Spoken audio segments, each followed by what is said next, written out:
Greetings, ladies and gentlemen, and welcome to this latest edition of Tales from Outer Space. And as always, I hope that you enjoy. Story number 1. The Translators, written by Hypothetical Shoggoth. Hub, the ancient station at the heart of negotiated space, with hundreds of vast space routes to the hearts of dozens of empires, unions, theocracies, and ravening hunt spaces. Its core was built by the Translators aeons ago, and various embassies, trade missions, and schools had built it out over time. Now, many of the most important movers and shakers were in the Grand Primary Theatre, located near the busiest thoroughfares in the station, gathered to watch the docudrama performance about the Translators, sponsored by the Academy itself. The curtains rise, and the ambience hollow emitters fled, and the performers began their performance. Emitters in the audience's seats keep up a running commentary in the preferred language. Act 1 begins. The first act was largely narrated by a translator, standing at the corner of a stage, scene setting the deep history of the local space, recognizably simplified. Nobody is certain when the Translators arrived in our part of space. Maybe they were always here, listening, and just stepped out into the light when they were confident that they knew all the words. Even now, when their academy at Hub is open to all who can pass its admission tests, it is hard for us to trace all of our histories and cross-reference the exact point each race was greeted in its own tongue. For generations, the genealogies they have been from, the invisible lubricant that keeps the machines of commerce and diplomacy running. Something in their physiology, something in their cultures, something in their twist little brains that let them mimic and understand any other race's language, given time. They saw this, a lack of growth and communication between stellar nations, and they saw what they always seek. Opportunity. An intermission giving the audience a chance at refreshments. Then they returned to the seats, tanks, lounges, and perches. Act 2 begins. The story pivots, the performers changing out, a cast of translators taking the stage. The story is told from the viewpoint of their race, discovering that there are others out there already. They panic when they realize that many of the peoples amongst the stars excelled at many of the things the translators had expected to. Finance, manufacture, the sciences, the arts, even crime and philosophy. The translator on stage cast about, despairing, until one noticed something. For all the communications blaring throughout space, none are addressed to the other races. The aliens apparently deem each other too alien to ever hope for true understanding. At most, there are occasional dead-drop trade sites where goods are left and swapped in fair value in kind barters, never face-to-face. But the translators, in their curiosity and excitement, understood all of us. They left their home and carefully approached their neighbors, offering the chance at trade, growth, strategic defense for those of us who showed potential, education. Many academics jumped at that last, though few succeeded. It appears those who managed to get into their academy all have some minor insanity, non-debilitating, but clear in the words if you speak with them long enough. A playful quirk of mind that treats language as a toy, a puzzle, rather than a tool that keeps their society together. The translators welcomed us and let their students in on their secrets. They, too, possess this madness. This calm causes a stir in the audience as the next intermission caught them by surprise. Again, there was a flow of bodies to the commensables table, the refresher stations, and the merch shops, though they seemed more intent on arriving back before the performance resumed this time. Act 3 begins. When not on duty, they even compete, Xeno students and translators scholars, in an ancient rite. Each submits 10 written praises in the languages of their choice. This is then read aloud by the judges, or transmitted into interpretive dance, or spun in lighter-than-air webbing, in the style of the silent spinners. The judge audience then vote via 2 vocalizations, one indicating mirth, the other indicating distress. This is still according to the translator's ancient traditions. This competition plays out, some clearly favored by the scriptwriters, some favored by the circumstances, some clear underdogs. The performance continues, fascinating the audience. Translator mirth and distress washing through the theater as praises are communicated. Recognition is granted to the 3 performers in the competition who got the most response.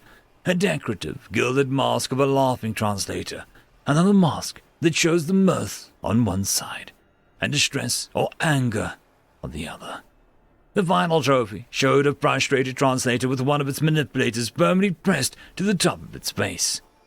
All other participants in this performed competition received tokens of recognition, a 10 plain on its face, which was also confirmed to be one of the old traditions. The competition ended, and the performers who had won reaped the rewards. They were chosen for graduation, and granted officers translating the languages that they had submitted for the competition. In this advent, the audience rippled with recognition. The 3 chosen were recognizable representations of some of the most notable diplomatic and trade translators in the past generation. Indeed, the performance wound down with montages of 3 winners' career exploits. Poised and dignified in their translator uniforms, they were shown to be students, diligent and exacting in their duties, the pride of their species and their employers. The performance ended and the curtains rose, and the actors all came out to take a bow, and several variants with smaller meanings, before filing back off stage. One remained, spotlights forming to focus on him. He waits as the audience quiets and focuses on him, then gives the universal salute. Some recognize him, the senior administrator of the Translators Academy, generally accepted to be the repository of the most linguistic knowledge in the known universe. The administrator, Mulcullen, cleared his throat and spoke. Thank you for all attending this performance sponsored by the Academy. It has been our sincere pleasure to present Pun, or our play on the words in 3 different parts. The spotlights on him flicked off, and he hustled off the stage as what he said filtered through the audience. Then the combined groan of the audience shook dust from the rafters, and was punctuated by light rioting amongst some of the rowdier species. Story number 2. Never Run from a Human in an Urban Environment, written by Loy Le Diamond. Thika watched as the blue alien woman lost her purse. The police officer failed horribly to keep up with the thief as he bolted with all these ill-gotten riches.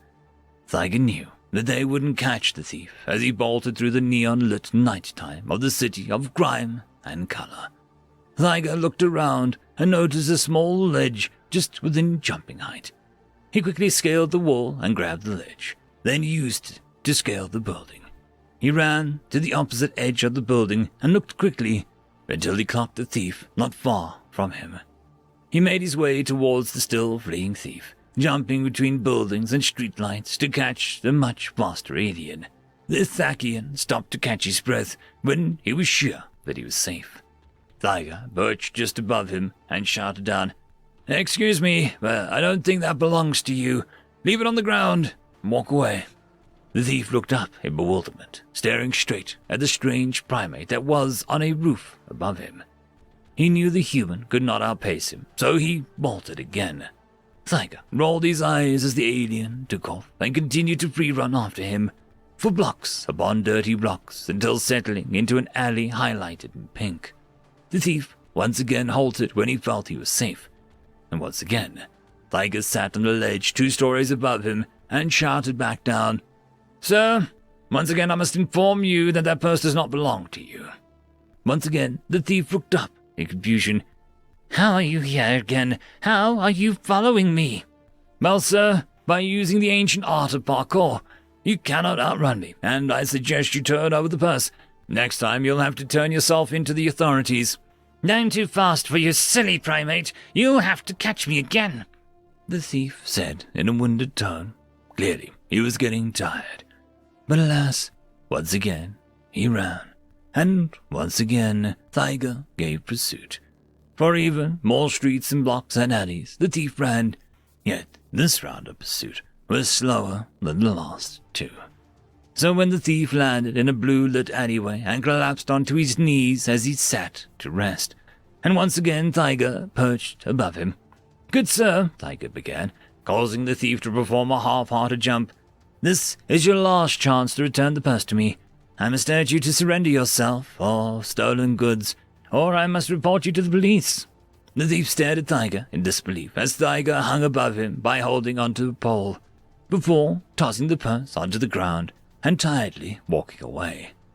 Tiger worked his way down the building and picked up the purse, before skating back up the building and making his way back to the victim and handing the purse back to her. End of story. Story number 1.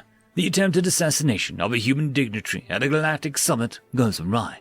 Turns out, many conventional toxins in an alien assassin's repertoire includes compounds like caffeine, theobromine, and capsaicin. Lethal to many species, but less than effective on humans. Written by that 2009 weird emo kid, who is currently selling a book, and the link is in the description if you so choose to follow it. A deafening silence enveloped the conference room as soon as I stepped through the door. My 2 assistants rose behind me in terror, but I carried on like nothing was wrong, forcing them to follow in my lead. Even the species that were telepathic fell quiet as I walked past them, immediately noticeable by their stiffening antennae and their wide-eyed stares. It seemed my would-be assassins had already gossiped about their victory. Most of these diplomats had written off humanity as an upstart race. We accomplished warp travel only 50 years prior, a blink of an eye for some of these cultures, and quickly developed close diplomatic relations with some of the bigger players in the galactic stage, to the point where humans were mostly free to roam any corner of the Milky Way without risking war. The fact that we stuck to our corner of the galaxy, despite being capable of expanding, had left some of these people skeptical of our motives. I didn't blame them, really. History had shown that spacefaring cultures rarely played nice with each other. It would be incredibly easy for humans to dismantle entire empires with sleeper agents due to how widespread we were becoming. How scientists, artists, and bounty hunters gained notoriety through honest use of their skills, which meant several star systems already relied on us to function smoothly. Unfortunately, some people couldn't believe a species was that content with mere exploration, not without being secretly evil. These aliens were too used to their own technological advancements to see it from our perspective. Now that human aging had been mitigated and food was no longer scarce, most of us just wanted to do our own thing and hopefully learn something valuable along the way. There was plenty of room for everyone in the galaxy. That was our biggest epiphany when we first left our solar system. Furthermore, the whole universe waited for us beyond the galactic rim. Squabbling over territory just felt silly after getting this far. I knew most people wouldn't buy that, though. Some of our allies were even starting to doubt our intentions. My job at this summit was to make sure that our current treaties held true. Anything else would be a bonus. Everyone expected me to sit next to the Trostieng, one of the humanity's first friends. That may have been adequate in a normal scenario, but not after an assassination attempt. Looking for sympathy from our allies would make us seem weak, almost like we needed an older species to protect us. That wasn't the message I wanted to send. In order to maintain our standing, proactive measures had to be taken. which is why I chose to sit between the bullies and the cowards, the two groups that had just tried to kill me. Ambassador Clark, gurgled the bully representative, twitching her tentacles. how are you feeling? Great, I smiled, making myself comfortable. Something wrong? You look nervous. Do I? The bully shifted in her seat. The retinue around her hadn't moved an inch since I sat down. Maybe it looks that way to a human, but I couldn't be more calm. Of course, sir. Sorry for assuming. I could have sworn you looked like a lot more relaxed during our meal. But I guess that's just my silly monkey brain acting up. We have a lot to learn from each other, don't we? Yes, muttered the bully. Your biology astounds me. I'm sure it does. If you're ever up for another dinner, just let me know. Your delicacies were scrumptious, especially that drink you gave me. I can't take credit for all of that. Bully glanced at the Cowards ambassador. Our friend here promised to bring the best ingredients that he could find. The Coward replied in gelatinous body with an uncomfortable noise, making him as small as possible. I tried my best. Nobody said otherwise, I said. Say, where did you find those beans? I haven't found good ones in years. The Coward struggled to answer. Well, yes. The bully, hoping to change the subject. You mean you tried it before? Of course, we call it coffee where I'm from. Humans often fraternize over a cup of it, especially after a meal. Don't your people do it too? The two ambassadors stayed quiet, sharing a quick glance. Wait a minute. I scratched my chin. You mean to tell me that isn't the case? No. The Coward, sweating droplets of purple ooze. We definitely use it a lot. But it is really expensive, added the bully, glaring at her ally. I found it is not worth the cost. As a coffee junkie, I have to disagree. We have it available on our replicators, but nothing beats the taste of freshly ground, organically grown beans. Right, said the Coward. Now people have selectively bred the plants for centuries. We've found many applications for it. Fascinating. I'd love to see your farms. Perhaps we could share notes. Heck, there's a lot of demand for it in our world, if you're interested in discussing a trade deal. The bully frowned. That won't be possible, said the Coward, intimidated. He actually looked tempted for a second. We're very secretive when it comes to our growing operations. Sorry. What a shame. Yes, the bully said. A shame. I'm surprised you love it that much. Can't handle it. I can see how that might be the case. Some humans aren't very good at tolerating it, but most find the buzz it is usually worth it. Then again, that's our lot in life. We embrace discomfort to get what we want. Some species value the opposite, so I suppose it would be easy to never try anything difficult, when they don't have to. Now that I think about it, the same applies to our friendships. I started laughing. We often tolerate the most crap from those we love. I gave them both a dead-eyed stare. Otherwise, why put up with it? The Coward ambassador shrieked and rolled away in a ball, grabbing the attention of everyone else in the conference room. The bully tensed up, unable to speak. She seemed like she wanted to do the same as her ally, but couldn't afford to look weak in front of this many people. I didn't have to say anything else. My threat had been clear. The rest of the summit went smoothly from then on. Our allies saw that humanity wouldn't back down from a challenge, but that we also wouldn't be savages about it. That earned us a lot more respect going forward. As I was leaving the conference room, one of my assistants went on to ask me why I dealt with them so kindly. If we had reported them instead, they would have been in clear violation of several treaties. Something that would have crippled them with sanctions and tariffs. I shrugged off the concern, saying, Sure, we could have messed with them even more. But something tells me they wouldn't have learned their lesson otherwise. Remember, cooperation and endurance got humanity this far. Show them that the rising tide lifts all boats, and they'll discover it can drown them if they don't get on board. Besides, I chuckled. I am pretty grateful. Do you know how hard it is to find good coffee around here? End of story. Story number 2. Pointy Sticks, written by British Tea Company. Upon our planet, there was a special thing that had always ensured no invader could ever prevail. At the center of our greatest world laid nature's greatest defiance to the evils of technology, the great tree of life, where all things living would be blessed by its presence. The tree, as holy and as sacred as it was not what outsiders perceived as valuable. Nay, as typical of greedy imperialists that exist within the universe, they were always here for the rocks in our earth. Rocks, shiny metals which they used to build the mechanical monstrosities or fuel their appetite to avarice. For countless ages, invaders had tried and failed.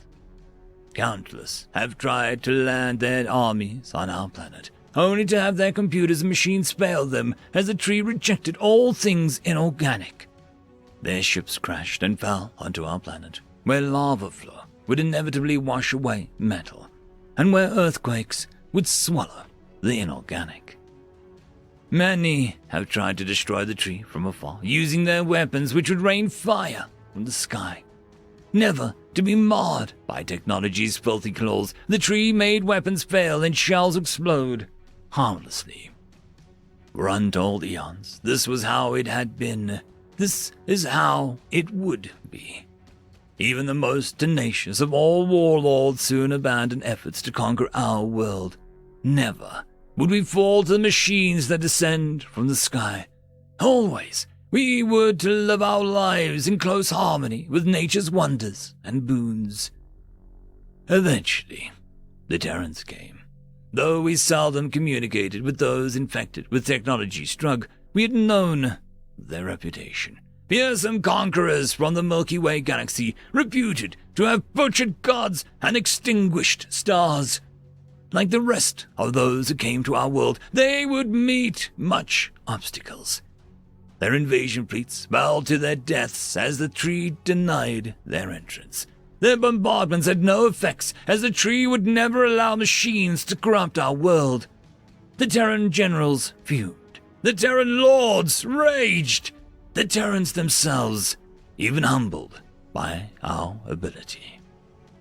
But if the legends of Terran creativity and determination were ever to be vindicated, it would be the day when our planet fell. Though we were unable to observe the works of the Terrans, we finally knew one day about this silence. From the depths of space, the corpse of a space whale fell from the sky. The space whales were massive creatures, sometimes miles in size. They wandered the astral oceans and swam the cosmic waves. Their blubber was capable of surviving off most baleful and mechanical weapons, let alone simply entry into another planet. With means still unknown to us, the Terrans had acquired the corpse of a space whale, unmarred by wounds, and sent it drifting into our world. With the corpse hit our planet, millions of invaders poured out, the thick skin of the whale having shielded them from the impact. Draped only in furs and armed with nothing more than sharpened sticks, the Terrans came to our planet. Massive, imposing, and remorseless savages in their conquest. There was little resistance that was mounted. The great tree of life, the guardian which had shielded us from the horrors of these corrupted by the unnatural world, served as a bonfire over the corpse of millions of my people. The invasion fleet followed. The Terrans unleashed the full might of their military upon our planet. In less than a year, our people were no more. The following year, the Terrans had culled any species they had deemed unworthy. Our planet was desecrated, slowly transformed into a facsimile of every other Terran colony. It is here that I speak to you about the Terrans. Their history had them spearing megafauna to death. They're not the fools who remained dependent on air conditioning of fancy spaceships for society. They're as physically apt and wily as ever. And that is what makes them so unquestionably dangerous. End of story. Story number 1. Infectious medicine, written by Poseidon _____. Dirk on side. These past few centuries had been rough. Sure, but the start of this gig had been like any other. Sign up to reap the souls of the sentient species when these conditions are met that were set forth when they were created until the species goes extinct. It was a pretty common career, and at first he thought he got lucky. Most gigs only lasted a few million years. It was rare for sentient species to make it civilization. Once upon a time, he was even excited. He could move up in the world with how many souls he had harvested. The worst part was that all the other Reapers laughed. They saw his statistics and assumed he was so shitty at his job that it would be any day now before he got sacked. Then they'd be able to take over a species that was already in the space age and reap the benefits for themselves. Well, they could have it. Durkon knew that he was good at his job. It was why he had been chosen. But this species was infuriating. He'd see the human's heart had stopped and showed up to reap the soul, and then it got restarted. The worst was when the same human's heart stopped, the other human started it again. But then it stopped again, so he couldn't just leave. But the damned human wouldn't actually die, and he couldn't harvest the soul. His numbers were so abysmal, he knew that he'd never be able to find work once the gig was up. He didn't even want to know what his ratio of deaths to harvests was anymore. Massive amounts of blood loss. They'd pump more blood in from someone else. Organ failure. Implant a new one. About to fall to death from a height that would normally kill them. Giant pieces of cloth that slowed them down. All their skin burned off. Just cover it up, transplant some more, and grow it back. Deadly infection. Antibiotics. Humans were the worst. And what a horrible client. It was like they were trying to make his job as awful as possible. He knew that it was just starting to. They'd find other planets soon, and their population would explode, because although they didn't breed too fast compared to other species he'd reaped, they just didn't die. For a while now, he'd had hellish work, but at least it was constant. Soon, it'd get worse by the day. Miserable little feckers. He wished that he could just throw a meteor at their planet before they could get someone off of it, so they could just move on to something else. Oh, that's a warp drive. Too late now, then. Durkin called it a day and went home. This was not something he wanted to deal with right now. Durkin was on busier than ever, showing up to the humans on the verge of death, and then they just didn't die, stuck in this hellish contract, unable to leave until hopefully the species got genocided by one of their neighbors for being so insufferable. Hey! Durkin looked up. It was Boleth, the guy in charge of the Falconians. He'd been doing it forever, and everyone agreed that he'd had the best job. Durkin didn't think Boleth had ever even looked at him before, let alone spoken. What was a bigwig like him doing here?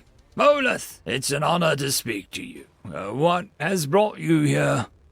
Durkin hated speaking so formally, but unless he really wanted to be chewed out, it was better to be respectful.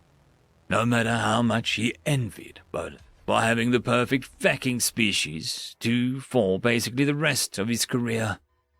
You damn well know why I'm here. You suck at your job. You suck at your job so much that it is affecting me.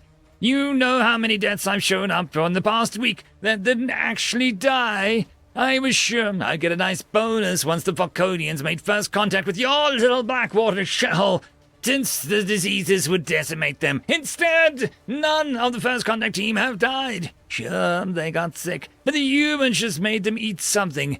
I couldn't do a damn thing. I've seen your numbers, but how the feck is it infectious? I've had this nice, cushy gig for millions of years, and all of a sudden your species shows up and fucks it all up. How did you let their population get to 15 billion on their home planet alone? How lazy are you? Do you show up, take a nap, and then clock out for the day? What the feck are you doing? Durkin lost it. Completely ape crap. It was frowned upon, simply to raise your voice to a superior. Durkin just started beating the crap out of him. No words, just pure, unadulterated violence. Boleth was in a daze as Durkin's fists continually made contact with his face. Before he knew it, Durkin was being pulled off of Boleth by other Reapers who happened to be in the area. You call me lazy? Lazy! I've shown up to more deaths in the past week than you have in the past 100,000 years. Do you have any idea what the species is like? They just don't die. All of you feckers see is the goddamn ratio. I know how bad it is. It's my ratio. Can't even quit because I signed on for the full lifespan of the species. It's driving me insane. I haven't even gone home in the past week because they found a bunch of habitable planets and suicidally throwing themselves at them, but still not dying. You call me lazy again, and I'll fucking kill you, you goddamn prick. I don't care how powerful you are, and I don't give a crap about the consequences. Fuck you, and fuck your species. I hope this crap is infectious so that you can feel a fraction of the pain that I've dealt with. Just wait until the humans teach them how to do organ transplant. You won't sleep for a month. Durkin continued to rave incessantly, even as other Reapers tried to calm him down. He'd snapped. Durkin got angrier and angrier until he eventually just passed out while Boleth was left to recover. The other Reapers looked at each other with confusion. What the hell is medicine? I don't know. But I sure hope none of my species ever figure it out. End of story. Story number 2. Spoils of Conquest, written by the missing Think. Grand Admiral Thrag, High Commander of the Second Great Fleet of Conquest, was unhappy. True, the invasion and occupation had been a success, but there was no glory in the conquest, no great exploits to brag about in his reports, and no thrill of combat to savor. As soon as his ships had appeared in orbit, the pathetic humans had signaled their complete and unconditional surrender. Here he was, in command of one of the greatest weapons of destruction ever devised, fitted with weaponry capable of devastating an entire planet. And not a single shot had been fired. For a moment he toyed with the idea of incinerating one of the human cities anyways, but he knew that his superiors would view it as a waste of resources. It wasn't worth picking up another reprimand just because he was sulking. Instead, he turned to his communications officer. Transmit the standard surrender terms on all frequencies. 1 million slaves, usual contract. With that done, he retired to his cabin. Maybe a drink and a little sleep would improve his mood. It was less than an hour later that he was disturbed by his communications officer. Sir, we have an urgent radio message from the humans asking for clarification of the surrender terms. Put them through, audio only. There was a click, followed by a brief burst of static. Then the humans started speaking. Hello, this is Ahmed Shalil, Secretary-General of the United Nations of Earth. Am I speaking with the leader of the invasion force? You are. This is Thrag speaking. What do you want? We just needed to discuss the terms of the slavery contract you sent. Do you really require these slaves to work 20 Earth hours per week, and for 5 Earth years? Yeah, those are the standard terms, yes.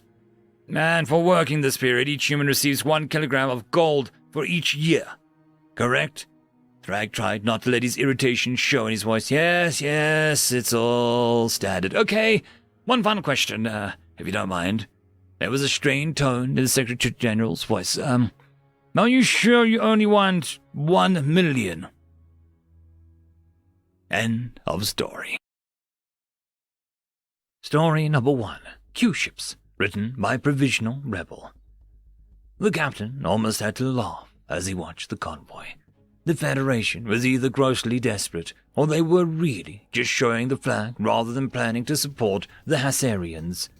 Tactical, designate Jafari frigate and freighter as targets 1 and 2.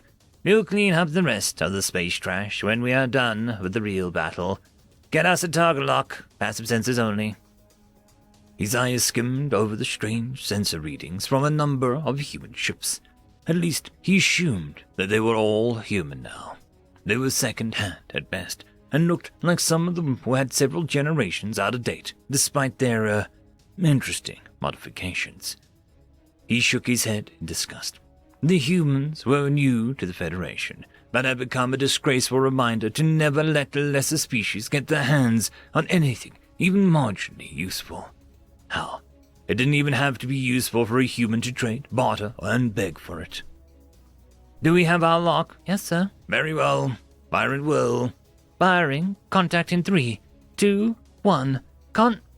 Sir, it's a sensor ghost. The shots went straight through at the targets. The ship shuddered, and the world tore into chaos around him. His mind raced. There must have been a frigate running stealth in the wake of the convoy that deployed the decoy drones. That was far too fast a reaction time.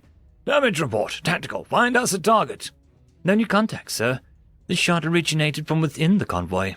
Damage control teams report we have a hull breach in cargo bays. We didn't hit anything vital, but whatever it was went straight through our armor. Sir, we have target. One of the freighters is running hot. She fired some of the mass drivers at us. Looks like she's charging for another shot. Designate target 1. Roll to the forward shield arc and fire weapons once you have a lock. The captain sat back in his chair, his hands shaking as he swept over his console to take in the new information. That ship was... His heart rose in his chest as he looked at the sensor readings. Helm! Initiate emergency jump! The compensators hummed around them as they tried to manage the strain. The world went blank, and then came crashing back into the sensors as they returned real space a light second away from the convoy. Roll forward shield arc to likely pursuit points. Deploy sensor drones towards those ships. Designated all targets 1 through 12. Yes, sir. Enemy contacts have entered into standard Federation formation. He furrowed his brow, tapping his talons on his armrest. Analysis of formation. Sir, that's, Computer has designated this as a carrier escort formation. This must be new contacts. Priority target found. The central freighter is launching fighters. The captain sat, dumbstruck, for a moment, his eyes glued to the projection in front of him. Sure enough, at least 2 fighter squadrons had poured from the central ship. The ship rocked a moment later and dragged him back to reality. Another mass driver shot had splashed into the forward shield from a different ship. The shield wasn't enough to stop the rounds, but it would save them from being caught out so long as the armor held.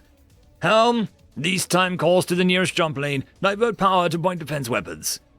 But he knew the odds as he watched their distance close.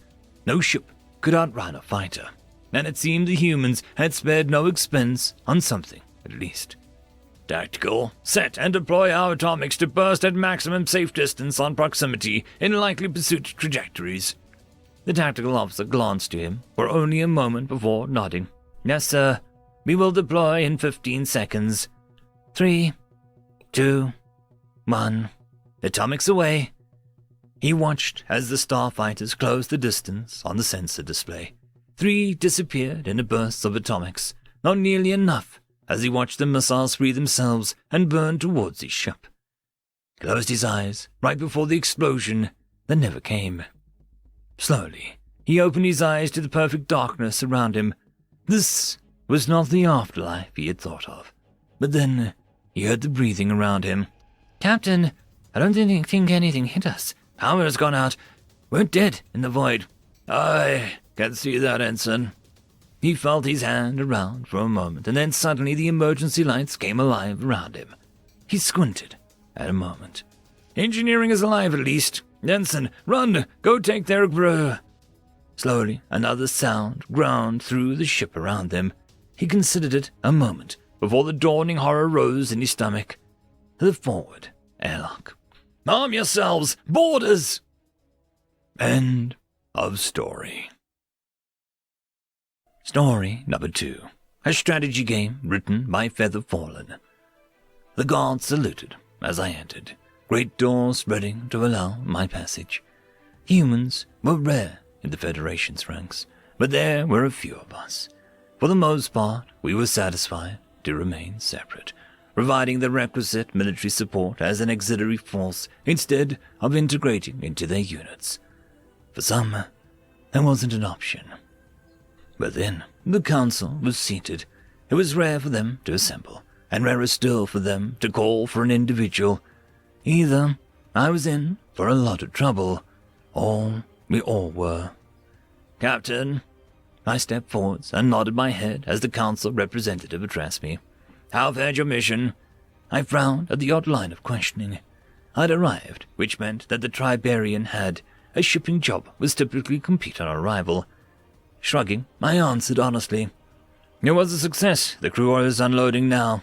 "Good." The representative smiled and stepped back to rejoin his place in the council. From the back, I heard the leader himself speak for the first time. "General ID has fallen." I froze. That was definitely not good news. "I see. That still didn't explain why I was here. We understand that it's a different branch, but our ground forces need a leader." The representative stepped forward again. "We wanted to offer you the role." I hesitated. I wasn't expecting this at all, and my first instinct was outright refusal. But the longer I thought about it, the fewer qualms I had. Space combat required greater autonomy, and command knew that, allowing us greater flexibility. I'd initially joined the Navy to avoid the Federation's suicidally ill-led ground forces, but if I was the general, it wasn't my area of expertise, however. And I still had a question. "Why a cross-promotion?" The council shared a look, some nodding sagely at the question, and 3 spoke in turn. "Our other choices are inexperienced. They've been trained, but are far too inflexible for this offensive. We've been keeping tabs on you. We've seen how hard you worked for it, how you run tactical simulations into the late hours even during your free time. The officers remaining, you are the most qualified to lead us." They went silent again, waiting for my reaction. "Very well, I accept." The head of the council smiled. "Congratulations on your promotion, General." An elder stepped forwards, putting a new rank onto my uniform. "I suppose this will come with the ability to appoint my second in command, then?" They nodded. "It does. What would you have us do?" "First things first, I want every map of the situation we have." The council nodded, and a soldier stepped forwards with a datapad. "And your second?" "Bring me the Tiberian's first engineer." There was some murmuring at that. I was going to promote an engineer, someone without military experience. My first move was an act of favoritism. I wasn't too worried, though. They couldn't afford to second-guess my very first decision. Evidently, I was right, as I soon dispatched messengers to retrieve him from the ship. In the meantime, I began to appraise the situation. For the most part, our forces were evenly matched. The enemy were better entrenched, but the shipment of weapons, the shipment brought by the Tiberian, I corrected myself, was enough to tip the logistical game in our favor. The outcome was going to come down to what we did with it. Before long, the Federation's newest tactician was brought before us. Knowing that he'd been kept in the dark, I pinned the new rank to the front of his engineering uniform before speaking. "We've been playing together since long before we got involved in any of this, and in all these years, I've only ever beaten you once." He looked at me, confused in his eyes. "What?" He paused, stumbling to find his wording. "What do you want me to do?" I slid the datapad over with a smirk. "I want you to help me command and conquer." End of story. Story number 1. We Are Already Friends, written by Rex Morey. The first alien we contacted face-to-face was, to be completely honest, ugly as sin. Softly, doughy skin made of soft edges and fur instead of scales and spikes. Deep-set eyes and squashed face. The damn thing didn't even have a tail for tense, frill, or inflection, or chromatophores for tone, or deficit made up of the mechanical armatures and screens set into the seat of the creature. I adhere to the formalities as befitted my station. and greeted the thing with my tail raised in respect, frill and attention on vermilion. Nobleman conqueror greet you. Are you most comfortable having this conversation in the low or the ecumenical tongue? It was a small slight against the thing, but one I thought I could get away with. It wasn't until the creature responded in perfect high that I was put on the back foot. Nobleman, high is demanded for matters of state in the formalities, is it not?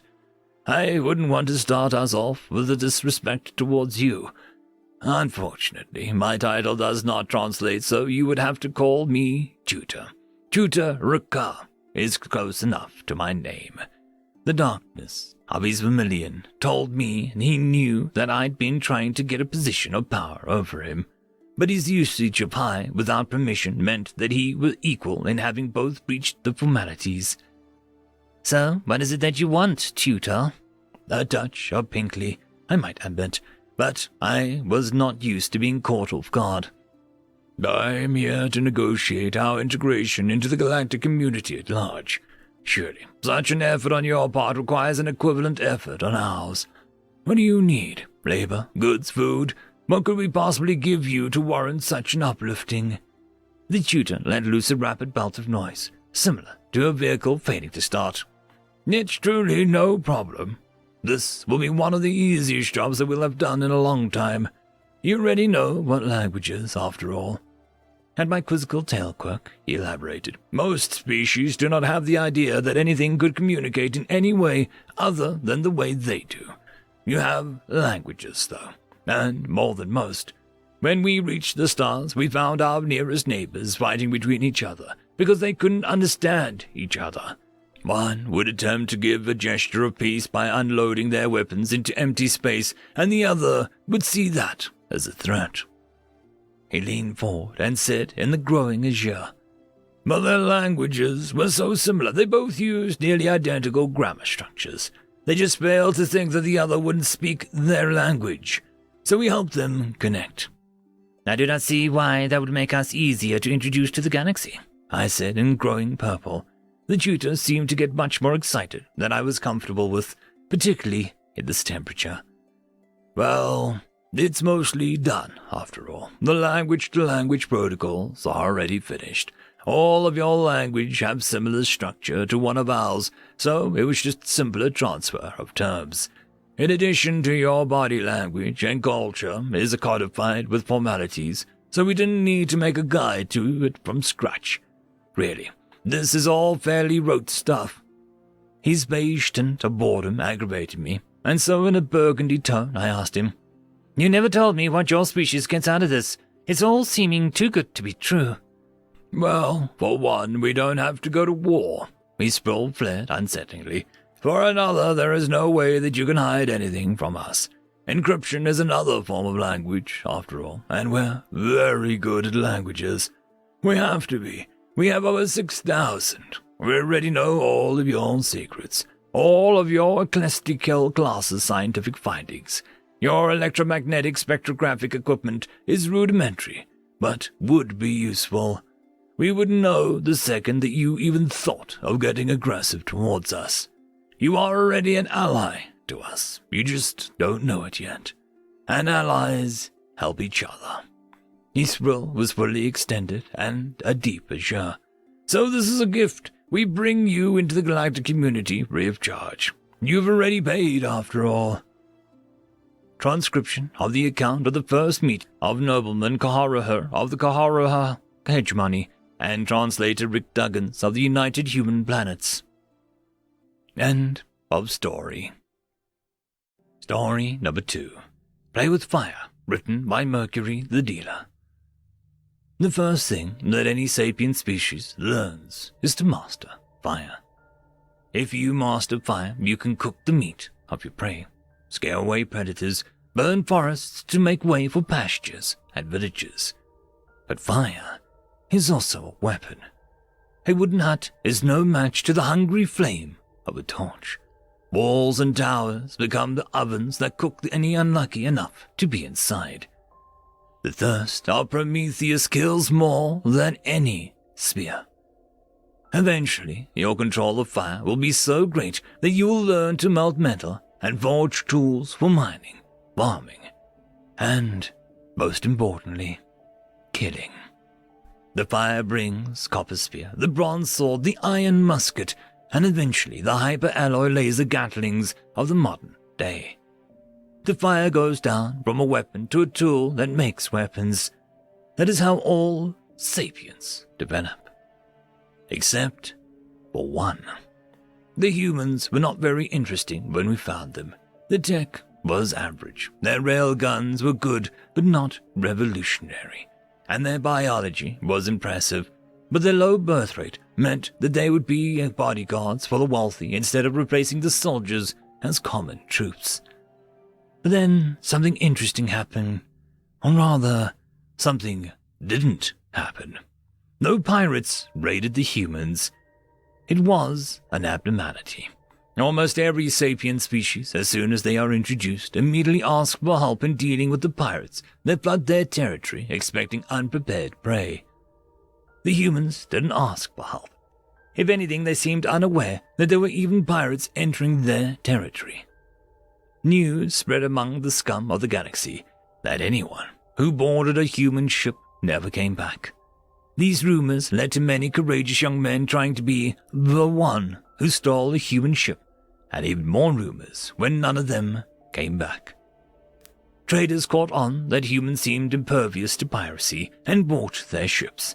Said ships were promptly stolen by pirates, thus proving that the humans themselves were the reason that no one came back. Soon the humans were the haulers of the galaxy. The human nations of the United Nations of Terra to the Empire of the Southern Cross all signed an unofficial treaty. Don't say a word as to how they keep away pirates. Don't take prisoners and monopolize the hell out of the transport industry. It went well for the first few years.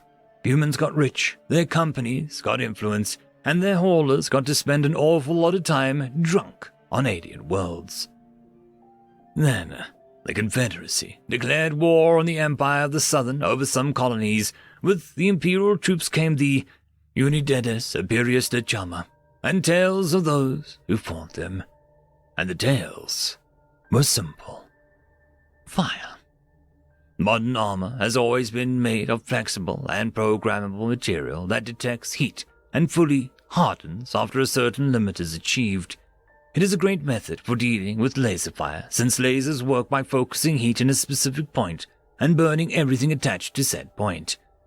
The UIC didn't use lasers though.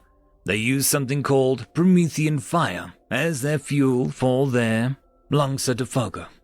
The chemical was a lot like ancient napalm, with the main exception being that it burned much harder. Hard enough that it triggered the hardened command of the enemy's armor, and since the fire spread through most of the body, the entire system would lock, thus preventing them from fighting back.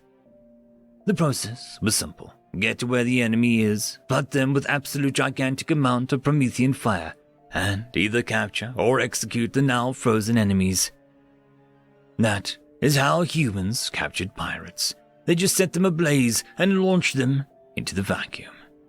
The Confederacy tried to fight back, of course. Generals ordered their troops to set higher and higher hardening temperatures, which the humans responded to by creating even hotter versions of Promethium.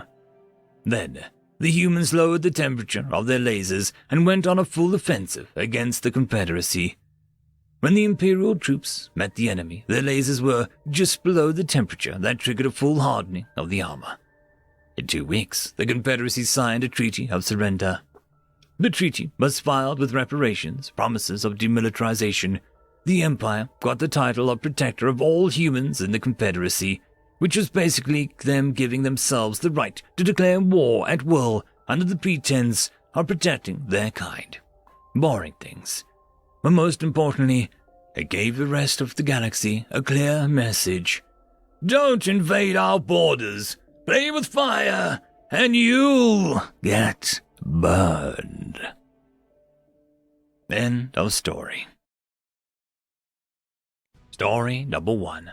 A routine weapons inspection written by Fox Corp. Life as a weapons inspector is difficult. From the countless deaths under strange circumstances, political pressure, bribes, and death threats, it is no surprise that of all the jobs in the galaxy, being an inspector is among the highest paying and most dangerous. Yet, to Ragnar Thronton, it was the most enthralling occupation available. For 200 years, he has been a weapons inspector for the Galactic Compact. Not only does he enjoy the work, but also has connections it brings him.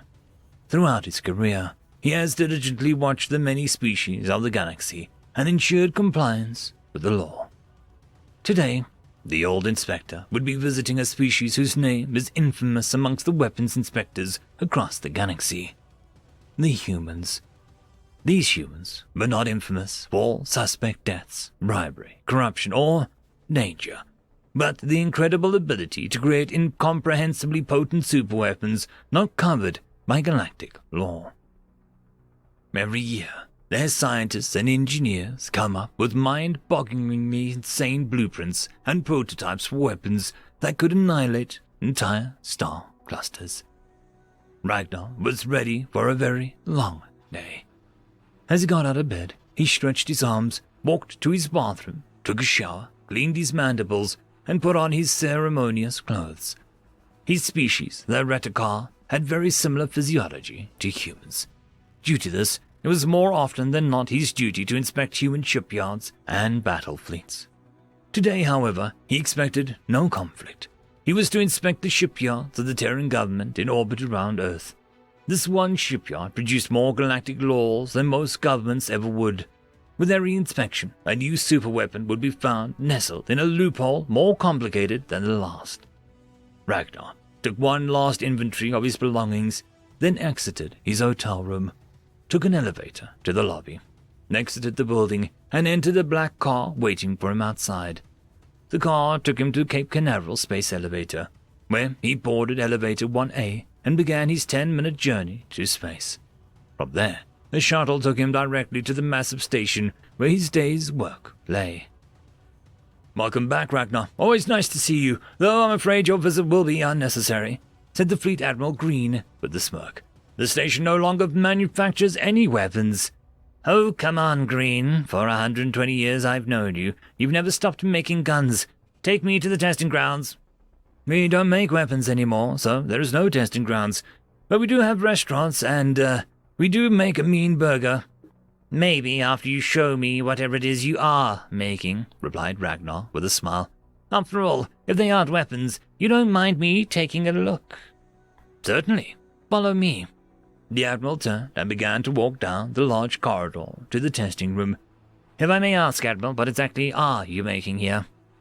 Green hesitated for a moment, obviously trying to remember the exact terminology used by his engineers before replying. "Singularity waste heat disposers. As of last week, all human ships now operate on the Kugelblitz energy generators." "Singularity? As in black hole?"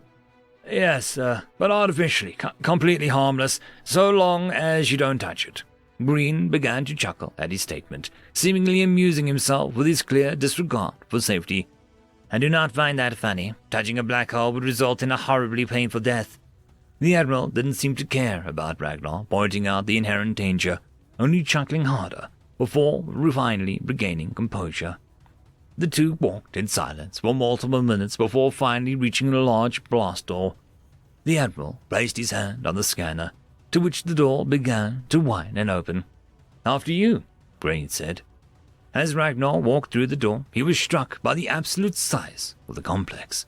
It was well over 10 miles long and 4 miles wide. All throughout the complex, engineers worked on massive devices that looked similar to the magnetic accelerators common on human ships. "I thought you weren't making weapons anymore." "We aren't. Those are singularity waste heat disposers, as I told you earlier." "Why do they look like your spinal-bound weapons, then?" "Because we need them to get the heat out of the singularity containment field quickly." "How quickly?" "About 99% of the speed of light. These babies heat up quickly, and we can't have that." "What? 99%? Yes." "How is that not a weapon?" "Because it isn't designed as one." "How destructive is it?" "I'll show you. Hey, Jenkins, get a test ready, and lower the radiation shielding. A man on the control platform gave the Admiral a thumbs up and pressed a couple buttons on his station. All personnel leave work floor, or live testing commencing soon. The thousands of workers along the floor began to run away from the area, each one entering a separate compartment shielded by a meter of lead. A massive blast door began to close from in front of Ragnar and Green, and the two of them were handed protective goggles by a young scientist. After 30 seconds, the blast door fully closed, and the two of them moved to a small viewing port in the door. Jenkins, drop the, heat absorber, then start it up. Yes, sir. Morning lights began to flash as a standard military cruiser was lowered in front of the heat disposer. Once it was fully lowered, the Admiral got giddy, a look of anticipation on his face, before yelling, "Do it!" An absurdly bright beam of energy shot out of the magnetic accelerator. It smashed into the fully operational shield of the cruiser. Within a fraction of a second, the shield shattered, and the beam continued on its journey. It ripped through the armor plating of the cruiser. A horrific screeching noise was heard, and within half a second, the beam pierced straight through the other side of the cruiser. It smashed into the shield protecting the rest of the station, and it began to flicker. "Shut it down!" screamed the Admiral before the beam began to weaken and eventually dissipate. Ragnar was horrified. "Green, what the hell was that?" "A heat disposer. It just gutted a military cruiser from bow to stern, then went out the other side and just about destroyed the whole station, all in less than a second." "Did it?" "Yes." "I must have blinked," Green yawned. "Anyways, we've already outfitted all of our ships with this revolutionary new energy device. I'll make sure to tell our boys in uniform to be careful of the exhaust port." "You what?" End of story. Story number 2. Demons Walk Beside Them. Written by Dragonson04. The human homeworld was just as harsh as ours, so it was not a threat to us as it would be to others in the galaxy. Deathworlders were few and far between, and those of us who evolved in such worlds and managed to actually take to the stars were even rarer. We, the Zalea, and the humans, and the Annex were the only human Deathworld species to actually leave our home planet. The humans themselves were no stronger or faster or tougher than we were, in spite of our nearly opposite natures, with them being mammals and us being reptiles. We were nearly perfectly evenly matched in all fields. Only their tolerance for cold surpassed us, and our natural camouflage surpassed their naked eyes. So, of course, they focused their defensive lines in cold places when we attacked them. All defenders were equipped with technology that could see through our comedian skin, as they put it, and armed with cobbled-together cold guns based on safety device they developed to fight rampant ignition events. We practically walked over the rest of the planet, taking what we wanted when we wanted and finding little resistance outside of populated areas. It was only a few local sun cycles into our invasion that we first saw their demons. Or rather, their demons saw us. They were also creatures that had evolved from the same death world as humans. I honestly don't know how they tamed them, and their savage nature and incredible natural abilities. They were faster and stronger and nearly perfectly adapted to fighting us, with near incredible sense of smell and heightened sense of hearing. So many kinds of demons, from impossibly small, brought about by centuries of selective breeding, to things that were the size that humans could almost ride them into battle. All breeds were bad, but their shepherd and their blood types were the worst. And when those two worked together, we had no chance at all. Several other things we learned to fear was the human saying one of several things to the demon that they were controlling. Seek, track, find, sick 'em! Most horrifying of all, who's a good boy? Was what we heard on now unmanned communication equipment. They praised their demons. They reward their savagery with facsimiles of human bones, perhaps to placate their demonic natures. A ritual sacrifice to please their need for bone and flesh and blood. Those words were always caught on communication channels before the unit, though sometimes an entire garrison was wiped out, or immediately after, in the case of the praise. I write this as a warning to my people. Humans are formidable by themselves, but their demons are what you should fear. End of story. Story number 1. Pest Control, written by Loy Diamond. The small rodent skidded across the cold, sharp grates in the air duct above the corridor, careful to not disturb the sleeping ghosts and will-o-wisps that hung in the eternal sleep invisibly below. It scurried towards the mess hall where bigger, scarier things feasted. The sentients being aboard this ship would surely kill the Dardakan rodent as soon as they saw it. They had already made several attempts on its life, along with other small vermin amongst the passengers. From the humble Farky to the clever rat, these ships made great homes for the small pests intelligent society had tried so hard to eliminate. Joshua looked up as he heard the small creature. It wasn't careful enough. He'd heard about enough of the damned thing. He and his crewmates had tried everything from rat poison to the Carcadian method of using their gaseous natural fruits to ward them out of the ship. He should have known that the rats would steal the odorous things and hoist it into the air vents. The stench was still faintly in his uniform. That's when he realized how he could finally beat his hated rivals. These tiny animals would be no match for another slightly less tiny animal from Earth. Joshua made his way to the captain's office, where he found the time between performing sabaton in mess hall, much to the humans' delight and the aliens' bewilderment, and cleaning the floors of the bridge. He entered the surprisingly bare-bones office, decorated with nothing but a single bland periodic table. The captain, a round yet fit Carthedian man named Cathibiel, sat in a deep concentration over calculating the exact position of their target planet. Not that he needed to, as their AI did that for him. Kith practically jumped into hyperspace when Joshua snatched his attention like a thief, robbing a purse from a paper on the captain's desk.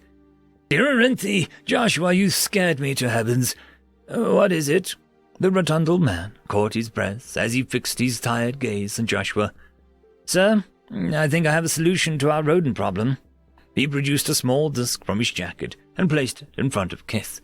A small black and orange creature appeared as the projection gracefully danced up on the confused captain. The alien looked at the creature, attempting to figure out exactly how the small animal would assist in ridding the ship of vermin. Joshua had caught on to the confusion. "This is an animal from Earth called a cat. They're extremely effective hunters and should be able to easily catch most of the rodents on board the ship." The captain pondered for a moment. "How do they behave?" "Well, sir, they're arrogant assholes, but they do love to cuddle, and they're good at keeping themselves clean." The captain thought for a second. "So you want to fix our small animal problem with another small animal?" he asked. "Yes." Screw it, why not? And so it was done. After finally landing on a human planet 3 planets later, Joshua was given all the galactic credits he would need to adopt a cat. He found a kitten just old enough to be on its own. The feline was white and as snowy as Ohioan day, with a small grey patches across its fur. A distinctive L shaped itself along the nose and the top of her left eye. He bought all the food he'd need for weeks, a litter box and several scratch towers for the cat as well. "So, what shall we name you?" Joshua pondered as he ascended to the boarding ramp of the ship.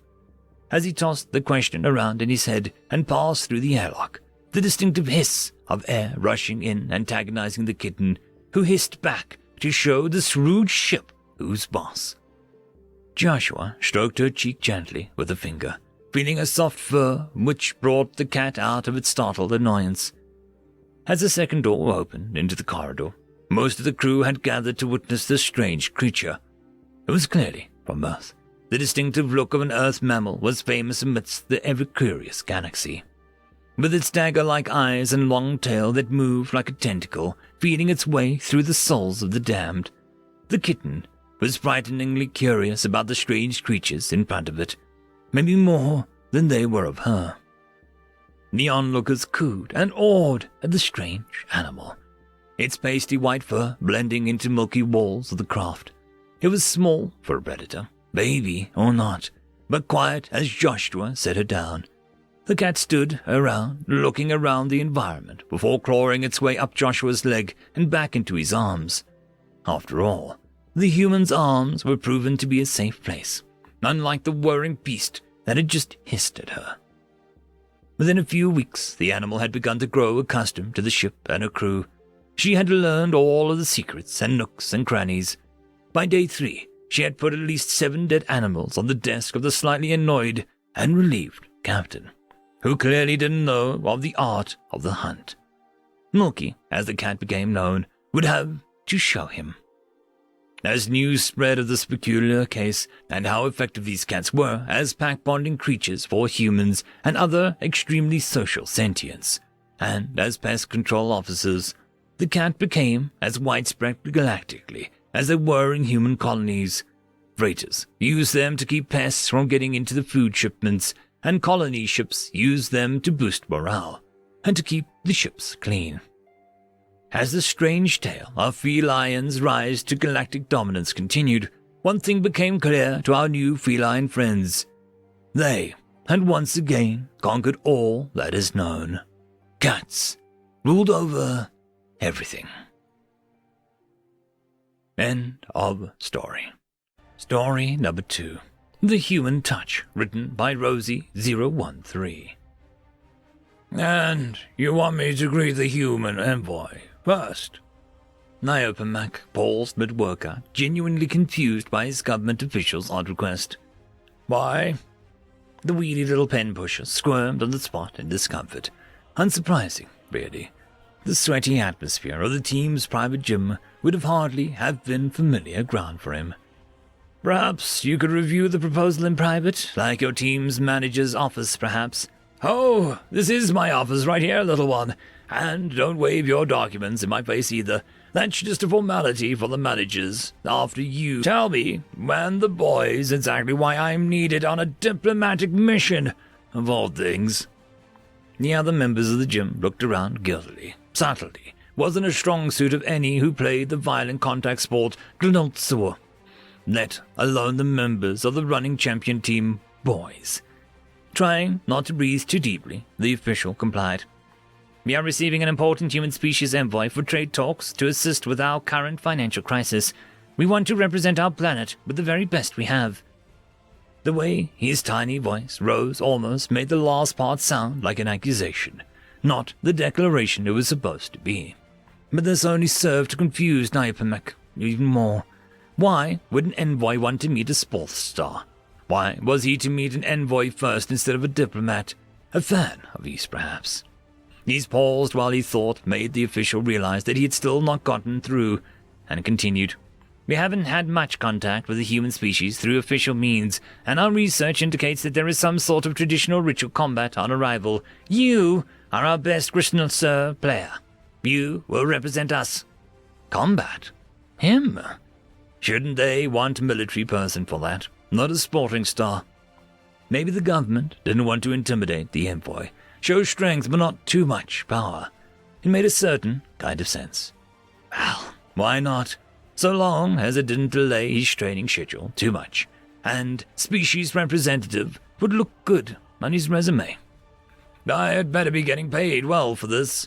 As the pen pusher's smile became a little more genuine. Don't worry, we'll show you what is required. Ambassador Aaron fought a desperate battle of strength and integrity to remain calm and in control, but there was no denying that he was losing. It took all of his willpower not to burst out in laughter. Instead, he managed to surprise it into an acceptable, amused grin. As soon as he was about to explain the handshake to his much smaller hosts, one of their members rushed forward to grapple his arm, enthusiastically shaking it in every direction as though trying to rip it from its socket. He was glad that they had their own form of handshake. Many other spacefaring races found physical contact as a greeting to be unpleasant oddity. He already knew that he would get along well with the species. Aaron made a note of just how vigorous the greeting was. He wouldn't want to make a social faux pas by being any less enthusiastic when surprising the others with their own greeting. Paying attention to the smaller details like this was what really gave his position the human touch. End of story. Story number 1. Humbled Merchants, written by Something Touches Back. We are but humble merchants, the human said as he poured a deep blue liquid from an unlabeled crystal decanter in 2 small cups. Major Zycom raised a proffered cup to his lips and savored its unusual, yet perplexingly familiar taste. Where had he had this before? Major Zycom pondered this as he looked beyond Director Johnson to the view of the human trading complex beyond. Humans had come to his world, Umdar, 10 years earlier, and built their trading post in an alpine valley strategically centered at the intersection between 3 of Umdar's wealthiest governing districts. The trading post itself was built, according to Director Johnson, to resemble a pre-industrial alpine village in a place one called Bavaria, and it was, to Major Zycom's eyes, extraordinarily beautiful. Sadly, the view out the window was marred by a new array of very tall metal grid towers that were holding up an expanding network of horizontal cables covering the entire valley, right up to the ridge tops. The purpose of this new construction was totally lost on the Major. No Umdaran knew exactly how large the human sphere of influence was, or how many planets these humble merchants traded with. But strolling the myriad of shops, the Umdari could find the most extraordinary tools, home appliances, food, and fabrics surely gathered from a large swath of the galaxy. But Major Zycom had got to admit that can't be found in any shop or street or human spacecraft in Umdari space was a lethal weapon. The human police in the trading post used non-lethal weapons, and no other human was armed at all. The director seemed to believe that bringing lethal weapons to Umdari territory would be threatening and a hindrance to free trade. But Major Zycom wasn't here to talk about trade. The Major took another sip of the deep blue liquid and said, "As I said before, our scouts indicate a substantial Grundon invasion fleet is 30 days out. If humans do not have resources to help us, then I suggest you evacuate. I cannot guarantee the Umdari will be able to hold off this fleet, and the Grundon are known to collect slaves from conquered worlds." Director Johnson sipped from his cup, refilled both cups, and said, "Oh, we have faith in the Umdari. You will keep your planet. More is more than just who has the biggest ships, the strongest weapons, or the most troops after all. War is also about information. War is also about understanding your adversary. Tell me, Major, have you ever met a Grundon?" "Once. I was part of an expeditionary fleet that ran the Grundon scouting group near the Zad system. We captured the ship and, that's where I've had this before. This," holding his glass, "is Grundon Svetch."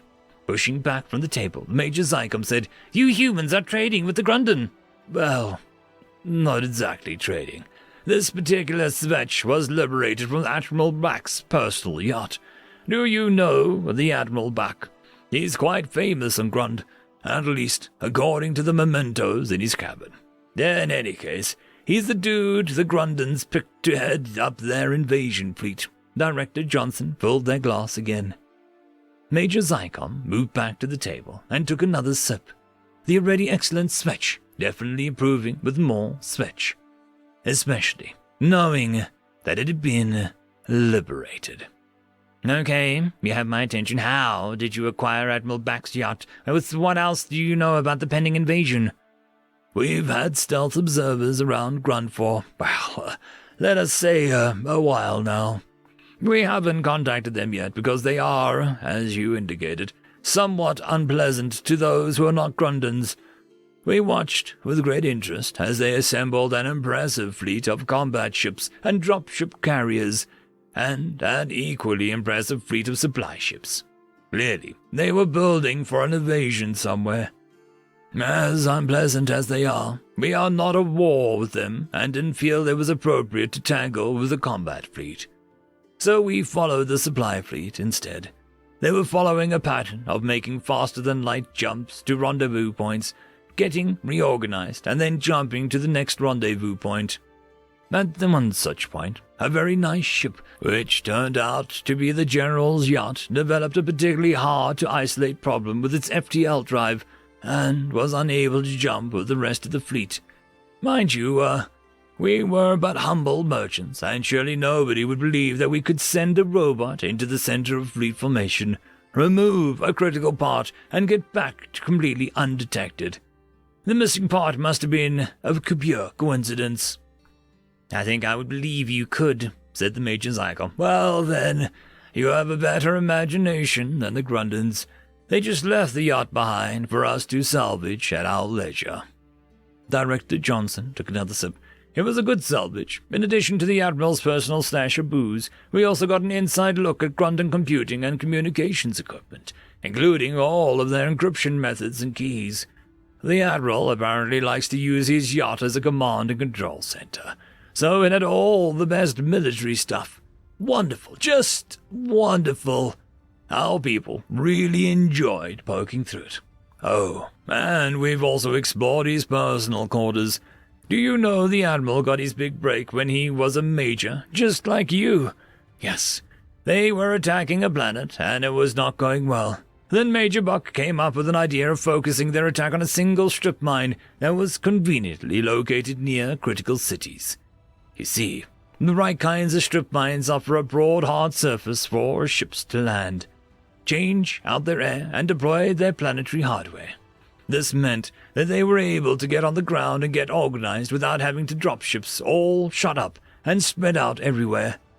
The strategy worked, and Major Buck became, eventually, Admiral Buck. He wrote a book all about it. Director Johnson then reached behind him and brought out the Admiral's textbook on Grunden tactics. Majors can be innovative, but Admirals tend to do what worked before. The Admiral's scout ships will be snooping around next week. Please pretend you don't see it. I'm sure that the Admiral will be delighted to find a convenient flat strip mine equidistant between your three largest cities. Major Zygon looked out the window at the ugly towers and cables. Am I to understand that you're covering your entire valley with camouflage net to make it look like flat ground? Well, not a net. Also reflectors and radar transponders to fool their altimeters, and, of course, we'll mess with their navigation systems, jam their communications, and assert our own false communications so the first ships don't warn the other ships behind them. Director Johnson smiled, his eyes glistening with pleasure. An entire fleet of warships crashing into our little valley, one after the other. We anticipate making a fortune on salvage. We are, after all, just humble merchants. End of story. Story number 2. Rifle Rounds, written by Monarch 357. What in the feck is wrong with you? A tall avian going by Carla asked, an expression of utter bewilderment spreading across her face. Hearing about human armaments was astounding enough, but seeing one in person... What? It's only a 50. Half of the crap in our armory runs off bigger rounds, Alexander retorted, clearly on the defensive. Don't you use plasma and laser weaponry? Yes, we do. For the anti-armor cannons. The bullet is the size of a talon. No matter how much the human explained, Carla would never understand their obsession with almost comically large ballistic ordnance. Have you ever seen what a .50 PMG does to a sapient? It's beautiful. Fine, show me then. I want to see what this affront to the gods can do in combat. Alex pulled up videos he recorded of his own experimentation with the Goliath Mark V AMR on his own time. 3 shots against 3 ballistic dummies in 3 places. By the first clip's end, Carla was slightly red-faced, and by the conclusion of the compilation, she could barely stand upright. So what do you think? Alex asked in an oddly casual tone, seemingly completely unaffected by the gruesome minute-and-a-half recording he so proudly displayed. Carla began a few noises that Alex's translator interpreted as confused stuttering. he could be heard without its rapid chirping. What in the feck is that rifle? Fecking destroy it before it takes out the building. What? You don't like it? Well, how the feck could you tell? No, I don't fecking like it. Why in the hell did you make me watch that? Hey, this is one of my favorite guns. I thought you'd like it too. That fecking target got turned into gelatin mist. The third one lost its entire head. What the feck do you do against an actual organism? Not much. Just powderizes half of its skeleton on a lucky shot. No big deal. What? Oh, yeah, we used to make fully automatic versions of this. End of story. Story number 1. The Final Farewell. Written by Space Paladin 15. The last sands in the hourglass of the universe were falling, with a grim finality. Time penning life's epilogue, and there was naught we could do but spectate. The multitude of stars that spanned the night sky had vanished long ago, as the universe expansion outspaced the speed of light. Generations were raised in darkness, knowing the heavens only as a cold, empty expanse. Not even our sun remained in the sky. It had gone over long ago. Our artificial habitat was hanging on by a thread, scraping by on the last dregs of recycled energy. My role as gatekeeper was a ceremonial role inherited from my ancestors. Space travel had become a rarity in this era. The energy needed for the hyperdrive was wasteful. So, it came as a surprise when a transmission from an alien ship came through our comms. Hello, old friends. Memories flooded through my neural link, a collective remembrance of sorts. Humans, they called themselves, a Type 4 civilization from the planet Earth. I knew why they'd come. They were here to say goodbye. One last time. We haven't heard from you in a millennia, I transpired back. We thought them unspectacular when we first met them. Humans burst onto the galactic scene with more than usual aspirations of peace and prosperity. They peppered us with curious questions, lapping up knowledge like a sponge. Their eagerness to learn and adapt was commendable, but not special. We didn't realize how deep the desire for knowledge burned. Not then, at least. We took them under our wing, soon becoming their closest ally. The Terran Republic made itself a relevant player in the political sphere with ease. Their juvenile charm helped them slip under the radar, while they endeared themselves to the powers that be. There was a reason nobody invaded them, even as their colonies sat ripe for the taking. Everyone liked the humans. They were so vibrant and full of life. Nobody else could have gotten away with playing all the sides of the galactic war, except them. Well, you haven't reached out yourself. How are you? Centuries turned to millennia. As they always did, humans mapped every corner of our galaxy, pushed the boundaries of science, and became an established trading empire. While most species would have been satisfied with that pinnacle of civilization, the humans wanted more. More seemed to be the defining word in their lexicon. There was some impulse that drove them, one of their scientists could never quite identify. It was not their craftiness that helped them ascend, but their stubbornness. Even with FTL travel, the amount of time and effort it would take to explore the universe was staggering. But the humans were not content with our little corner of reality, and pressed ever further into the final frontier. Generations discarded their lives to expansion, knowing full well that they would never see the results of their labor. We miss the old days. We miss our home, I answered. We miss you. The strange humans were rather saw impossibility. They saw a challenge, yet unsolved. They were determined to crack the limitations of their physical bodies, to pry the scythe out of the reaper's hands, if need be. They wished to break the material binds that caused such strife, to supply energy on a scale of a star. We watched in amazement as they achieved all their desires, and more. Dyson spheres cropped up around stars, accruing energy of 1,000 worlds. Anti-aging breakthroughs allowed us to live longer than ever imagined. Medicine rendered disease a thing of the past. The galaxy soared to a utopian era on the backs of human technology. But somehow, they were still not content. These grand accomplishments were not enough. We miss you too. I wish we had more time. More time. What a human thing to say. If they truly missed us, why had they become so distant? By my judgment, it seemed humanity was bored of us, beyond us, even. We wondered what the humans were searching for, even as they saw the universe crumbling around them. They resented the whims of times. Those who spoke to them found them bitter and cold. Billions of cycles swept by in a blur, and the solar system succumbed to the years.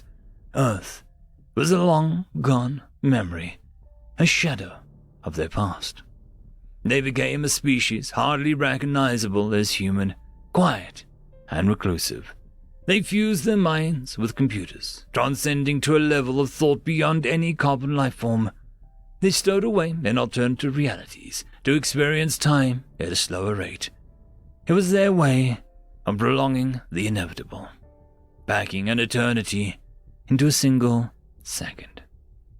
And despite their best efforts, time caught up to humanity all the same. Why did you leave us, humans? I guessed the answer before their reply came through. They were a species that was fundamentally unhappy. No matter what goals they achieved, the satisfaction never lasted. Reality never lived up to the dreams inside their heads. We were looking for a purpose. Staring out at the lifeless void of space, I thought I understood. We saw the universe now, as the humans always did, as a futile race against time, where all accomplishments eventually meant nothing. From the beginning, they lived with a constant awareness of their mortality, their pressing knowledge that we were destined to die and be forgotten, that the blip of our universe would be washed out by permanent heat death, entropy, an endless nothing. The humans wanted to be more than nothing. Did you find what you were looking for? It was right in front of us, the entire time. What did that even mean? Why did they speak in riddles? If the humans had discovered the meaning of life, I wanted to know. It was the least they could do, as a final farewell to an old friend. They had to have some solace hidden amidst their existential dread. I don't understand. You don't have to. We know what we must do, what we were destined to create. This time, we'll get it right. End of story. Story number 2. Warning, avoid humans. Written by Nick Graydon. Report FCR 21S368/0-55. Agent Lee Zentile, Myanmar. SSO number 371292. Observational Study Summary. Special Species Observation Agent 55 was sent to monitor native species in natural habitat prior to galactic contact. As previously noted, this intelligent race had not developed the function to allow psychic or even empathic communication, a first among a species so technologically advanced. Though most of the species is innately able, through training, to adopt some minuscule third cousin to empathic reception, the result of this self-directed empathy as a whole are so negligible as to be considered moot. This is thought to be the reason of their warlike nature, but does not explain the ever-decreasing violence amongst them over the past 6 to 10 millennia. Their records are incomplete and spotty.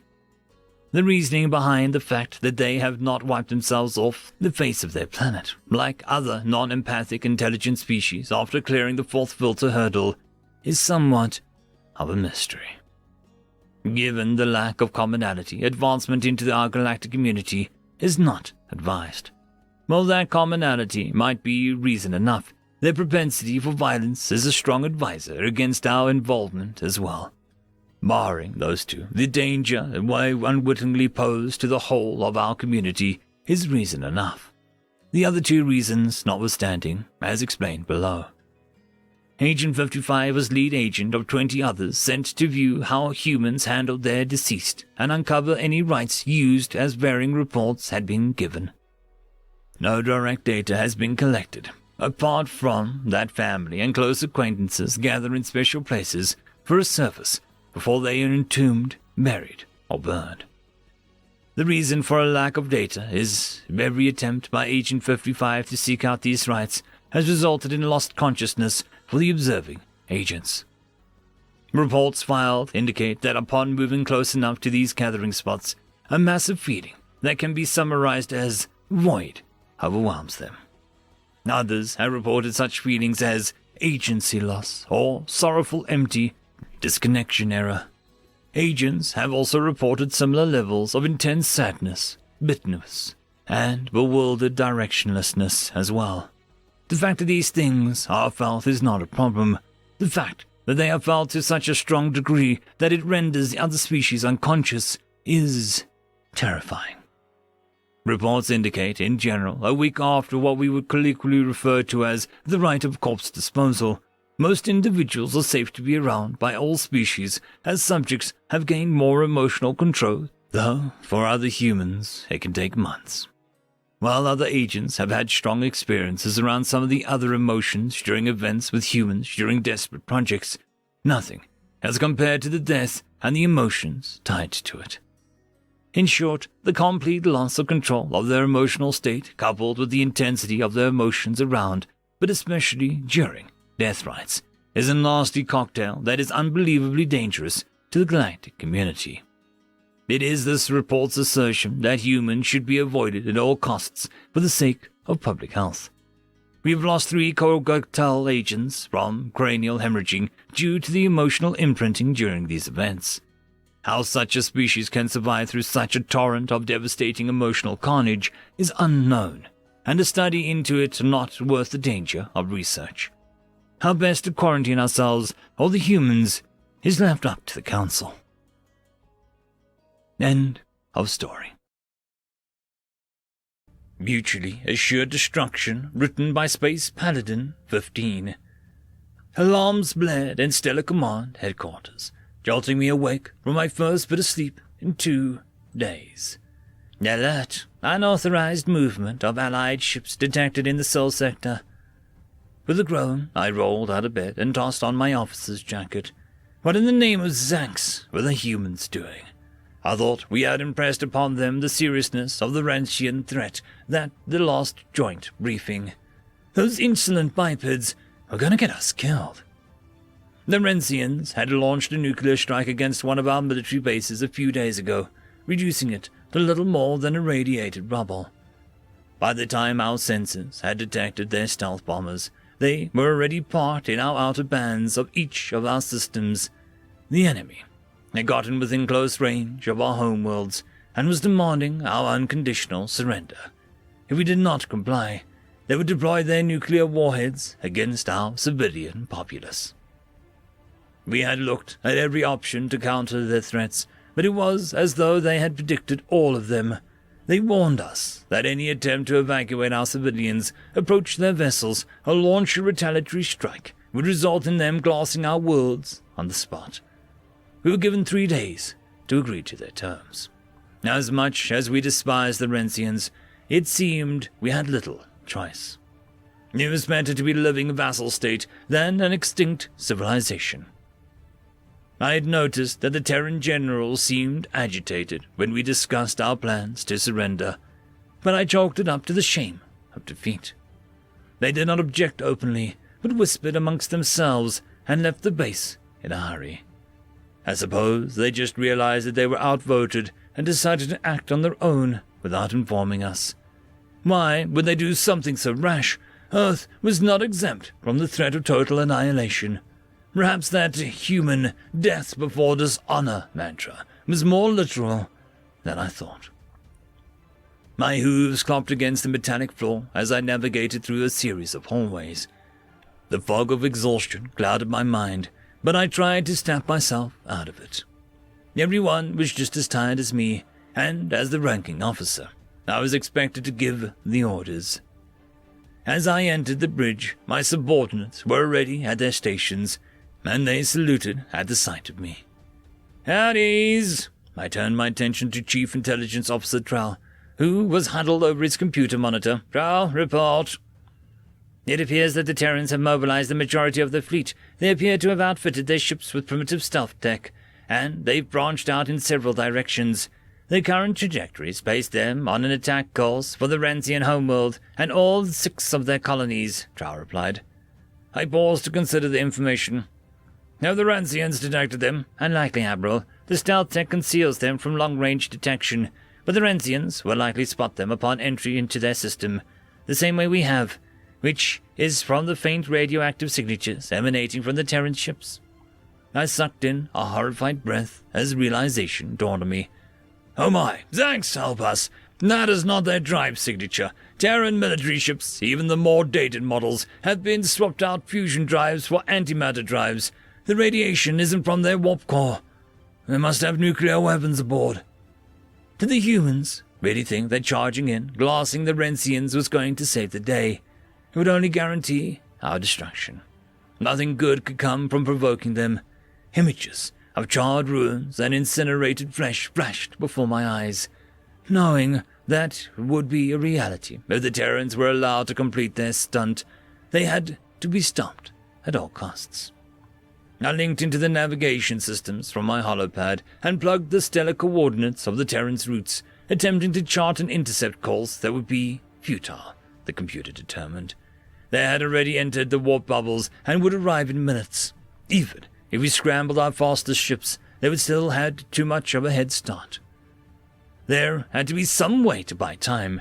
Perhaps we could talk them down, although it did not appear that the Terran military was listening to reason. Anything was worth a shot at this point. I turned to my communications officer. "Get them on comms link immediately. Transmit on the Stellar Command emergency frequency." Enkar pressed a few buttons, waited for what felt like an eternity, and then frowned. "Sir, I'm afraid the human ships are ignoring our hails." I muttered a few curses under my breath, feeling frustration bubble in my chest. There was absolutely nothing that we could do to affect the situation. We were just as powerless to stop the humans as we had been to stop the Rensians. Time slowed to a crawl as we tracked the fleet's progress on our monitors. The Terran ships signified it by small blips on the star chart. I thought about my family. I thought about resigning my post. I wondered if any of us would still be here in an hour. Watching the markers blink across the screen, parsec by parsec, the feeling that I had failed in my duties to my planet and to Stellar Command weighed heavily upon me. I should have realized what the humans were up to, but how could I have known? Could anyone have known? The white dots briefly flashed red as the Terran fleet reached the Rensian systems, breaking me out of my thoughts. This was simply our surveillance registering that they had dropped to sublight speeds, as they would be necessary for missile launch or a precision bombing run. The enemy surely had noted their presence now that they had left hyperspace. I read over the information we had one last time, looking for an angle. The number of radioactive signatures we detected was a bit concerning. The humans seemed to have enough warheads in tow to rival the Rensian Empire's entire nuclear arsenal. They had to be a computer error. Stellar Command was well aware that the Terrans had nuclear capabilities, but from the version we had from Earth's history, they had only used them twice in combat. Their nation factions had unified a long time ago, and there had been no detonations other than the occasional tests for many decades.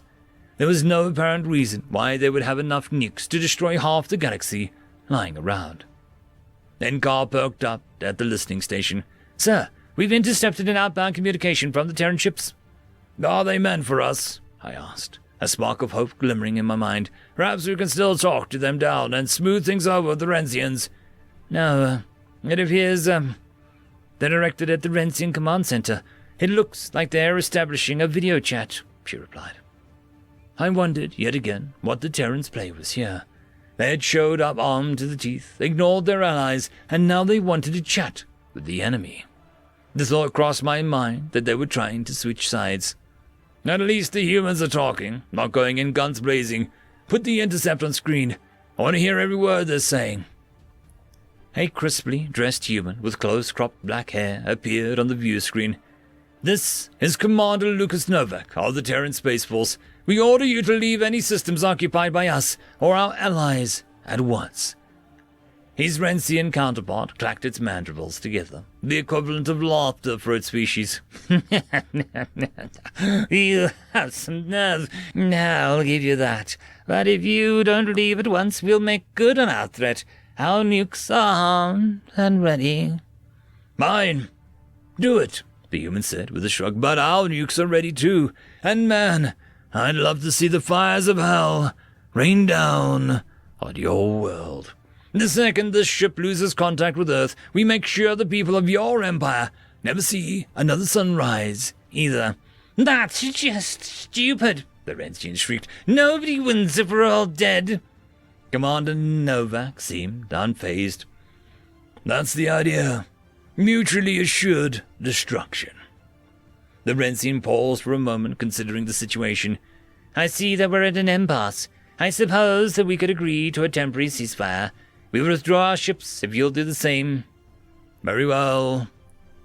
The call was aborted, and I stared at the blank screen in disbelief. Had the Rensians really just agreed to stand down? The humans' entire strategy had been to ignore the threat against their planet and counter it with their own. I needed to speak with them, if nothing else, to understand why they would risk their species' existence. Trow, hail the Terran vessels again, I ordered. This time the humans answered in a matter of seconds. Commander Novak rematerialized on screen, grinning from ear to ear. Your species disobeyed a direct imperative from Stella, I began. Commander Novak's smile grew wider as he interrupted. You're welcome. I couldn't help but smile a little myself. Okay, that all worked out, but what if it didn't? How did you know that I would stand down? That you wouldn't just end up trading nuclear punches? The Rensians are arrogant, but not stupid. Nobody wants to have their entire species wiped off the map, their entire civilization turned to dust. We just had to make them understand that there would be no winners in such a war. And that's why you have so many nukes. I suppose so. If anyone tries to get off humanity, it's the last thing we do as a species. We'll make sure that we take them with us. End of story. A rallying cry written by Space Paladin 15. Humanity was presumed to be extinct for decades. The Kyrule Empire had sought to assimilate Earth into its territories as a part of the expansionist policy. Given the option to surrender or face certain death, it was assumed the humans would choose the former. Their species had not even achieved FTL travel or made previous contact with alien life.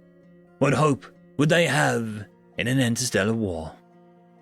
The Empire gave a demonstration of its might, blasting a human lunar colony to smithereens with a nuclear assault. Whereas such a display of prowess would have evoked fear in the more sensible species, it only garnered outrage from the people of Earth. Just a few hours after the bombing, the United Nations sent out a defiant statement declaring war on the Kyrule. The Kyrule was stunned at the foolish rejection, but promptly bombarded every bit of land of Earth. They had to make an example of the humans, so that their current subjects wouldn't get any bright ideas. With all Terran cities laid to waste and their planet rendered uninhabitable, victory was declared. No sign of life was picked up on the surface by Kyrule's sensors. It seemed that the species had been eradicated. Humanity became a little more than a footnote in the pages of Kyrule history textbooks. They were a lesson in what happened if you defied the Empire's wishes. But for members of the Resistance, such as myself, they were symbols, heroes. The ones who had known that they would lose everything and fought back anyways. Direct rebellion would have been suicide. So the resistance operated in the shadows. We would sabotage ships, steal munitions shipments, and spy on the Empire's officers. I worked as a barkeep on a nebula station, eavesdropping on off-duty conversations and feeding intelligence back to the rebel leadership. There is plenty of time to think in prison. I played my capture in my mind over and over again. It was just like any other time, passing through the checkpoint to the transport hall. But rather than giving me a quick glance over, I was accustomed to, the young inspector was staring at me with suspicion. I tried not to wither under her scrutiny. "You travel too often, Nervin. I know you're up to something. On the ground," she barked. 2 soldiers threw me roughly to the metal floor. I winced as a sharp pain stabbed through my ribs. They tore off my coat and rummaged through my suitcase. I knew the gig was up if they searched any further, but there was hope that they would stop there. Next thing I knew, my boots were ripped off my feet. I could barely think over the blood rushing in my ears and the pounding of my heart. The inspector pried the folded-up note from the soul, smirking in satisfaction. Well, what is this? A rebel spy. Throw him in a cell and throw away the key." In the first few days of my detention, interrogators dropped by. They demanded information about the resistance, offering slavery rather than death if I gave in. When I refused, they tried to beat the answers out of me. That didn't work either, so they stopped coming altogether. I figured the next person I saw would be the executioner. Between the total isolation, the tight confines, and the foul odor that seeped from the walls, it was enough to drive anyone mad. A guard only brought food and water once every 2 days, causing my body to wither along with my mental health. I tried to focus on things other than the grim situation, and my thoughts often drifted back to the last intelligence I had gathered, the information the resistance had never received. A group of soldiers had been discussing the approach of a mysterious fleet of ships. Preliminary scan showed that they were outfitted for battle and of an unknown model. They were larger than any vessels known to the Empire, and they were closing in on chiral space quickly. All posts had been placed on high alert. One morning, the sounds of gunfire and explosives shook me awake. It was a relentless bombardment, and from the desperation I heard in the shouts of the chiral soldiers, they were losing. I wondered if it was an armada that I'd learned about at the bar. I marveled at their boldness, that they had some audacity to attack a military station that was armed to the teeth. Judging by the fact that I did not hear the hum of railguns charging, the attackers had knocked out the post's defense in the first strike. The shooting drew nearer by the hour, until it seemed to come from within the walls of the prison. Footsteps thundered down the hall, and without thinking, I called for help as they passed my cell. The door was kicked in, and I squinted for my bright light that poured in. As my eyes adjusted, I got a good look at the attackers for the first time. The appearance of these bipeds jogged a memory deep within my mind. A gasp escaped my lips. Humans! The man who busted the door lowered his rifle. Correct, Sergeant Paul Stewart of the Terran Army. Sergeant Stewart spoke in a heavily accented Kairuli, but his words were understandable. I was shocked by the soldier's identity. This was the same supposedly extinct species that us rebels had immortalized as martyrs. But the humans were here, before my eyes. Perhaps the destruction of Earth was nothing more than propaganda and imperial lies. We were told the humans were wiped out, I said. They thought they killed us all. We don't die that easily, the sergeant narrowed his eyes. You're in a much worse shape than the other prisoners. What are you here for? We're not freeing any murderers or violent criminals. I was a spy for the Resistance. We were trying to destroy the Empire from the inside, I replied. Sergeant Stewart laughed, his expression turning much more friendly. Hey, Resistance, huh? Me didn't know there was such a thing here. Please, come with us. I struggled to my feet, swaying a bit. My atrophied muscles barely held my weight, but I managed to find my balance. The human noticed my difficulties, and a glint of pity flashed through his eyes. He wrapped an arm around my side, providing support. I offered him a nod of gratitude as we hobbled down the hallway. Humans are heroes to the Resistance, you know. You inspired us. If you don't mind me asking, how did you survive? We moved as many of our people to underground bunkers as we could before we declared war. We still lost too many. It was just a matter of playing dead. The Kai rule assumed their bombs ended us, but there were survivors. For decades, we have waited, studying your technology, your culture, your language. Once humanity was divided, but now we were working towards a common goal. Our army comes seeking revenge, to pay the Empire in kind for what they did to Earth. I frowned. You wish to destroy the homeworld? Sergeant Stewart shook his head. No, we wish to destroy the Empire. We will liberate the oppressed, destroy their military, and topple their dynasty.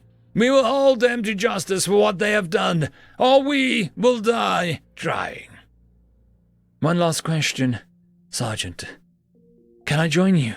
I don't see why not. We're always looking to add to our ranks. The humans inch closer to the home world day by day.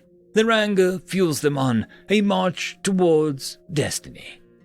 I'm happy to be along for the ride. More members of the Resistance flock to our ranks each day. It has fallen upon my shoulders to contact the underground to recruit rebels to the cause. Some insurgents still won't take up arms directly, but they're happy to supply what intelligence they can. After living among the humans for a short while, I've concluded that they are every bit the mythical, larger-than-life figures our stories said they were. Despite everything that has happened to them, they still espouse the values of freedom and equality. They spare civilians, they fight for the common man, and they alleviate suffering where they can. Resistance members will join Terran troops today for our first ground deployment, and I only hope that our courage can match theirs. We've sewn a quote from the human history into our uniforms, translated into Kairuli. It is becoming something of a rally cry. Give me liberty, or give me death. End of story. Story number 1. Rejected, written by Rosie013. The first human that we'd ever worked with was a big shock to the crew. Everyone had heard the stories of how amazing it was to have a human on the ship, of course. Their boundless strength and companionship that they provided, and of course, their strangeness. So our good captain went out and did what captains do. He took a risk and hired a new human crew member, a young male called Michael. We all had our reservations at the rash decision, none more so than me and the cargo handlers, but no one ever consults us about new hires. Naturally, all the rumors of the species' outlandish reputation quickly became betting on how long it would take for the human to do something truly bizarre, something alien. Every species had their quirks, but apparently humans had almost something else entirely. I felt cautiously optimistic with my own bid. A couple of days with a coin for a couple days apiece before the non-typical activity started to show themselves. Not even the captain could have guessed that the new hire would start being human on the very first day. Michael didn't look all that interesting to start with, just barely standard bipedal body layout with mammalian features. He took instruction well and wasn't bothered by any of the other sailors' harsh language that me and the other handlers bandied about to test the new guy, and his impressive strength sped the loading process up quite a bit. It looked like having him around on the same shift would be quite desirable for us, doing us almost a quarter of the total work on his own. With that good first impression, we were away from the dock faster than expected and found ourselves in an uncommon position of having some free time on our hands. A few of the others had hoped Michael would join them in the rec room for a bit to get to know him better, but he declined, saying that he was tired and needed to settle in before the next work assignment. Fine by me. I sure as heck didn't want to miss the opportunity to put my feet up. There would be plenty of time to get to know the newbie later. The first sign that something was wrong was when Michael didn't show up for midday meal. Different eating cycle, perhaps. After a brief discussion, I got voluntold by the ship's second officer to go and fetch him. He wasn't hard to find. He was in his assigned prayer bunk in the communal quiet room. Dead. He was unresponsive, and still, it took all of my composure to remain calm while I called for medical. They couldn't do anything, of course, but this would have to be investigated. And on the first day, no less. I could not think about the poor human while I waited. Did we work him too hard? He said the sweat was a sign of hard work, not some sort of injury.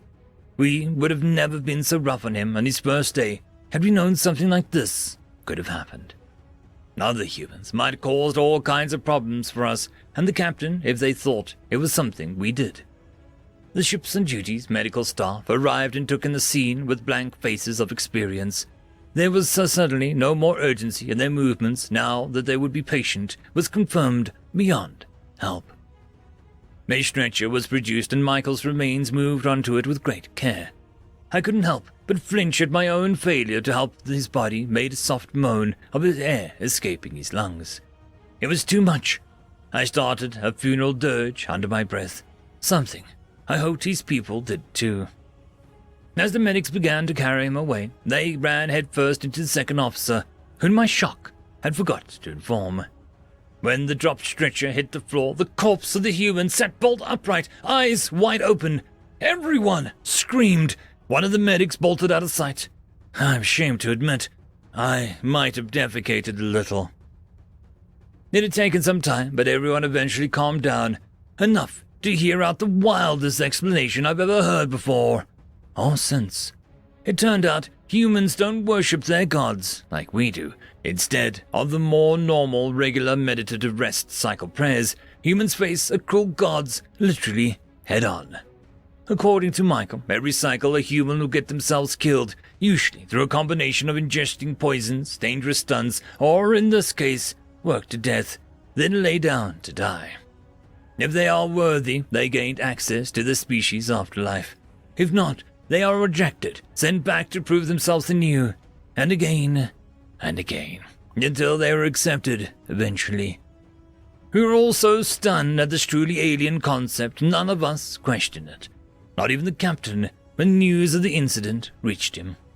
Of course, none of us knew Michael or humans in general enough to recognize the spark in his eyes as he explained this. The medics did the general health checks anyway, baffled that they had somehow overlooked this quirk of nature in the relatively new species.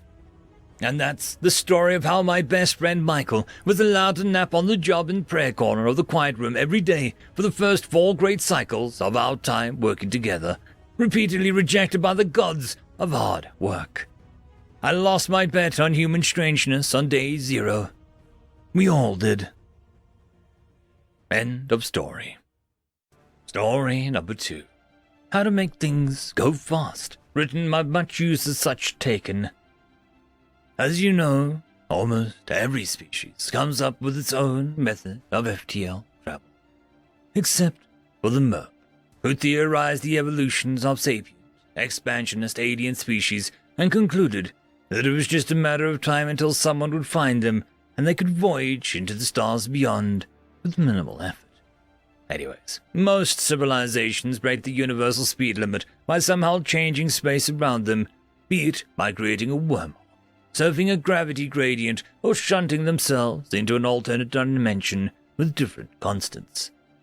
Humans, obviously, couldn't be normal and had to one-up everyone else.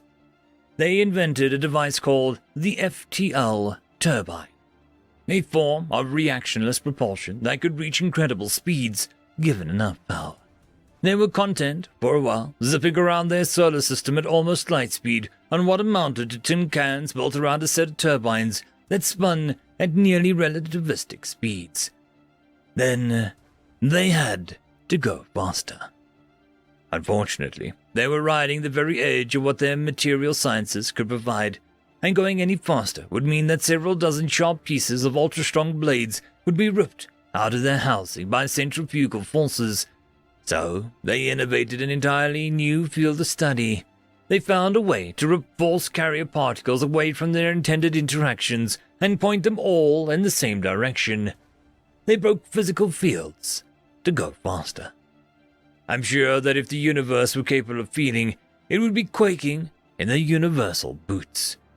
This proved to be an amazing discovery, as not only could the humans go faster, but they could also make literal fields of force to protect their ships from impacts. All at a low price of possibly going up in flames around a tiny black hole or a sudden nuclear fusion reaction if things ever malfunctioned. Unfortunately still, they ran into the age-old speed limit of 300,000 kilometers per second, and time dilation began taking place. They were technically going faster, but they were also technically weren't. The sensible course of action would be to use their newfound technology to stretch and pinch space in order to cover more distance with the same amount of speed. Humans are not sensible beings. Instead of changing distance in order to maximize their distance over time, they decided it would be better to completely break thermodynamics, conservation of momentum, and several other quantum fields and quantum field-related stuff, and effectively threaten time with a gun and tell it to go faster. They achieved this time compression by pulling a ridiculous amount of energy out of nothing, generating antimass and a controlled environment, then using the force of mass being pushed away from it to keep their artificial gravity pointing the right way, their shields powered, and let their spaceships accelerate. This makes their FTL system almost entirely self-sufficient, only taking energy when it has to start. It is yet unknown and hotly debated why it happens, but when a human ship uses the mechanism to forcibly pass light speed in normal space, it only interacts with light and whatever has relative velocity lower than c. My personal guess is that the universe simply doesn't want to deal with their madness anymore, so just ignores their existence when it breaks too many things. End of story. Story number 1. We wondered, are they friends? And Earth said, yes. Written by Lone Noble. I declare this cycle session resolved. The assorted representatives may now leave the sanctum. Enjoy your afternoons, everyone. Slowly, the various species picked themselves up from their thrones, hover seats, and platforms and began to chatter amongst themselves. Some were making friendly gestures with their various appendages and discussing new plans. Some were glaring at one another in challenge, and a few species focused on greatest efficiency were already sorting files on their pads and preparing to head to another meeting.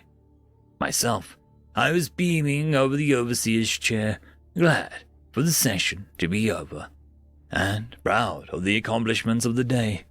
More food for the refugees of Zerthax after a great storm had caused a famine on the already fragile desert biomes of the newly founded colony. Increased funding for architecture on developing worlds and essential projects. An accord between Zythans and the Orcs, bringing the two species closer than ever before with shared migration policy. Oh, and how could I forget the formalized welcome of humanity to the Galactic Consortium? It was all a formality, of course, and we all knew it. Humanity had long since integrated with the rest of us at a pace much faster than any before them had been able to do, impressing the elder races and fledglings alike. We'd be alarmed at the rate of their advancement if it were anyone else, but the peoples of humanity had already proved themselves valuable allies to our governments and close friends to our peoples. I felt my gaze drawn to the 3 human representatives laughing between themselves and some of the Zythans who were about to leave. Typical, I supposed. No human would have let a friend leave after an event like this without a hearty congratulations. Affectionate bunch they are. Of course, it wasn't always that way for us all. It feels like an eternity now, but it was not so long ago that we had first contact between ourselves and the unified human worlds. It was a time of great upheaval and turmoil. First contacts were hardly out of the ordinary, of course. It was a large universe, and the consortium was ready to face whatever mystery presented itself next. But humanity had taken longer than most to find its way to our borders.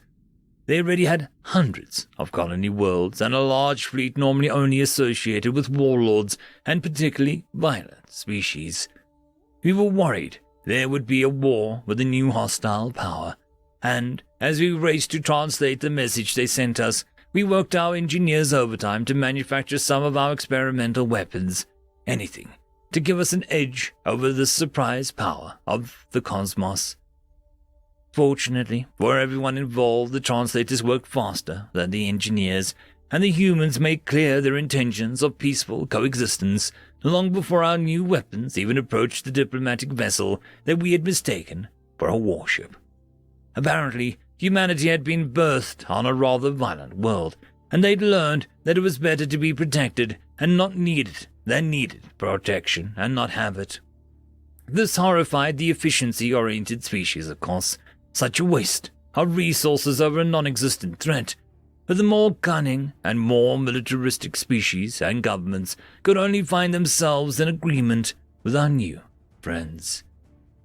All of this was, of course, wonderful news.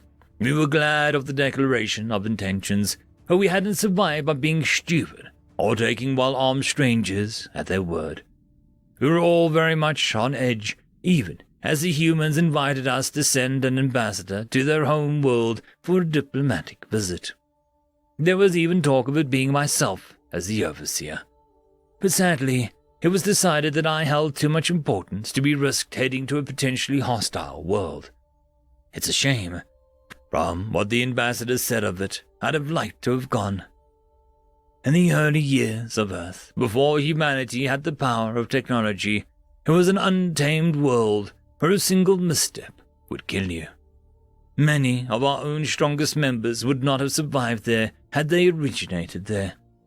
When the ambassador arrived, thankfully, the weather was clear and sunny, the people friendly, if loud, and the temperature moderate enough for many of our species to be quite comfortable. A nice day for a historic moment. The ambassador was already unconcerned. He trusted humanity at their word, which is why he volunteered to go. But the rest of us were unconvinced until he brought back the greatest revelation he'd gotten from his trip. The truly important part of the visit wasn't the assurances of the politicians of Earth, the offers of gifts of resources from the distant colonies to help start up some of our own, the attempt to set up an early migration pact, one we could now get to organizing now the formalities were past, thankfully. Nor the eagerness of the people to meet us. All of them were fantastic signs, but the people can be fickle, and ideologies can turn like an asteroid orbiting a star. What really sold us on humanity's benevolence was the scent. Everywhere the ambassador went, it was absolutely overpowering. Later diplomats concurred with the initial report from our first contact specialist. It was a pleasant aroma that the humans cannot, apparently, pick up. It's a mix of various creatures of the world mocking humanity, both predator and prey. What sold us was a universal agreement between man and animal that they were friends. Humanity was the protector of Earth and the bulwark of nature, custodian to all life that resides in the cradle world, and though the humans could not notice the way that we could, the world was showing its gratitude. The message was clear. Humanity was decidedly a friend to life beyond its own species, long before they built their own spacecraft. Many of our species considered themselves the protectors of life on their worlds, of course, and we'd seen the phenomenon on a smaller scale. Some of them had animal companions at their sides, and many had large, wonderfully maintained biomes of life on their worlds, but none before had the total unifying agreement from such a variety of life. It did not matter where we were on the world or what creatures were nearby. The scent was there, marked strongly on every human settlement, be it surrounded by jungle, desert, planes, or if it was contained underwater.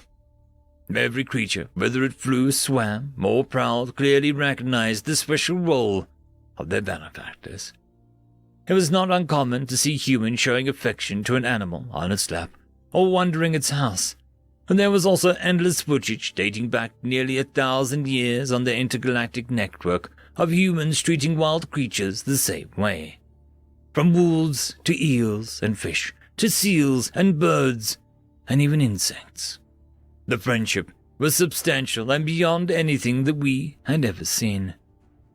The humans don't understand the significance of this, of course. As they become a new, shining star in our consortium, they just assume that we're super-friendly alien pals that they've always been waiting for. They never saw our initial paranoia, the weapons we'd prepared for a worst case. Few have gone back to see the articles that spoke of war from various media sources. Sometimes, the ignorance of it can be rather amusing to me, as I remember the initial panic. The lovable species who made friends with an entire planet before they reached the stars haven't picked up on the fact that they might be the friendly ones, and we might be the blessed ones to have them. And so, I rose from my chair, and my elation only rose with me. The humans would probably say, I felt like I was floating, and the pun would be entirely intended. But that was the nature of being aquatic and needing an anti-gravity belt to travel land. Humanity now had the potential to become more than they already were, and the universe would change with it.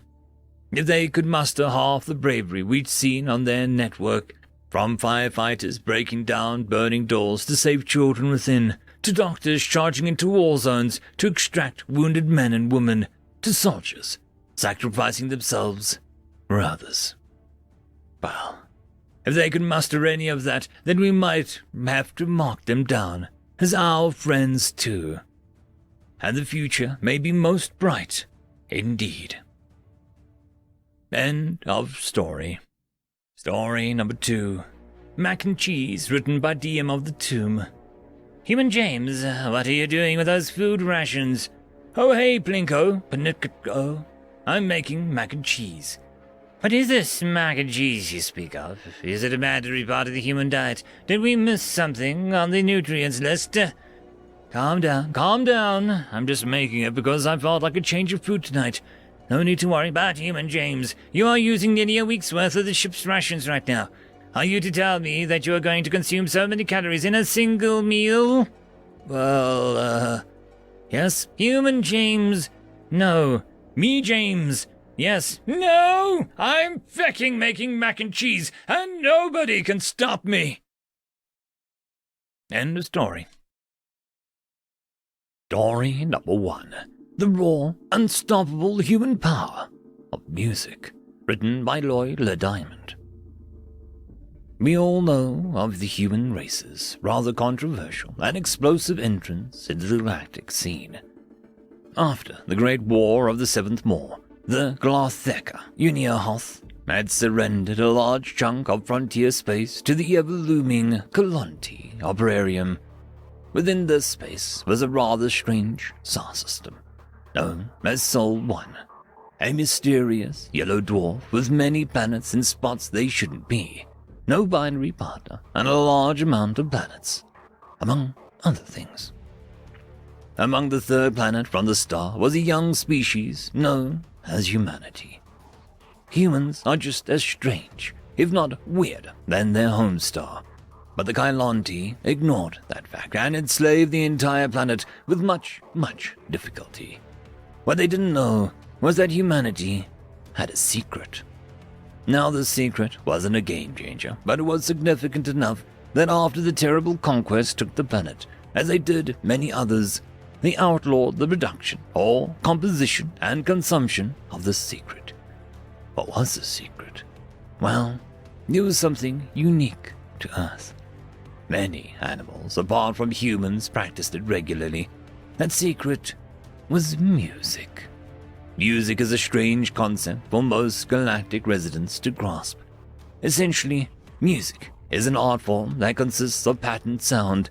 This can range from sounds produced through vocalization, and in fact, humans have specialized bodily systems to produce these special vocalizations, of which they call singing. Dedicated devices meant to produce sound such as a guitar, piano, and drum, or even the environment itself. To human, music acts as a form of emotional release and experience, one of the more powerful artificial ones, and exists amongst most other forms of human art that can feature sound. The emotions experienced depend on the sounds produced, along with the accompanying words or lyrics that may or may not be present. Music can also function as a religious expression, or a celebratory one. But none of this was the reason why Kalonti outlawed music. The real reason was that music also had an effect of increasing human production and focus, and acting as a powerful social bonding tool. Two very, very dangerous tools for an enslaved population to have.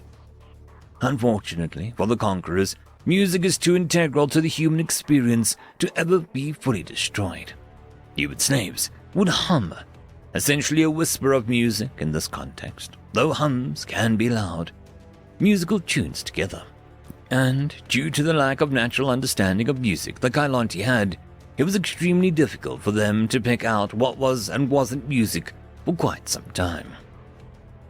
This difficulty led to natural human conversion often being punished, and, ironically, human music without vocalization to be ignored unintentionally. This lyricless music was very percussion-heavy. Now, what does that mean? Well, here's a demonstration. Stomp your foot 3 times at a constant interval. Hear that oomph sound? That's percussion. A hitting sound. Well, humans would tap their feet together in musical ways and would make musical pieces that could amp them up to fight. This also had the aforementioned effect of increasing the prisoners' social bonds, making them a bit more of a cohesive force. Ultimately, music, among many other things, led to the mostly bloody and brutal slave revolt in galactic history.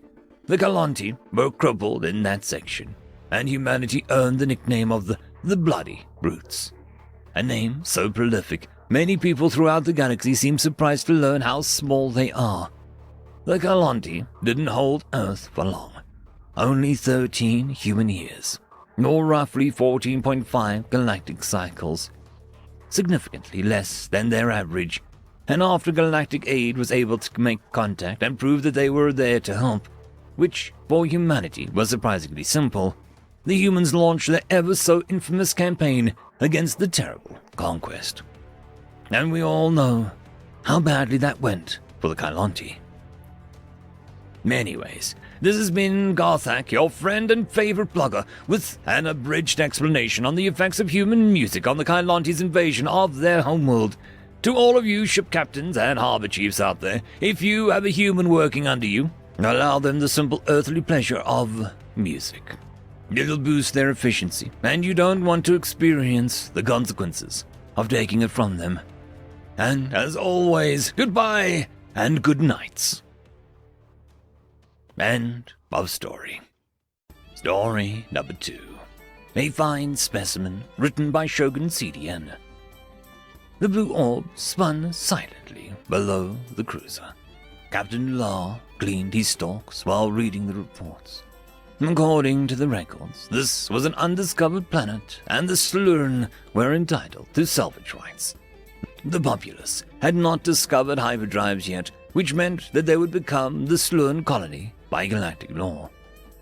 Still, he was troubled by what he was reading. High gravity, large predator species, poisonous plants. Did he read that right? Weather extremes. How were the Slurn going to govern such an unruly wilderness? They would need the locals to help them plunder the planet's resources, but so little was known about them. The captain had ordered the crew to obtain a specimen for closer study to see if there was any hope of using these humans. Suddenly, a klaxon rang out as his screen beeped urgently. It was a request from the detention center. He flicked the button with a pincer, and an underling's panicked face appeared.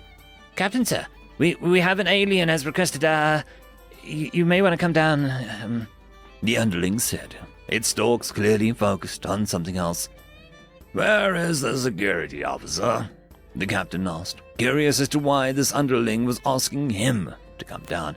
Sir, the security officer is injured along with much of the security team. I think that he might be dead. The medical chief took him away, the underling replied.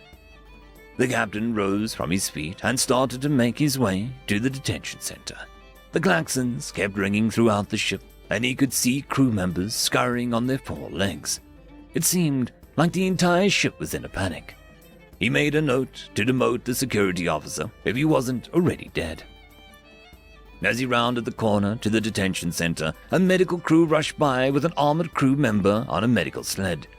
The medics were treating his wounds, and the captain could make out cracks in the armor and the exoskeleton of the crew member himself. Purplish fluid leaked from the number of wounds. The detention center itself was a complete chaos. Bodies lay everywhere, and weapons and armor were scattered all over the area.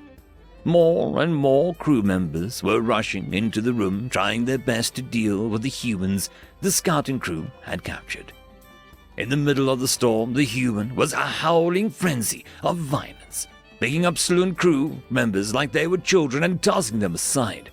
The captain recognized a slumped-over figure as one of his most feared and accomplished soldiers. He seemed to be missing a hind leg. He spotted the head xenobiologist and grabbed him roughly by his mandibles. What in the name of Harvey is going on here? The scientist had a fearful look, but the captain could see that their fear was of the human and not of the captain. Sir, we obtained the specimen you requested. We found one of them in a state of extreme hibernation in an isolated area. It did not wake even as we approached. It was surrounded by empty bottles of corrosive liquid high in ethanol content. We managed to bind it and bring it to the ship, but when it awoke, it broke free. We've been trying to contain it, but it is much stronger than we anticipated, and its propensity for violence is off the charts. The captain pushed the scientist suddenly as a monitor flew at them, briefly missing them both. The human was even larger in real life than the captain had expected. It moved in an awkward, lurching fashion, but lashed out with the powerful upper appendages, destroying everything and everyone it came into contact with. The captain picked up a pulse rifle as the ship was being torn apart. You idiot! Our recon showed that the females of the species are smaller and more manageable. Why didn't you tame one? Sir, the scientist started to speak, but he was cut off by a security guard landing on him and crushing his stalks. The human looked at Captain Law with hatred in its eyes. My friends are good, it slurred. End of story. The human word, sacrifice, written by Space Paladin 15. Esteemed members of the Galactic Senate, I understand why some of you oppose adding the Terran United Nations to the Council. When I was young, I too dismissed the humans as little more than tribal primitives. Their finest feat of engineering was that scrap metal cylinder they stuck a warp drive to and sent to Alpha Centauri. Actually, when you think about it, it's a miracle that clunker flew at all. You wonder what they could possibly add to our regiment, or if you can trust them. Perhaps a small anecdote from my time out in the great expanse will change your minds. I was working for a luxurious cruise ship where we ferried wealthy passengers across the galaxy. There were many who would pay a hefty price to view the radiant colors of a nebula up close and personal. And of course, we stocked up on the finest delicacies and intoxicants. We had enough talum cakes to feed an army and enough Rinks capsules to sedate a Caesian beast. We were a bit short-staffed during the height of our travel season one year, even offering generous pay and over-the-top benefits. It was difficult to find anyone willing to be off-planet for such long stretches of time. Pressed to find a solution, we reached out to employment offices on the most recently discovered planet, Earth. Before we knew it, we had dozens of applicants. the human civilians were all too eager to venture to the stars. After careful review, they picked out the best 4 candidates and hired them. The names were Mark, Terry, Amber, and Cyan. You could say that our management took advantage of their enthusiasm. The wages given to the humans were much lower than our other staffers. I asked Mark why they would work for so little, and he just laughed and said, "It's not about the money." But I digress. The humans were the subject of many snide remarks amongst the rest of the crew. They didn't have the best reputation. They were said to be clumsy, naive, and undisciplined. This was not helped by the fact that Mark and Terry were found passed out in the dining lounge on their first night on the ship. Apparently, they had crushed up the Rinks capsules and snorted them. That was a new one. I steered clear of them for the most part at first, but curiosity got the better of me. They were more friendly and more intelligent than the bawdy jokes would have you believe. We shared stories about our cultures, what strange rituals they had for their deceased. I never heard of a species leaving gifts for corpses, and I couldn't fathom why they would do it. Eventually, we began to connect on a more personal level.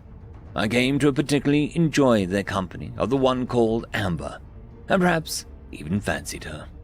We could eat breakfast together in the mornings and watch Terran movies together in the evenings. What little break time we had was shared almost exclusively in each other's company. So, as the ship's voyage came to a conclusion and the passengers disembarked, I felt a sharp pang of disappointment.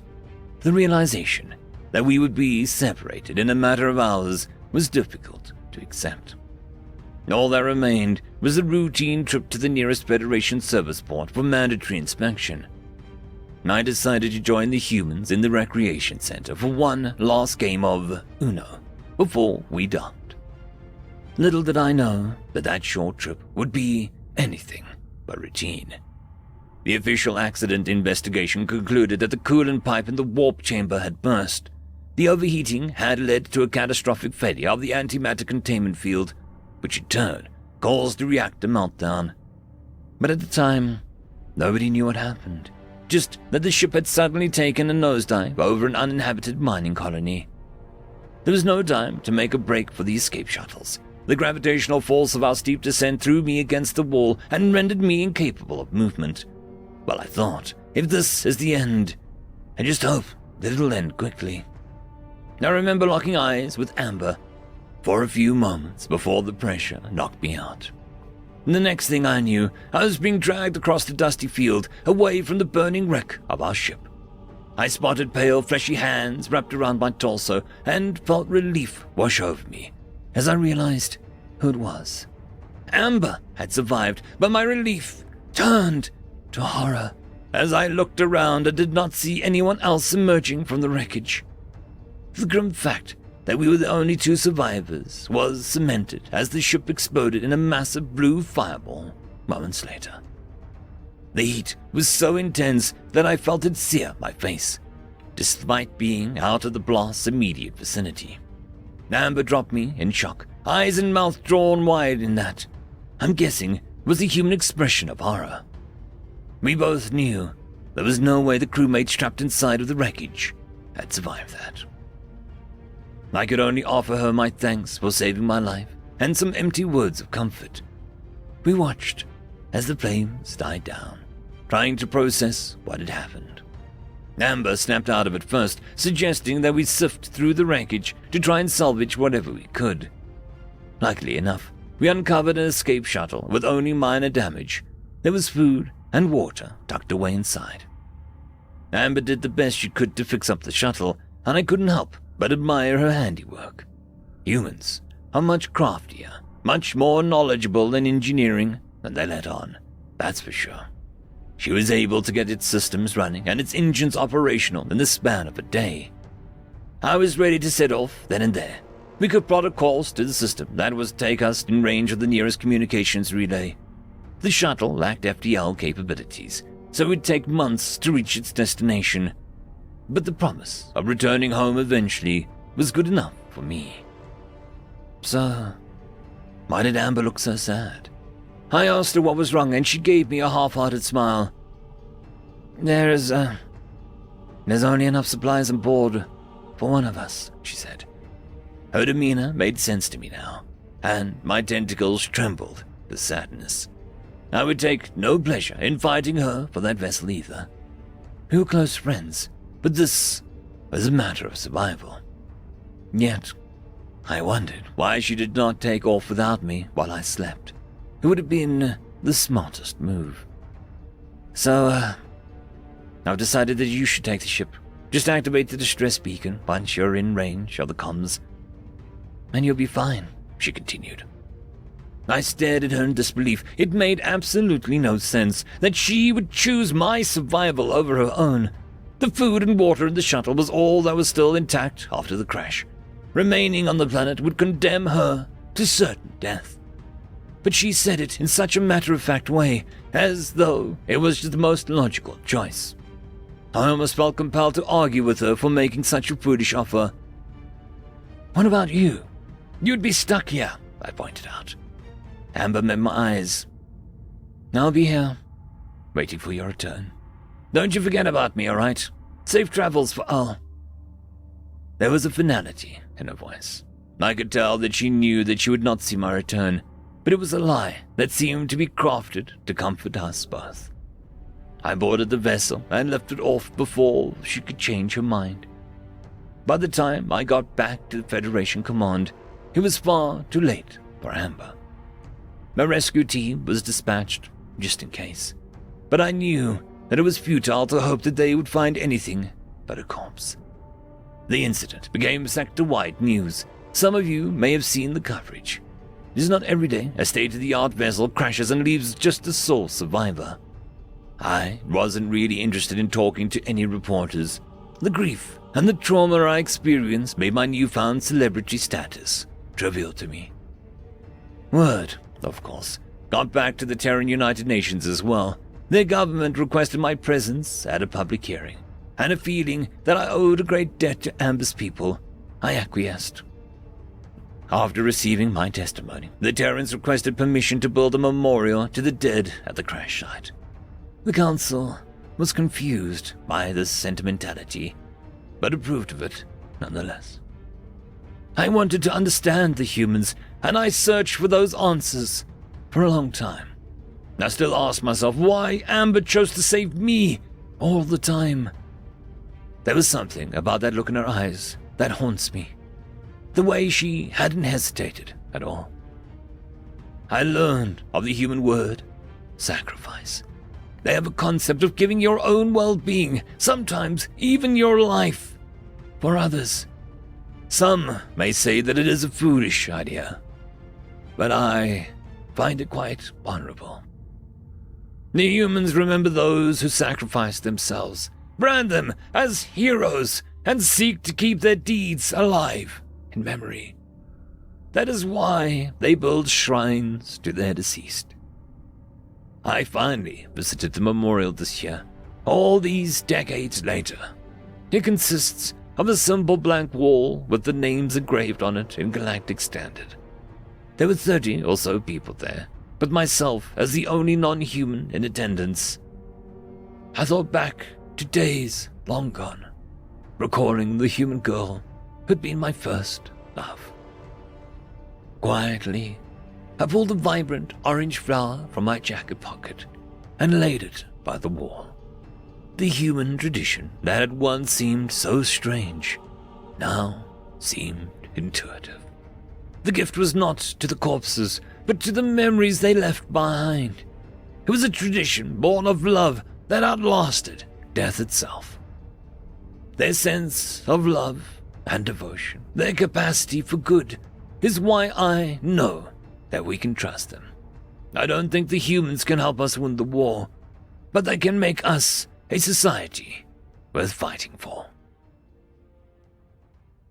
End of story. Story number 1. Jungle Heat, written by who do you think? Day 1. I've been in this damn jungle for 2 hours, and it's already trying to kill me. My legs got caught under a root, and I nearly fell into some mud that I probably would have drowned in. I'm soaked through. I guess we're expected to fight a war out here. But to me it seems more like we're fighting the jungle and trying to outlast the enemy. Hopefully my gun is operational. I'd hate to die to one of those bastards because of perpetual muck in this hellhole jammed my rifle. Day 5. I haven't been able to write for several days. I had the time and all, but my notebook was wet. I wasted about 5 pages when I tried to write without checking if it was dry. I tore through a good portion of the notebook with my pen. Still, no sign of the enemy. I've got slightly better at traversing the terrain, but it's still difficult. I'd kill to be able to take a shower and dry off. My clothes are now soaked with mud. By the way, the heat is oppressive, 35 degrees Celsius, day and night thanks to the humidity. I can't see more than 3 meters in front of me because of the foliage. Day 15. There they are. Somewhere they're here. I can hear them creeping through the jungle. They're stealthy, all right, but there's something different about the way they sound as compared to some animal. It just sounds sinister. I haven't slept in 25 hours. Day 23. The feckers are laughing. They're laughing at me. I know it. They're sitting out there just like I am, but the sick feckers like it. The insects are starting to get really loud. I can't hear the enemy creeping around anymore. Me and the boys have been sleeping in shifts. I just want to get out of here. Day 34. Little John's dead. Bastard slit his throat in the middle of the night. They also took the last of the nicotine rations. We won't be having our psychoactive drugs, I guess. Maybe it's for the better. They're getting bolder. Even the insects can't make them now, but we can still seem to kill one of the feckers. They'll holler in the night, or howl, or scream. It all sounds so predatory. We were supposed to be rotated out by now, but our replacements are pinned down. Apparently total air superiority doesn't mean jack shit. Yeah. Day 47. First they killed Chondradrell, now they killed Hemdnek. From the tracks we found, they caught him away from his gun and chased him into the stinking pit of mud. We couldn't recover his body. As commanding officer, I decided to activate our thermal protection system and call for incendiary strikes. The jungle burned, all right, but there was nothing there. The goddamn ghosts. Day 50. With our patrol zone a smoldering heap of charcoal, commanders pulled us out. I got a cold shower and a can of Zimpac beans. The barracks don't block out the sound of the insects in this god-forsaken place, so I still can't sleep. The airfield has begun launching heavies with full escorts every day to flatten as much of the jungle as we can. But I'm not too hopeful. Day 56. They attacked today. The crazy bastards attacked in a rotary airfoil craft and some ridiculously slow fixed-wing aircraft. It's amazing that they still use aerolift vehicles. They came in blasting some ungodly noise and completely wrecked the runway with some chemical explosives. After they destroyed that and the fuel depot, they started going after things of lesser value, like the latrines. By the end, they were gunning down anything that moved, flattening buildings and making us run for ditches. Then they landed and some combat troops came out. They hunted us. I was lucky to make it off base quickly, but there weren't many of us left. The base is burned to the ground. Day 81. I've been alone in the jungle since the attack. The only reason I know there's a war going on is the constant bombing. I'm getting used to the jungle.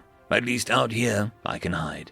I've been hunting a bit, and I am glad I grabbed a copy of the botany guide as I fled the base. Half the stuff here is toxic. Day 97. I fell into one of their tunnels today. They captured me pretty quickly, but decided to let me live when I surrendered my weapons. They gave me some food, which my botany guide says is rice. It's not bad. The bombing is getting more intensive, and at this point, it's my own side that's mostly likely to kill me. Day 113. They always laugh. Shoot a soldier of the Empire in the head, might as well have a good old joke about the Bellin beast crossing the Transway. They're mad. They relish killing us almost as much as we relish living. There are 4 million Imperial soldiers on this planet. I'd be surprised if 50,000 made it out alive. The bombing is even more intense, but it doesn't affect them at all. Day 126. Command thinks more bombs will solve the problem. They're out of their goddamn minds. As long as we are where they think we don't belong, they'll be popping out from behind every bush, stalking us in the dead of night, and killing us when we sleep takes hold. And they'll laugh. They'll always laugh. Gotta run from that laughter. Transcript of a journal kept by Lieutenant Jechnik of the Senfield Imperial Army, found with his body near a prisoner of war camp in Terminal 4, a human colony world contested in the human Senford War. End of story. Story number 2. Acting Like Children, written by Heart Storytime. Bartending is the same everywhere you go. Well, maybe not everywhere. Bartending on a trade station, God knows how many light years from Seoul, certainly had its unique moments. Nothing too serious, of course, like I said. It's the same everywhere you go, except here in my bar. Sometimes the drunken fools getting into it are 7 feet tall, or have tentacles. Sometimes I miss the Pacific Northwest, but who could pass up a chance to come up here? Could do my same job, only anywhere in this arm of the galaxy, make twice the money as wage and still roll in tips for the novelty of being a human. The fact that I didn't water down the drinks and served any species just kept me in a steady supply of regulars. Well, aren't you a fat feck? I bet they just gave you all the honey cakes. I recognized that voice, looking over to see my favorite drunken sub of a human stumbling out of his stool had to stand at a full 5'9" against the 7-foot Ursa Maxim, another regular, just getting in from his shift over at the security office. I made my way over quickly to pour his favorite beer and slide it to him. Too late to refill my friend's drink before the argument began to heat up.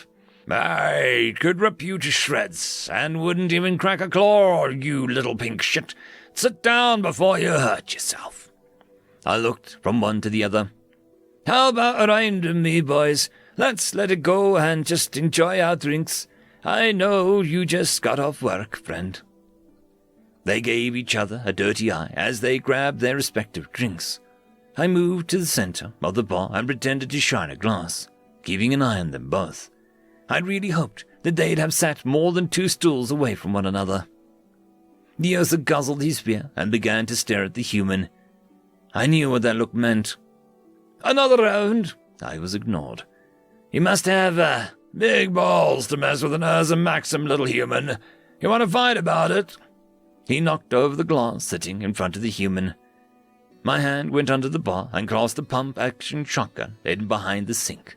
Maybe not as splashy as the las guns being sold here on station, but it's hard to beat a little touch of home. I watched, ready to act, if things got out of hand. The human laughed. What a fire about it. You sound like a little kid. How about we settle this like children?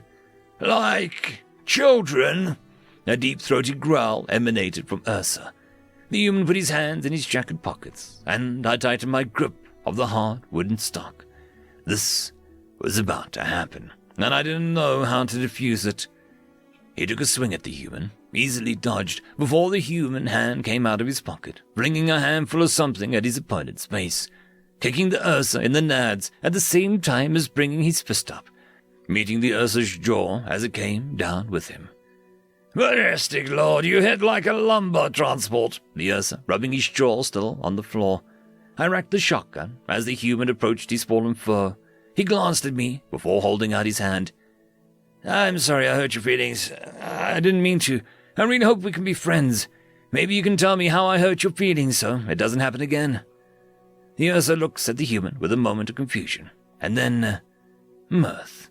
A growl started deep within Ursa's throat before becoming louder, a bright, boasting laugh. School moms are the same every corner of the galaxy, it seems. I'm sorry, too. I'm a little sensitive about my weight. How about you buy me a drink for making me look like an arsehole in that fight? They both chuckled as I put the gun back where it belonged and poured both their drinks, shaking my head. Bartending was always the same, but out here, it had unique little moments. End of story. Story number 1. The Gods Learned Fear. Written by Mercury the Dealer. The first thing the gods learned was curiosity. They wandered the great clouds of gas that would one day be called the universe and asked themselves many questions. What were they? What was their purpose? What was this place? Eventually, after wandering, they found the mistress. She told them that there were gods and that this was the universe. She told them that her purpose was to punish things called mortals, and that their purpose was to control the material plane. A few asked more questions. They wished to know what came before them and what came after.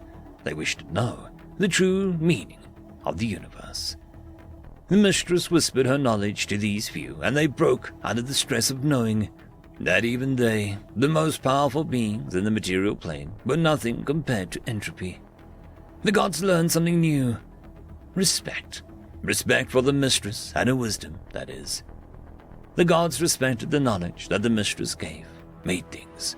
Suns forced their cores into fusion, planets compacted themselves in the gravity, asteroid fields dutifully took their place amongst the many solar systems of the forming galaxies. The gods spent millions, perhaps billions of years mesmerized by the beauty of the universe and its creation. And then something new happened. A god made a rock that moved. It was not elegant by any means. The rock was just a piece of granite that had been infused with divine energy to make it react to its environment. If touched, it moved away. If not, then it just wandered through our lifeless fields of its planet. The gods were thrilled to see this rock. Sure, suns and asteroids moved faster and were prettier, but they were tied to the universal laws, while the rock seemed to move randomly. The gods learned a new thing for the third time: envy.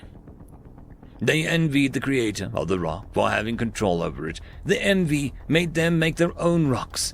Some were granite, others were obsidian, and a few were marble. Groups sprouted all throughout the universe as gods shed rocks. Some liked to see the rocks hit each other. Others wanted the rocks to interact with the planet. A few just gave the rocks the ability to make new rocks and watched as they multiplied and bumped into each other.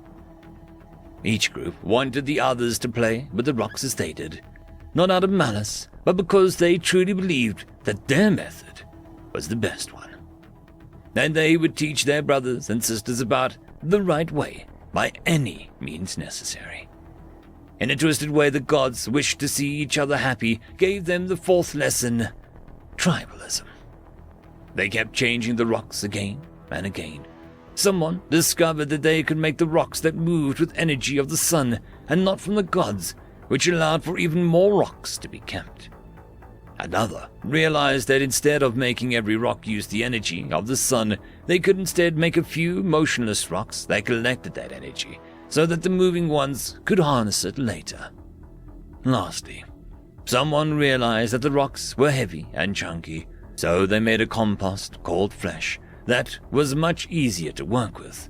Sure, they needed things like air and water to live, but the new plants could handle it fine. The planets were given true life for the first time. Animals and plants competed for energy. The oceans and skies were filled with strange creatures, which would be unimaginable during the age of rock. Things were interesting again. But the gods still did not budge on their ways of playing with their new animals. Seeing that the others would not see reason, the gods of knowledge made their magnum opus, a sapient species. It talked, it built, it ate, it slept, and above all, it worshipped. The worship of the first mortals gave them all of the thing that now ate their minds like a parasite that gave them another lesson: megalomania. The gods of war made their own mortals and gave them strength and speed. The gods of knowledge blessed their children with wisdom and control over the resources of their worlds. The gods of lust gave their creations the ability to feel pleasure and happiness and taught them how to spread said happiness to others. The three groups realized something. If they got the mortals of the others to join them, they would be worshipped more. The gods whispered in the ears of mortals and taught them how to leave their planets and explore the stars. They taught them the miracles of asteroid mining and, eventually, told them that others would try and take these luxuries from them. The gods expected war. Like a self-fulfilling prophecy, they got war. The divine game was on. In a distant system, one planet hit another. Both planets cracked and reformed, though one of them became a moon. The new planet was hit by a greater shower of ice-rich asteroids that filled its atmosphere with steam. The planet cooled, and the steam became great oceans. From the ocean, life emerged. It was miserable and delicate, but soon it became complex and adaptable. The life rose from the depths and into the land. Great forests appeared, and those are soon filled with all manner of life. Life that would go extinct numerous times, only to emerge stronger. There, as the gods played their game, a sapient species appeared. It was naked, afraid, and had a thirst for death. The people had no gods to guide them. They had no help on how to survive. The only thing that they had close to a god was the mistress, which they all only met in hell. They lacked gods, and so they made their own. The cut of the sword, the bite of the musket, the crack of the artillery, those were their gods of war. The curiosity of a child, the wisdom of an elder, the adaptation of an engineer, those were their gods of knowledge. The desire of the lonely, the greed of the wealthy, the megalomania of the rulers, those were the gods of lust.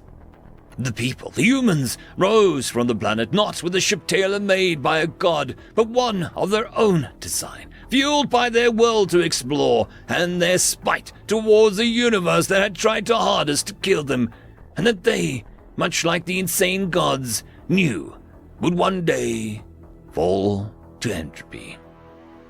The gods found the humans only a year after they had discovered FTL, mostly because no one had ever done such a thing without the help of divine energy.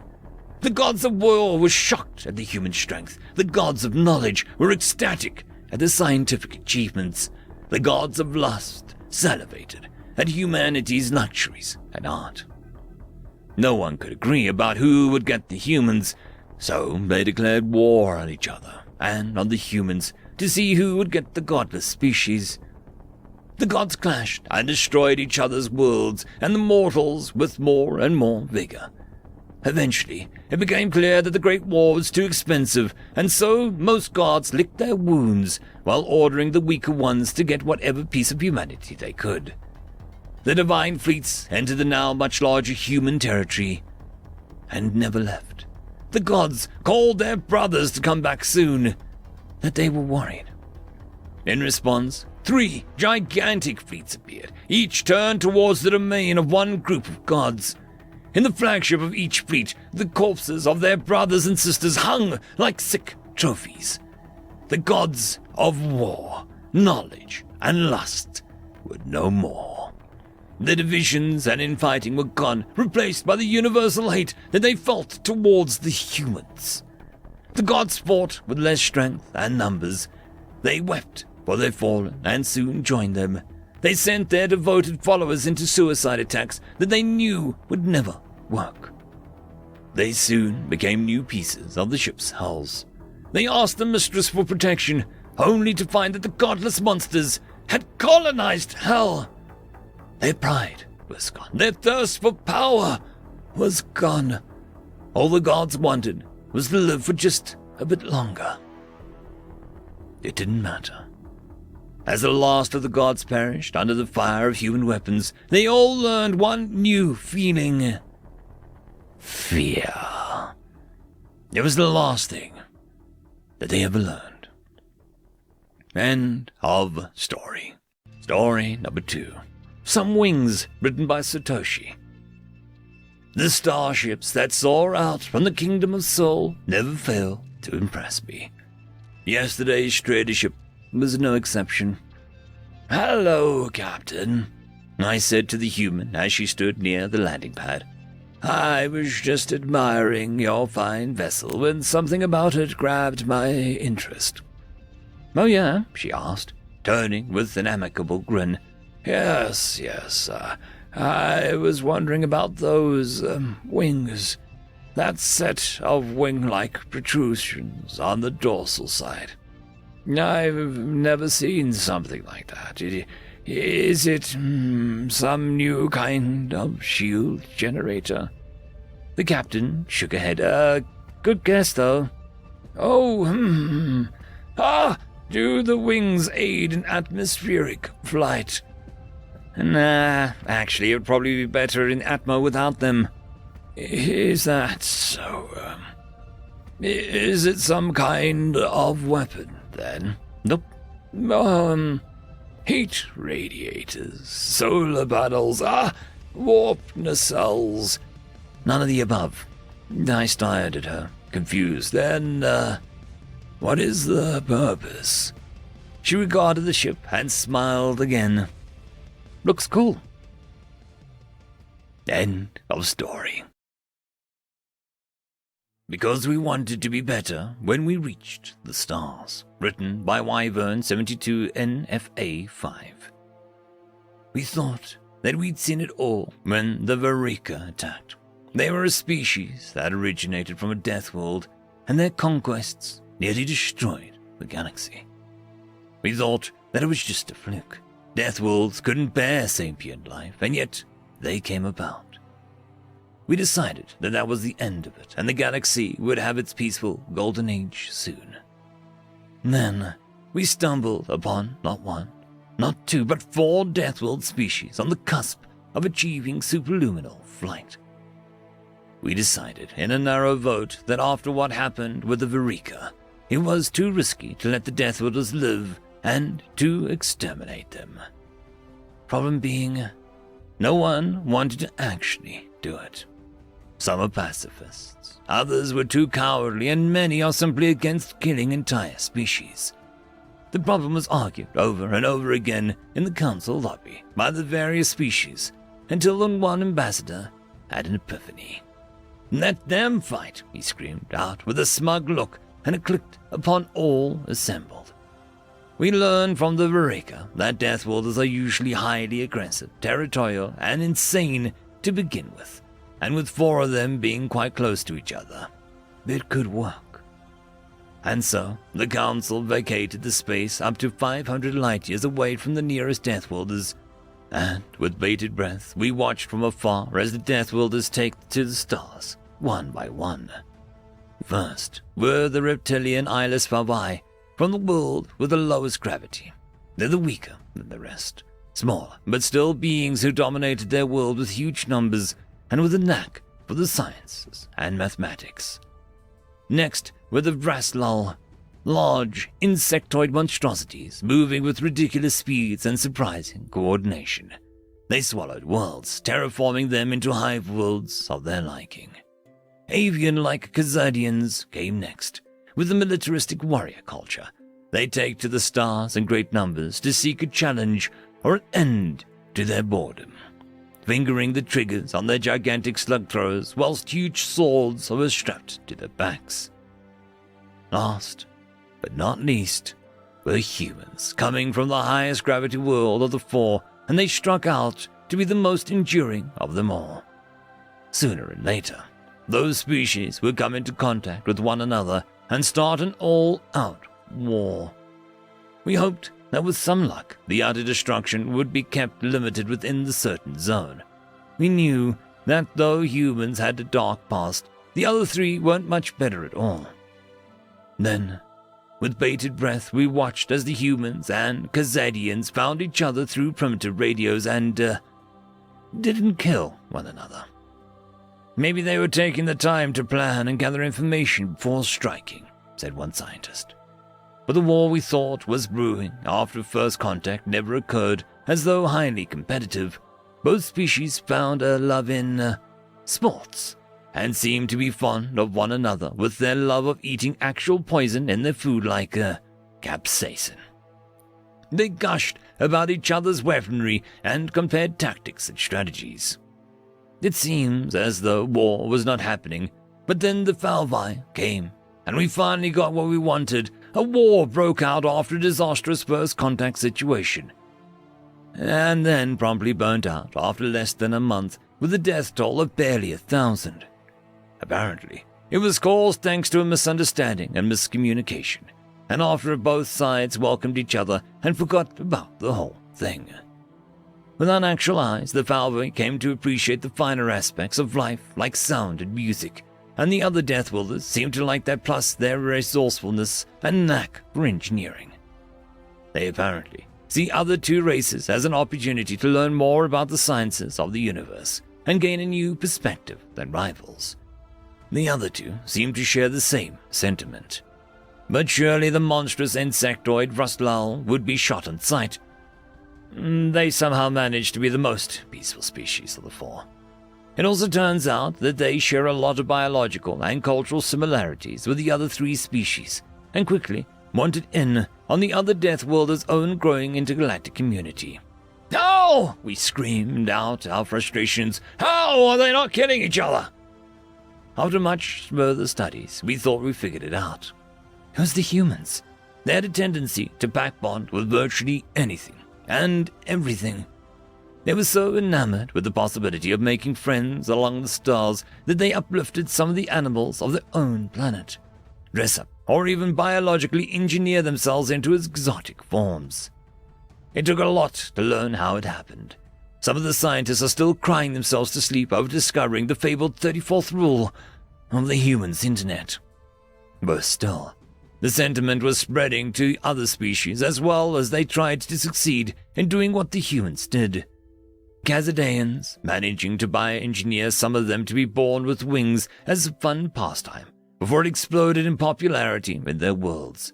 The Falvi managed to uplift and domesticated pack animal they once used to a great extent and welcome them to the fold. The Vraslau thought to bring new innovations to artificial intelligence, managing to create fully sapient AIs that didn't go genocidal as they awoke. It was madness.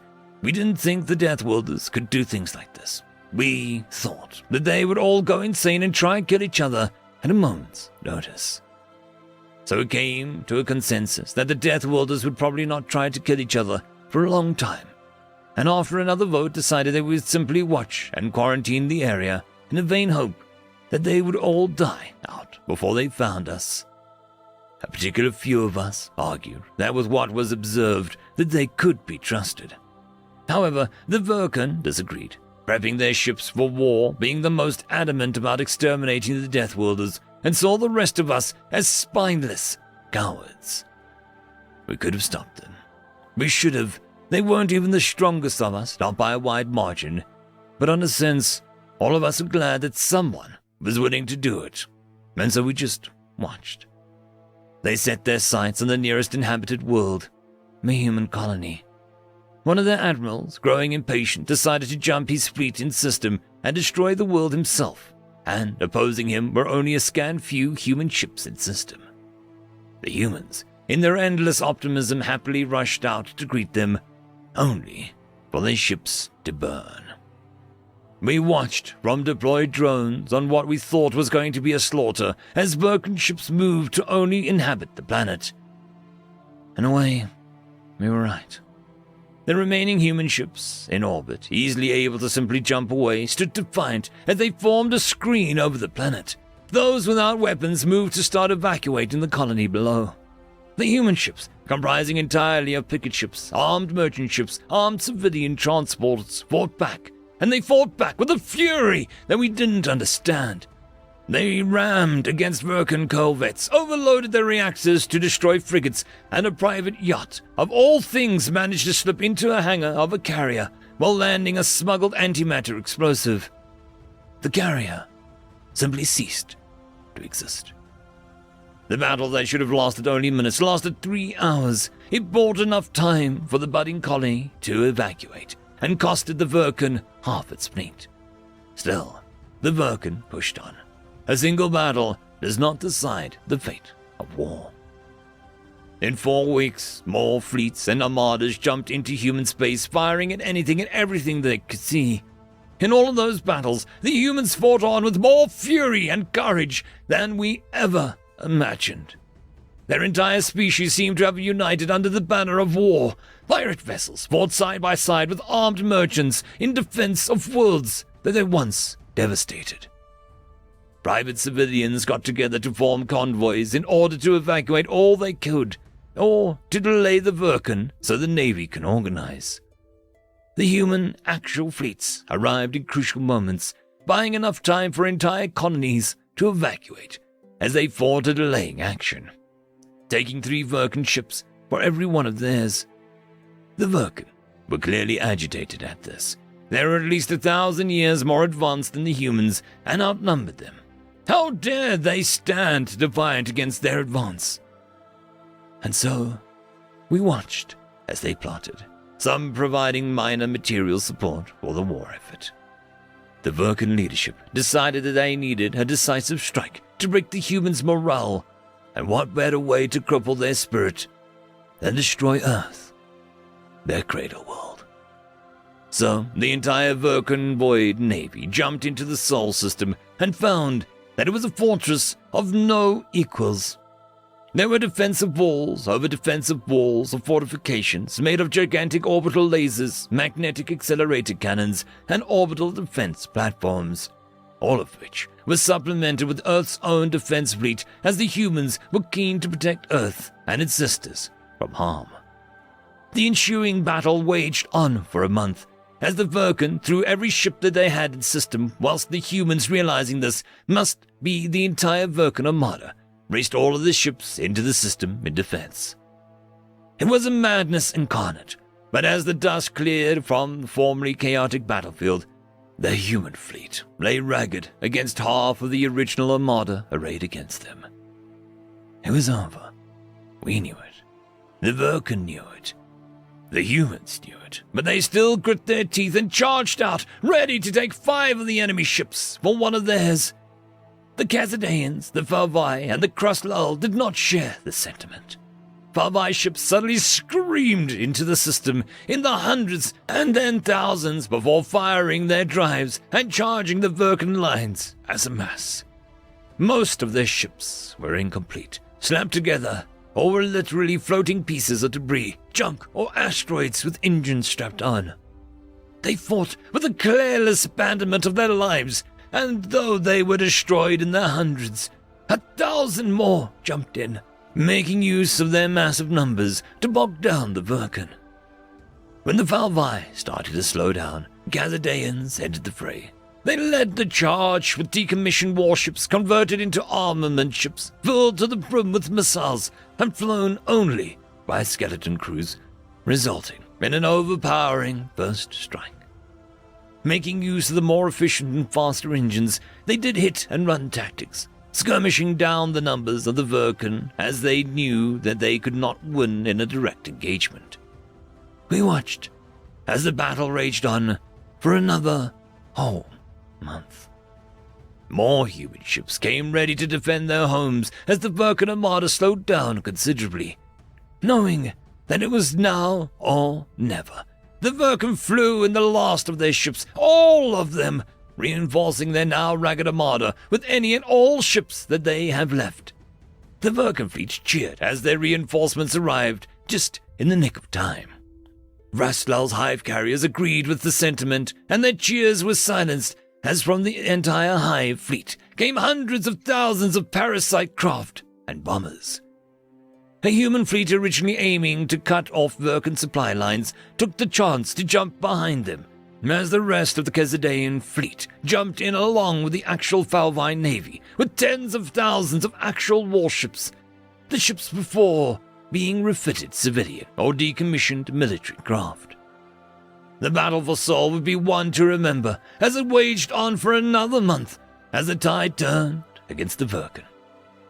We watched as the remaining Vulcan ships were massacred as they tried to run, only to find the humans had installed an FTL interdiction field around the Sol system, trapping them in.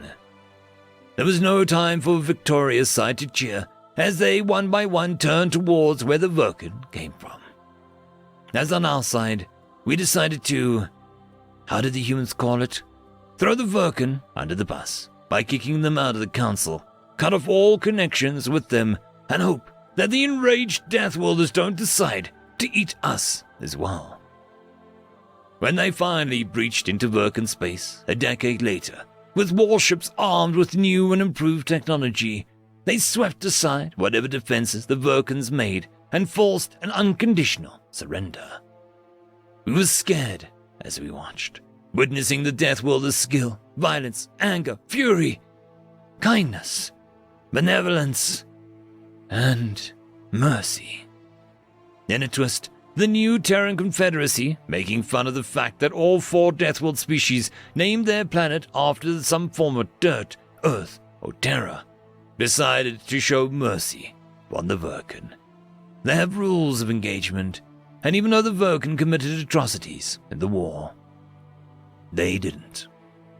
Following their own armadas were fleets of hospital ships, tenders, and other vessels following to treat the wounds, diseases, and to help out whoever they are, no matter what. In a bid to eliminate the monsters, we have become the monsters ourselves. We've been blinded by our own prejudices and struck out against not one but 4 species that have done nothing wrong due to our own fears. And while some said that the fault lies with the Vulcan, we are also guilty in our mission of not interfering. And in the end, the galaxy became better because of it. The Deathworlders did not blame us at all, nor did they blame the Vulcan as a species. Nowadays, they are a major part of the galaxy. They explore the unknown spaces, fight death with a red cross on their bands, send aid to those who need them, and trade with others. The galaxy has never seen such a golden age since they entered, and it is only getting better every day. When we asked them why they didn't just kill each other, as they would have been easier, they all had the same answer. Because we wanted to be better when we reached the stars. End of story. Of War and Death, written by Nick Graydon. Swings steps into the bar, his bones weary from long days and constant need of his attention recently. Since humanity had joined the stars, Death had come into contact with others of his kind, each a different manifestation of the end of life, tasked to escort races to the beyond. While all of the Deaths shared similar powers, such as the ability to be many places at once, how they accomplished their tasks and their physical manifestations differed wildly. Swings had been given his name by a Death named Chubbs due to Swings' soul harvesting method, and as he glanced around the room, he found his naming friend seated a few tables away and moved to join him. Chubbs wasn't fat, but took the name himself as he was the first, though not the last, amongst the stars that ate the souls of the deceased. He was a large, red oval creature, cartoonily similar to his tasked race, and was currently using his oversized mouth to swing down several drinks at once. Swings nodded to him, and Hansy, another death-colored blue that lovingly caressed the souls of his race, and carried them beyond in delicate hands.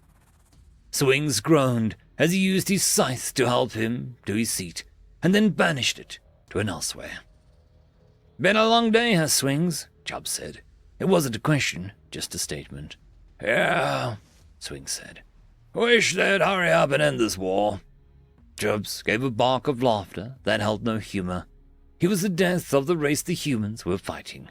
Both sides were getting more than they bargained for, and, as a result, both Swings and Chubbs were overworked. Neither cared much who won. While they were deaths of their respective races, such matters were worldly and mortal, concerns that did not interfere with their plane of existence. They drank in silence for a while before Hansi decided to ask a question he'd wondered about for a while. So you banish that scathe of yours every time you come in here, but you could easily just fold it into your robes, or lay it on the ground, or even check it at the door. Where exactly do you send that thing? Swings took another long pull from his mug and sighed contentedly.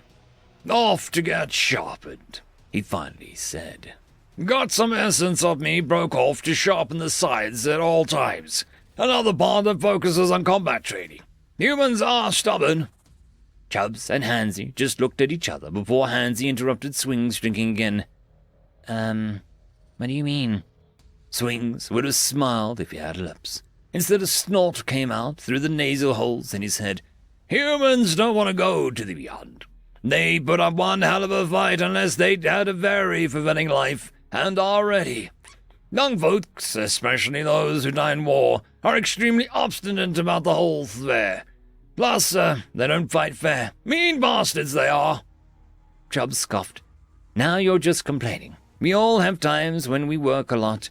There is no difference. A human having definitely been sending a lot of work my way. And what do you mean they fight? Added Hansi. A waiter dropped 3 shots in front of Swings, and he eyed them carefully before picking them up and downing them in quick succession. Then he looked at his friends. Tell you what, the sun will be up on Thoros 3 in a few hours. Why don't you both join me there? Thoros 3. The trio found themselves not far behind the human lines in what the humans called a mobile medical station. Here, members of the human race tried to save the lives of those injured in battle. Souls pulsated around every entity like an anima of light surrounding them as was normal. Some of those on the beds waxed and waned more meekly than others as their tie to the mortal shell weakened. The place was almost a madhouse of activity compared to what either Chubbs or Hansi had ever seen. They stared in wonder as humans calmly yet quickly rushed from place to place. Swings, however, stared across the room until his gaze finally fixated on one individual. His chest was burned around a deep open wound as people worked feverishly trying to stabilize him. Why did they do this? Chubbs asked. It's obvious so many won't make it. Why not let them go? I tried to tell you, they are stubborn, Swings said as he nodded towards the wounded soldier who had caught his eye. It is a time for that one. Go ahead and try take him. Maybe you'll see. Chubb stepped forward, willing himself to appear before the man's soul. It is time, good soldier. You are now to pass beyond, he said with a sad smile. The soul before him seemed taken aback, but made no move. Instead, he was focused on the body he was tied to, pouring himself into it. Chubb sighed and reached out to the man's soul. It smacked his hand away. Chubbs was taken back. What was this? He firmly grabbed the arm of the alien. It's time to go, friend. Sorry. And with that, Chubbs opened his mouth. It was surprisingly easy to get the soul into his mouth. But then Chubbs started to gag. The human soul had wrapped his hands around Chubbs's teeth and began kicking with his back of his throat. Chubbs clamped down with all of his might, but the human soul swung his feet down and stomped on his tongue. With monumental effort, the soul held the death's jaws open. Chubbs did all he could, but eventually was forced to spit the soul out. What in the hell was that? He exclaimed between coughs. Swings only shrugged. You can't force yourself on them. They've been in battle. They need to be caressed. Like this, Hansi said, stepping forward. Good sir, your fight is over, the Blue Death said as he stroked the soldier's soul soothingly. The soul shuddered with pleasure in response. It is time you move on from here. Hansi slowly bent to pick up the poor soul, to cradle it, and slowly break it away from the tether to the body. But before he could lift the soul completely, it seemed aware of what was happening, and unceremoniously pushed Hansi away and to the floor before returning to the light about his body. Swings had had enough. He cracked his neck and summoned forth his scythe. He stepped slowly forward and announced himself in a voice of rolling thunder. "Come! The sand is at an end. It is time." The soul seemed to recognize this version of death, and he dropped into a defensive crouch. The light of the soul pulsated faster, and from the soul's chest it drew a sword of its own essence. Armor seeped out of the soul for protection, and, alarmingly, the two spectres' deaths charged at Swings with a war cry. The charge was easily parried, and Swings swung for the tether between it and the body on the table, but a quick leap caused the blow to miss. The soul was quick, but Swings was quicker. Not only that, but his two friends noticed that Swings kept looking around, taking in all of his surroundings. The duo felt Swings was being more cautious than he needed to be, until a quick dodge left the soul's tether open. Swings lifted his scythe, but was sucker-punched in the back of the head and dropped to the floor. It took a full second for Chubbs and Hansy to realize what had happened, but from their slack-jawed stupor, they found themselves staring at two souls battling Swings. They traced the trail back to the doctor working on the human, his soul no longer surrounding his own body, but stretched to aid the fight. Slowly, the two souls fought for one as Swings deftly fought a defensive battle, always aiming for the tether of the soul that he'd been tasked with taking. A feint, a parry, a swing, a dodge, the two souls not giving an inch to their own manifestation of death. Clash after clash was made, but it was becoming clear Swings was learning and beginning to find openings. The dodges were becoming easier, and the riposts coming quicker. In an amazing move, Swing spun away from the sword thrust, kicked the doctor out of the way, and swiped upwards with his scythe, nicking the edge of the silver thread, but not severing it. The doctor's soul raged in a fury, and Chubbs and Hansy saw his mortal body suddenly leap on top of the soldier on the table, pressing hard onto the soldier's chest. With a brutal battery of lightning-quick punches, the soul of the doctor came at Swings again. From the table, the doctor was yelling, "Come on, damn it! Don't let that son of a bitch win!" With a slip and a jab, and then a strong right hook, the doctor's soul landed Swings on the ground, sliding on his back, and then twirling to his feet. Death got back up. The soldier's soul was injured, and with not much in the way of offense to give, Swings knew it was only a matter of time. The doctor's soul fought hard, but an inch of overextension, and Swings sidestepped him, tripped him with the bust of his scythe, and raced forward. In a practice swing, he severed the silver cord, and the soul was free at last. Chubbs and Hansy let out a breath that they didn't even notice that they were holding when a new cry of rage was heard.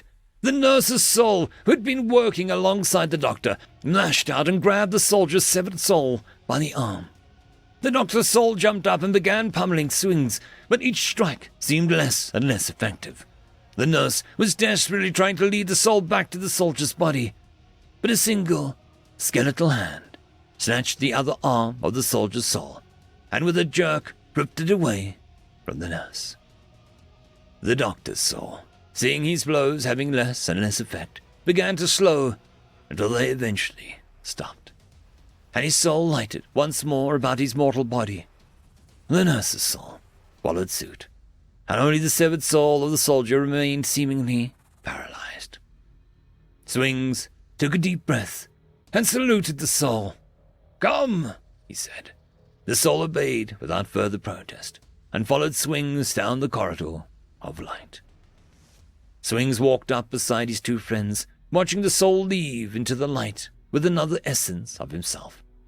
"See what I mean? They don't go quietly. Never have, never will." Chubbs and Hansy looked at Swings for a long moment before Hansy broke the awkward silence. Why? Why do they do this? How do they do it? Swings shrugged. "It's in their nature, I suppose. Maybe some evolutionary trait they picked up along the way. Who the hell knows? But you see what I mean now?" They both nodded. "See you back at the bar tonight, then," Swings said.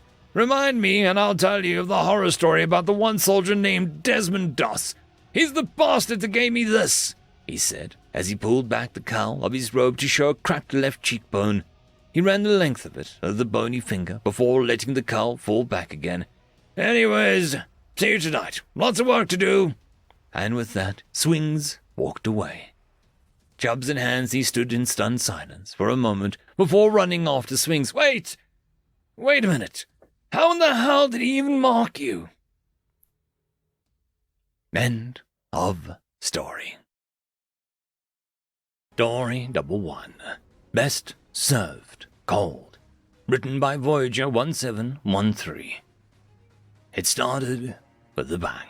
Well, it actually started with a whisper, but when the bang happened and the galaxy started looking for the problem, it was too late. By the time anyone figured out what was going on, a full 3% of the galaxy was gone, and we were all doomed. I'm getting ahead of myself.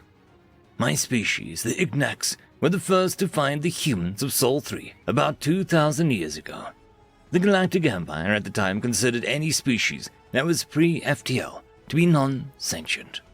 Their world free to conquer and harvest for material.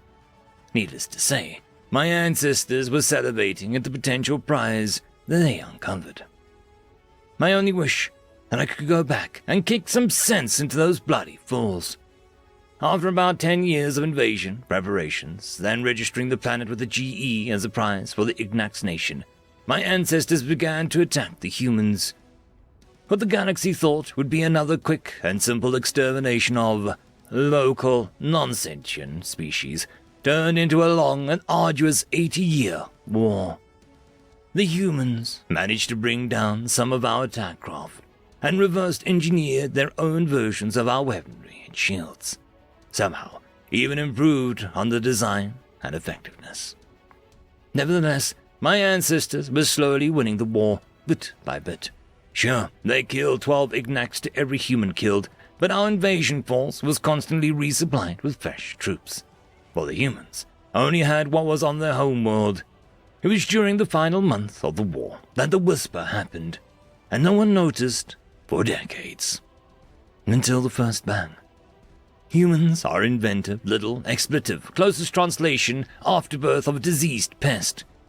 During the last few years of the war, they managed to build what they call a last resort device in their intercepted messages. Using the improved stolen technology, they managed to build a single probe. The humans launched the probe, along with their remaining nuclear weapons during the final month. The humans used the warheads as a distraction to get the probe cloaked and far enough away from our sensors, nuking the surface of their own world as a final middle finger to the galaxy. The sensor net that we placed on the initial attack reported that something left the local orbit, but to steal the saying from the humans, it would be like finding a needle in a solar system with all the radiation blinding the net. The higher-ups deemed the object as flotsam, just a bit of space junk, and immediately ignored it to concentrate on more important tasks. The fools! 30 years later, the first of the bangs happened. The binary star system closest to the Sol system went supernova at the same time. The event grabbed the attention of the stellar scientists in the Galactic Empire.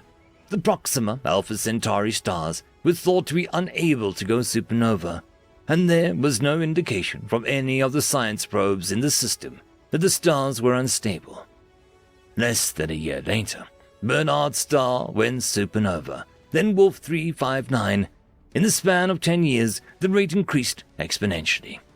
All the stars within 30 light-year radius of Sol became supernova, regardless of the star's condition.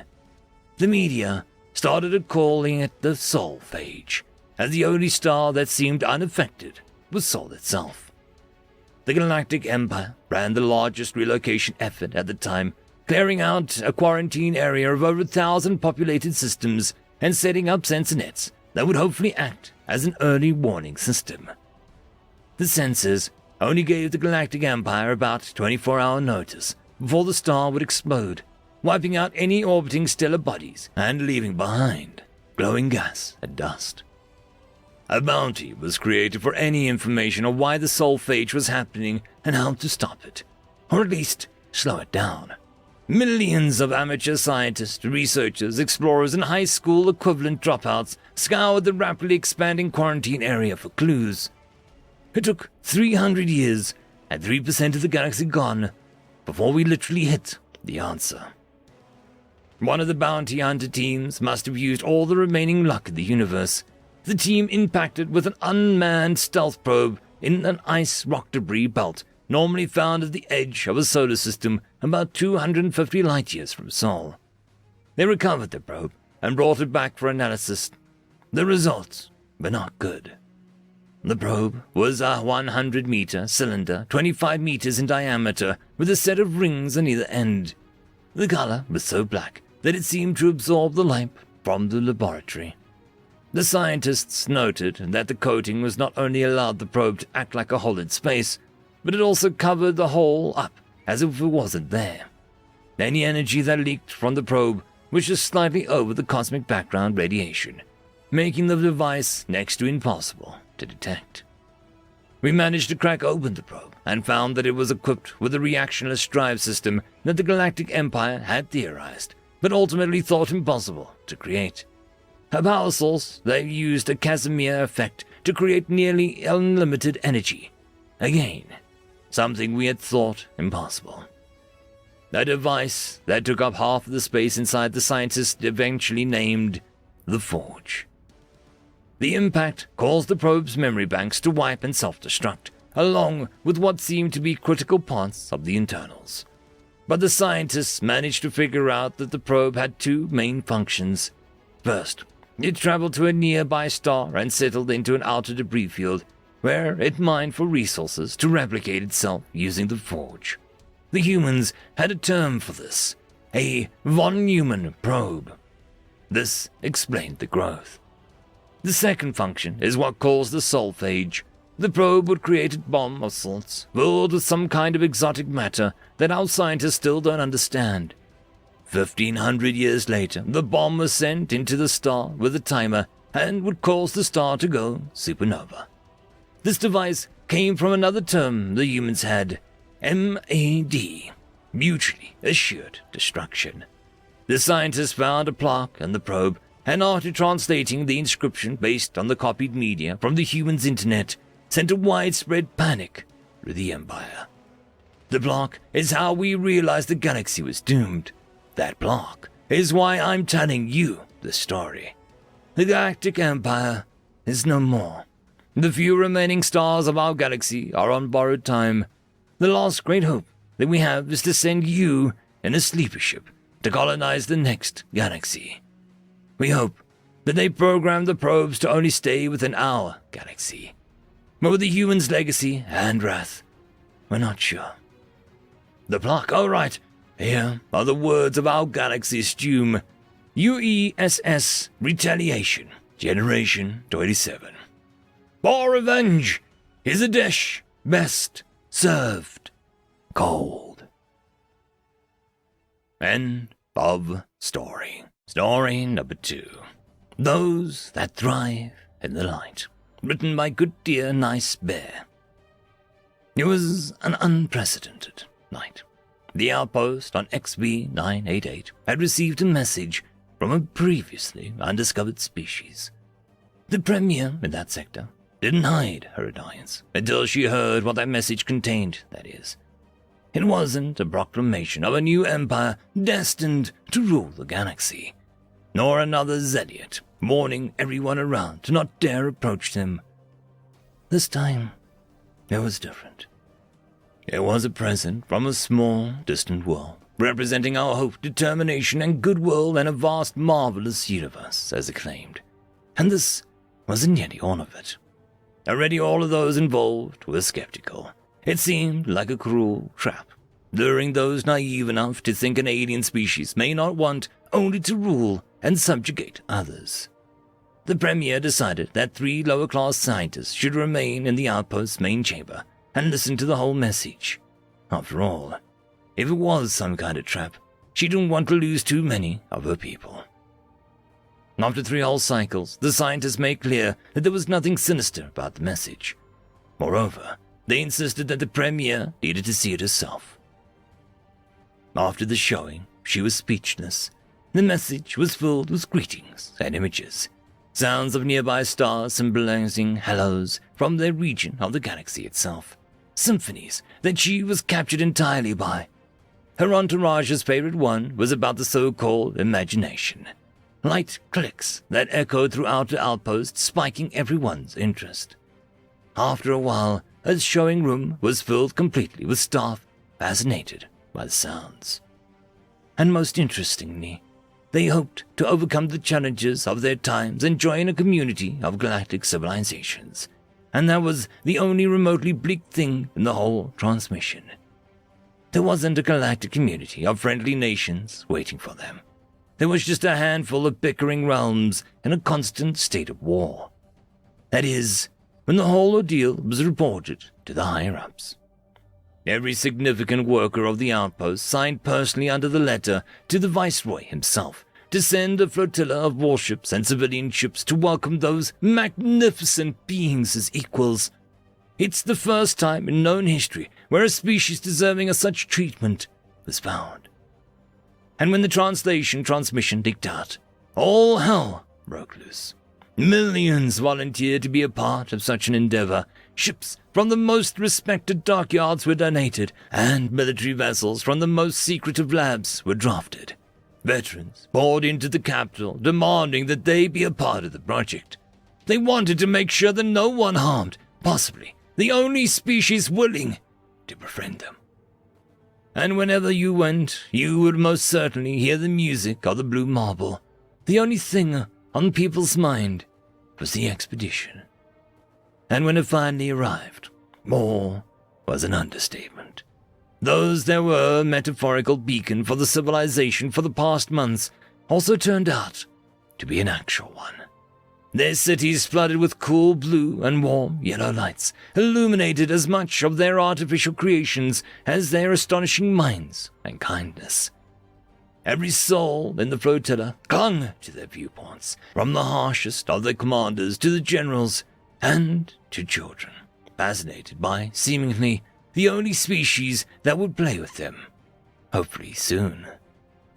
The news channels have gone crazy. For the past few days there have been non-stop reports of unknown objects heading for Earth.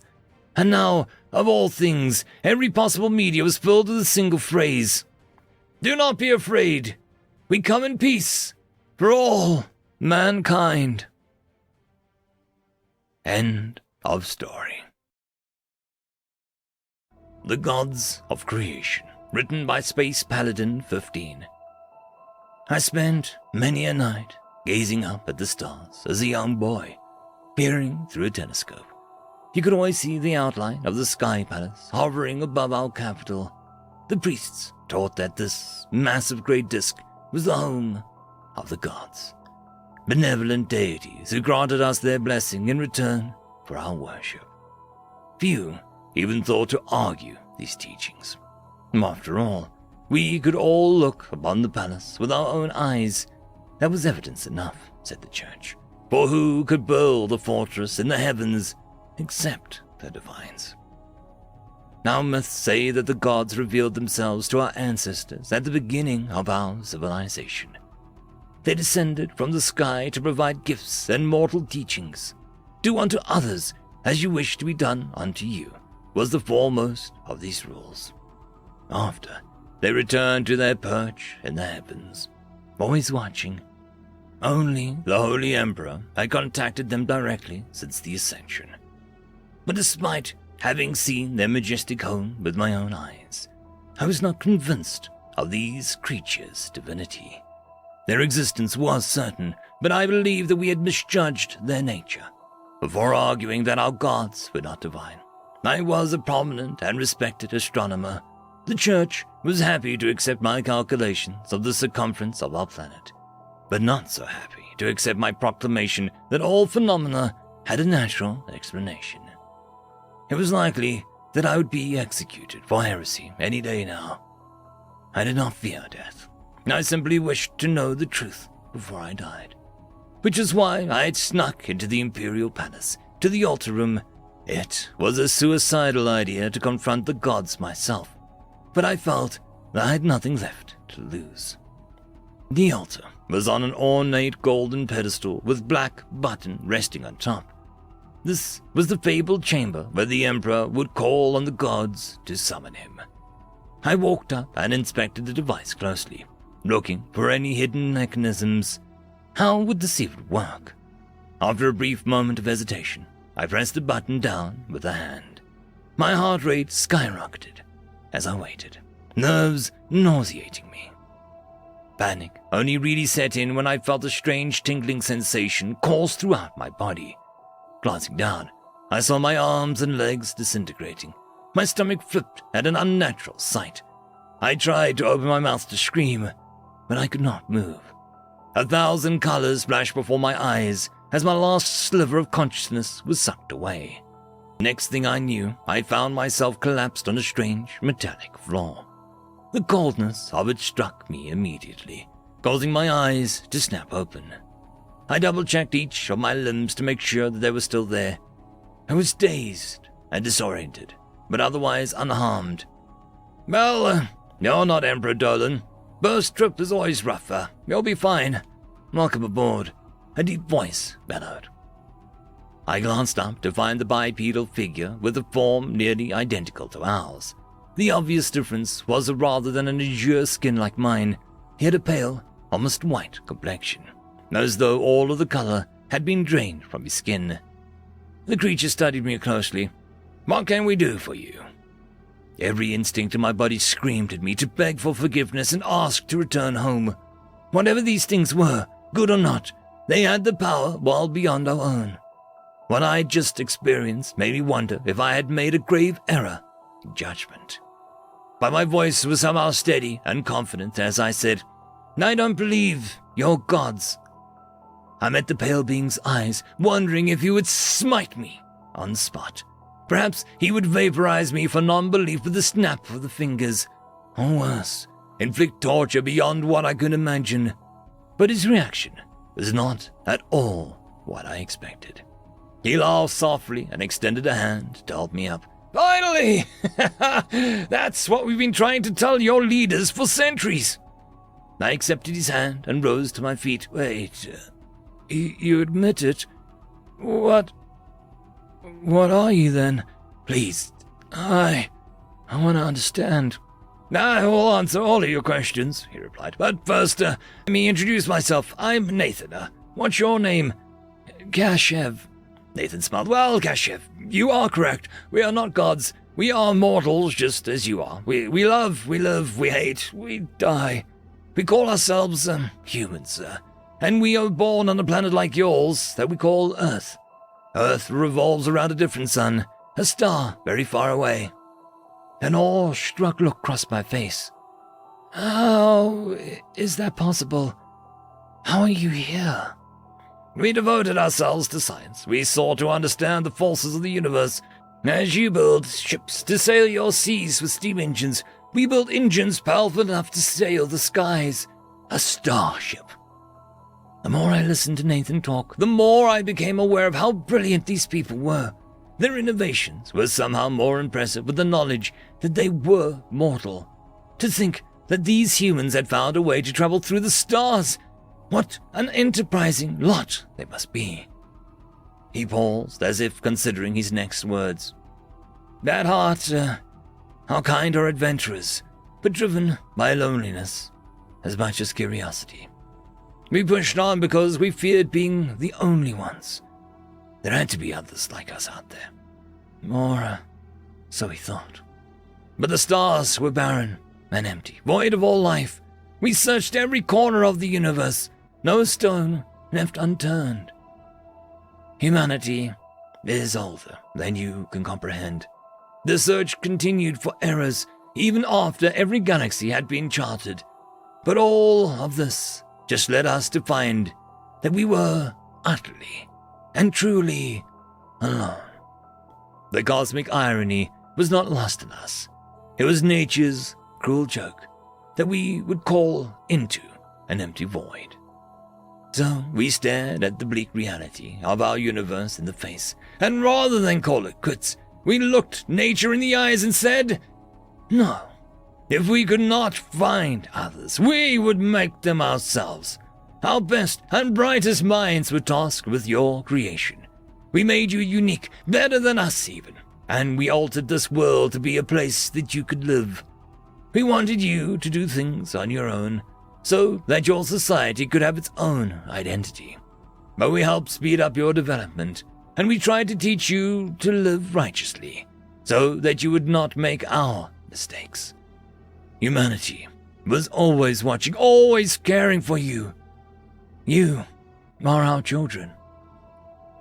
My entire worldview changed drastically after that first meeting. His monologue was etched into my memory. If they could accomplish so much as a species, it meant that we could too. The very definition of what was possible within the bounds of science had shifted.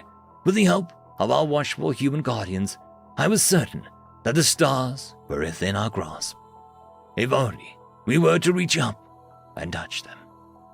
The crew was all too eager to befriend me, and I was permitted to stay aboard the ship as long as I liked. I witnessed technological marvels beyond my wildest imagination and learned of their culture. I recorded my experience through detailed notes, logging what I observed for posterity. Hours turned to days, then days turned to months. I was ready to return to my people, to share the knowledge I'd gained. Nathan, who I had taken to calling captain as his crew did, offered to accompany me so that I would not be executed on sight. The dematerialization of my body felt as strange on the return trip, but at least it was not surprising this time. In a heartbeat, I found myself back at the altar in the palace.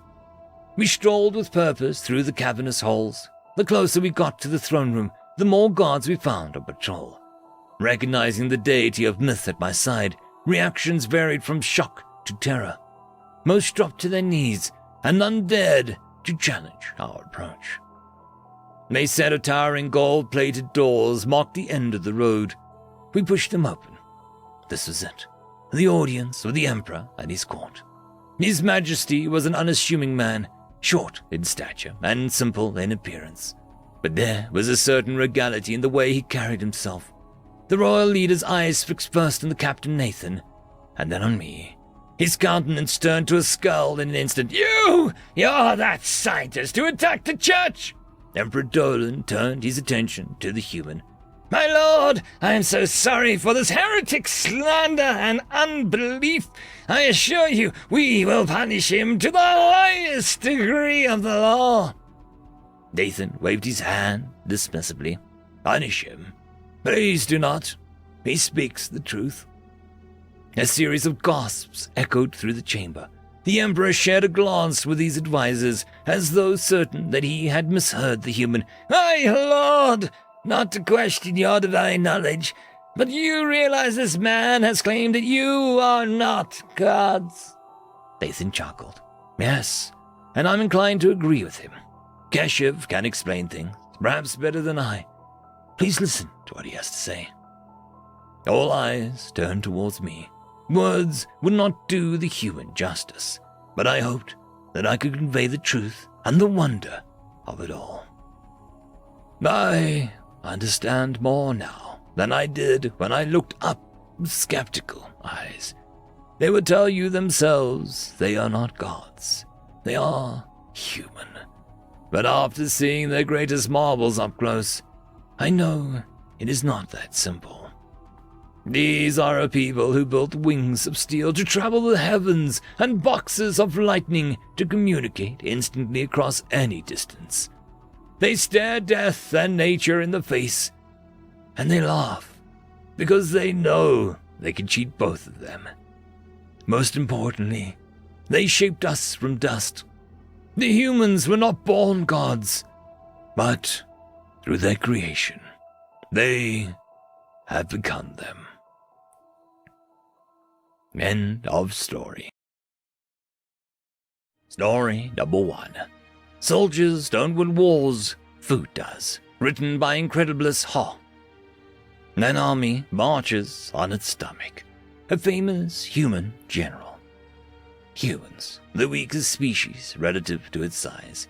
Administrators and architects bar none, and masters of nature and war. That last title seems the most odd. Humans are weak, their bodies frail, their strength pathetic. So how can it be that these little mammals from Sol 3 have managed to become masters of war? Logistics. The first time we heard it, we were confused. What does administration and industry have to do with the strength of a soldier in wartime? Besides, of course, providing them with the arms needed. We had our war cardinals, whose job it was to make sure supplies arrived to our allies, and holy spy masters, to hinder supplies from arriving to the enemy. But the individual strength of a soldier mattered far more than supplies. Most of our soldiers fought with tech swords and were clad in great armor. Plasma and kinetic weapons could not penetrate this armor, and thus melee was the most effective option. This is why humans were so woefully outmatched, or so it seemed. When the warrior pope called people of the Faveni pathetic to war, it seemed to be an easy and righteous victory. We were mistaken. When the humans caught wind of what was happening, instead of attempting to launch a preemptive strike, they waited. The humans, renowned for their architecture, redesigned their planets to be massive kill zones, with wastelands where there were previously lush green fields. They had hid mines, readied artillery, and prepared the fleet. The human fleet was brutal, quick, and efficient. The only way we beat it was by sheer numbers. Still, the human fleet bothered our vessels, and many transports were intercepted. What is notable is that human ships were always high-tech, repaired, ready, and loaded. They were never caught off guard. We pushed through human space with apparent ease, and was until we hit the human planet Nova Lothangia. There were fortifications so great it shocked our commanders. However, this was not our greatest problem. The human fleet, which had appeared weak, had appeared in full force. Our transports, which due to the vast swaths of territory we took, already had to travel for a long time, were now also harassed by human vessels. The unprotected industry and agri-worlds near the former human-Faveni border were raided, looted, and erased. This was, however, not the only issue that we were facing. Besides the massive fortifications, raided supply lines, and crumbling economy, we were facing another foe, our own conquered populace. The humans managed to incite rebellions against nations that we'd previously conquered to devastating effect. E-worlds like Spolvelian, Ravani, and Vorinio were swiftly thrown into chaos and disorder. We could crush these rebellions, yes, but it did affect our logistics, which were already a mess. However, the humans would still fall, after all. We held a massive advantage, our melee troops.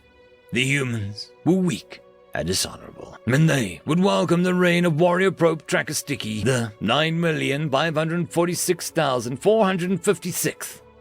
So instead of actually facing us, they built fortifications so great, cut off our supply lines with so much prejudice, and waited so long. We ended up starving. There, the 5th Crusading chapter was weak, starving, and no match for the humans. Regular guns could not penetrate great armor, but field cannons could. Artillery did their job, and soon we had to surrender. Our economy was crumbling, and humanity had lost only their smallest, least productive systems. We lost an entire bishopric chapter, and the humans took minimal casualties. The humans swiftly reconquered the lost systems, and our great nation would eventually fall to the hordes of rebellious subjects and constant human raiding. The humans always were ready due to their superior intelligence, were always supplied due to their superior logistics, and were always in better position due to their superior architecture. Gata City's account of the First Humanitas War. End of story. Story number 2. SAR, written by Shock Line Art. Katra woke to the sound of digging. She didn't actually know how long it had been. Days, she knew that. But beyond that, the shattered remains of what had once been her home shifted and creaked, and then a shaft of light, real light, from the sun pierced the darkness. She had been found. Her elation was short-lived as the unmistakable silhouette of a human eclipsed the light. Those damned humans! Talks must have broken down and war had broken out. As if they took her, well, death was probably the least of her concerns. Catra did, however, take a small amount of comfort in the human's rage at her passing out right as the last piece of rubble was removed. The human had been denied their prize, at least. No, stay with me, ma'am, come on! Jenkins was not having a good day. He was supposed to be search and rescue, damn it, not search and recovery. He'd pulled 7 Vox from the disaster that had once been a bustling village, and the triage tent had slapped a black label on every single one. Dead. But there was value in recovering the deceased. Hopefully, it would at least give this lady's family, should any remain, some sense of closure. Jenkins carefully loaded the Vox lady onto a stretcher and, with the help of another SAR member, made his way towards the triage tent. Jenkins had pinged a message from Starside. "Jenkins, sir." "Good morning, Jenkins," replied a smooth but obviously robotic voice. It was Benny, the AI assigned to the group. Benny continued, "Remember how you asked me just what the feck happened here? I think I have an answer. I've been in contact with my Vox counterpart, and we have made the following observations." "Okay." Jenkins could barely remember anything before 4 hours ago, but let Benny prattle on. "Observation. The landscape around this area seems to be composed of calcified remains of billions of microscopic organisms. In layman's term, an extraterrestrial variant of limestone. Observation. The rain on this world is ever so slightly acidic. Observation. The debris field is significantly smaller, around 30%, than the mountain that once stood over the village would suggest. Hypothesis. Over many years, the rain carved out a massive cavern system in a nearby mountain. Well, what was once a mountain anyway? This cavern grew unnoticed or unheeded until the mountain's structural integrity was compromised and the entire thing collapsed in a massive landslide. That's horrible, I know, and I agree. Anyway, now I'll let you get back to your work, ta-ta." And with that, Benny disconnected, and Jenkins was left alone with his thoughts once more. At least now, they were at the triage tent. The Vox doctor descended on the patient, still lying, unmoving, on the stretcher. 1 week ago, talks were going poorly. Ambassadors from Humanity and the Vox had been trying to hammer out an agreement on mineral rights in the system, but a mutual lack of trust was once again getting in the way. Things were going so badly, it looked like it might boil over into a trade war, if not an out-and-out conflict. Part of the reason for the distrust was historical. Both the Vox and Humanity had been screwed over multiple times, and neither was particularly keen on letting it happen again. The Vox ambassador had just been ready to tear into a human counterpart when an aide had whispered in her ear and showed her a report. The Vox ambassador had then turned to a very unhealthy color, as the blood had drained from her face. That doesn't look good. What's wrong, Ambassador?" The human ambassador had queried. "We'll have to leave things here for now. A mountain has somehow collapsed and buried the largest village on one of our colonies," the Vox had replied. "Okay, lead the way. Everyone pack it up. Get ready to move." Your assistance is not required. This is strictly an internal, with all due respect, Ambassador. Stuff it," the human had replied. "The longer we stick around talking, the more of you people die. I know it, you know it. We have a search and rescue team attached to our fleet. If nothing else, it'll be more hands available. Your people are in need, and Humanity intends to answer." The Vox looked somewhat taken aback, but relented. "Fine, let's go." "This is an adjustable wrench," the chief engineer had cried to his audience. "Turn the screw to, adjust its size appropriately. And remember, lefty-loosey, righty-tighty.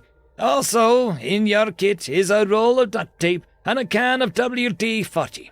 If it's loose and shouldn't be, tighten it. And if it's moving and it shouldn't, duct tape it. If it's not moving and it should be, WD-40. This concludes the crash course on human engineering systems. Get to it." If we were going to make this work, extreme measures were going to have to be taken. Indeed, The call had gone out, and everyone who wasn't involved in actually flying the ships or part of SAR had been press-ganged into engineering.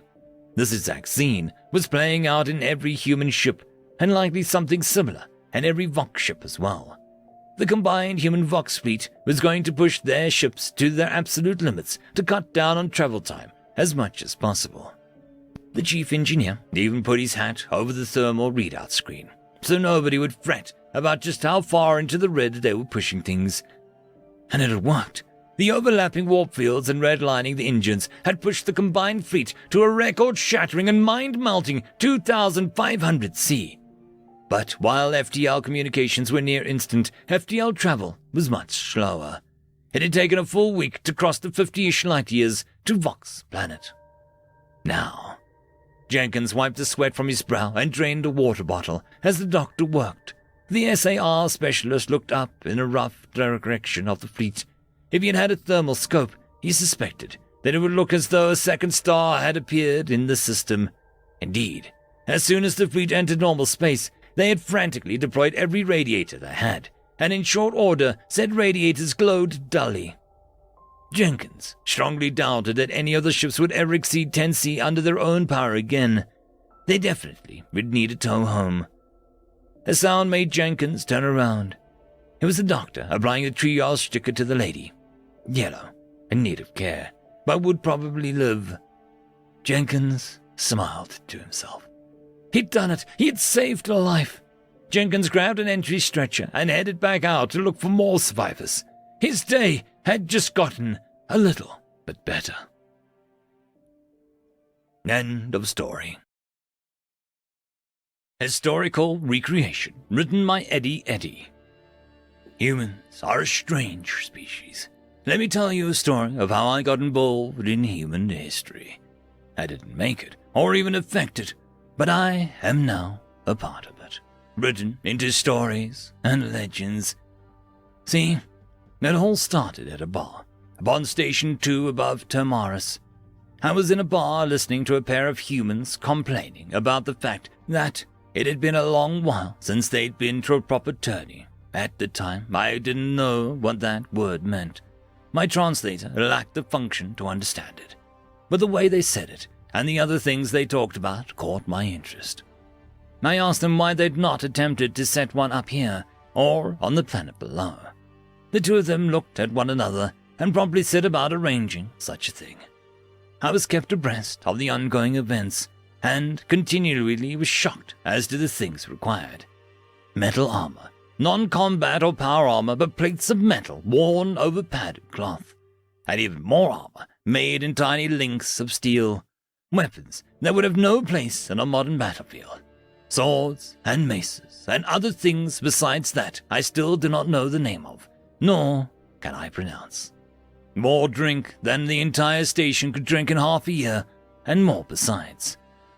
A year and a half later, the station was inundated with humans of all shapes and sizes, color and creed. Some were dressed in a finery of the likes I'd never seen. Oh, I'd seen silks and lace before. Rich human traders oft wore them, but not like this. Flowing gowns and dresses, outfits of bright color, and all things of the like. It was a spectacular showing of human craftsmanship. Then came the tramping, clanking thunder. A ship had docked, and from its guts came a good 500 humans, clad in the same battle plate I'd seen my friends making ready, marching in order and ranks like a formal army. I have to say, the noise they made rang in my ears for a few days after. The deck plates shook from the weight of their armor. At their head marched a man in black and white tabard with a red symbol on it, holding a flag high, the only one amongst them who had his helmet off. Every human who'd arrived carried with them food or drink or both. Some arrived carrying bow and handing over meats to be roasted. Others, dressed in fine silks and outlandish outfits, offered what they claimed were foreign delicacies, but were just simple bakeries and cakes. But they were received with joy and thanks nonetheless. There were greetings exchanged between old friends, and old rivalries were renewed. It was less than 20 minutes before the first fight started. I got to witness what would soon be occurring all across the station in designated areas. Someone insulted someone else's dame, which I soon learned was a name for a female partner. And very quickly, swords were drawn and steel met steel. And was it an experience? A fight more brutal and visceral than I had seen in my entire life. My species is known for its warlike tendencies and the fact that we are quick to fight. But this fight, just watching it, was exciting. My blood boiled and I itched to get involved. But I knew that even with my hide and retractable claws, those steel blades would break my bones. And worse. It only lasted a few moments, as several other humans in armor dragged them apart and told them both to wait for the arenas to be set up. A station, built to deal with 6,000 to 7,000 people, suddenly had an extra 16,000 people turn up. The corridors were flooded and every space was used. Cargo storage was converted into a titanic food hall, the metal walls covered in thin wooden planks, a huge fake fire set up to cast light and warmth. Tables stretched the length of the entire place with massive benches on either side. Food and drink flowed freely. Gyms were converted into combat arenas, and it didn't take long for the ring of steel on steel to sound out and echo through the halls. A siren call to all of those who wanted to join or watch. The park was used for archery and huge tents were set up for more drinking, eating, and dancing. There were people selling things to one another, trading and sharing stories. When asked where everyone would sleep, there was a lot of shrugging and looking around. The answer, in the end, was anywhere there was space. In tents, on benches, on tables, on the floor, about the fire. Some set up more tents in the park and slept there. Others returned to their ships and slept there. I was told that this would only last 3 or 4 days, yet it felt longer. It was as if the station was no longer in space, but was someplace long ago in human history. A sudden spate in a history that was not my own. Time blurred together. I found myself dragged along here and there as the world around me became a place from long ago. I saw other non-humans looking as lost as me. Some looked scared and hid in their homes. Others looked as if they were just another human madness, tired and worn down. Yet a few, like me, had a shine in their eyes, looked excited and interested, asking questions and trying anything they could. I attempted archery. My species lacked significant depth perception, so while I could draw the bow easily, I struggled to aim properly. Other things I tried was foam fighting, where rather than actual weapons, we used sticks of hardened foam and wore padding. I fell in love and started to ask about how I could join in actual combat. Once the fight was over, my foe insisted on dragging me for a drink and a meal. We shared a table. It wasn't long before more joined us. Some in armor, some in silks, others in chain, and a few more in bright purple shirts with crew printed across them. They were called marshals and seemed to be in charge of the whole affair. We drank, talked, and ate as well. Stories were told of other places and other times, but all of the past. For this was not the place for modern tales. I shared my species' folk tales and received stories in kind. I know not how long we talked for, but when we parted ways, the station's lights were dim, and the human alcohol had affected me far more than I expected. Eventually, I gave up on my struggle to reach my small apartment, but rather found a warm spot by a fire and slumped down to sleep. I was awoken by a rough shaking, had a splitting headache, and felt as if Sarsneck had made a burrow into my mouth. Though the objects that accompanied my awakening lessened my annoyance. A large wooden plate with food upon it, pots I couldn't identify, black rye bread, thick cheese, fried meats, and beans. I thanked whoever had given me the plate, but they'd moved on to awaken the next person and pass them their own breakfast. I'm lucky my digestive tract is akin to humans in that I can consume almost everything they can, excluding chocolate and certain very strong spices. So I tore into the meal, with gusto. As I ate and drank water going around, I could feel the pain in my head lessening. That day proceeded like the last, or was it one before that? I cannot remember. But that weekend, I felt as if I'd found something that sang in my blood. It was not just brutal combat, but there was honor and kindness. You couldn't just fight anyone. You had to fight those of equal standing. No bullying the weak or ganging up on the strong just to bring them down. There were other competitions, challenges of craftsmanship, art, poetry, and more. It became a matter of mastery and skill.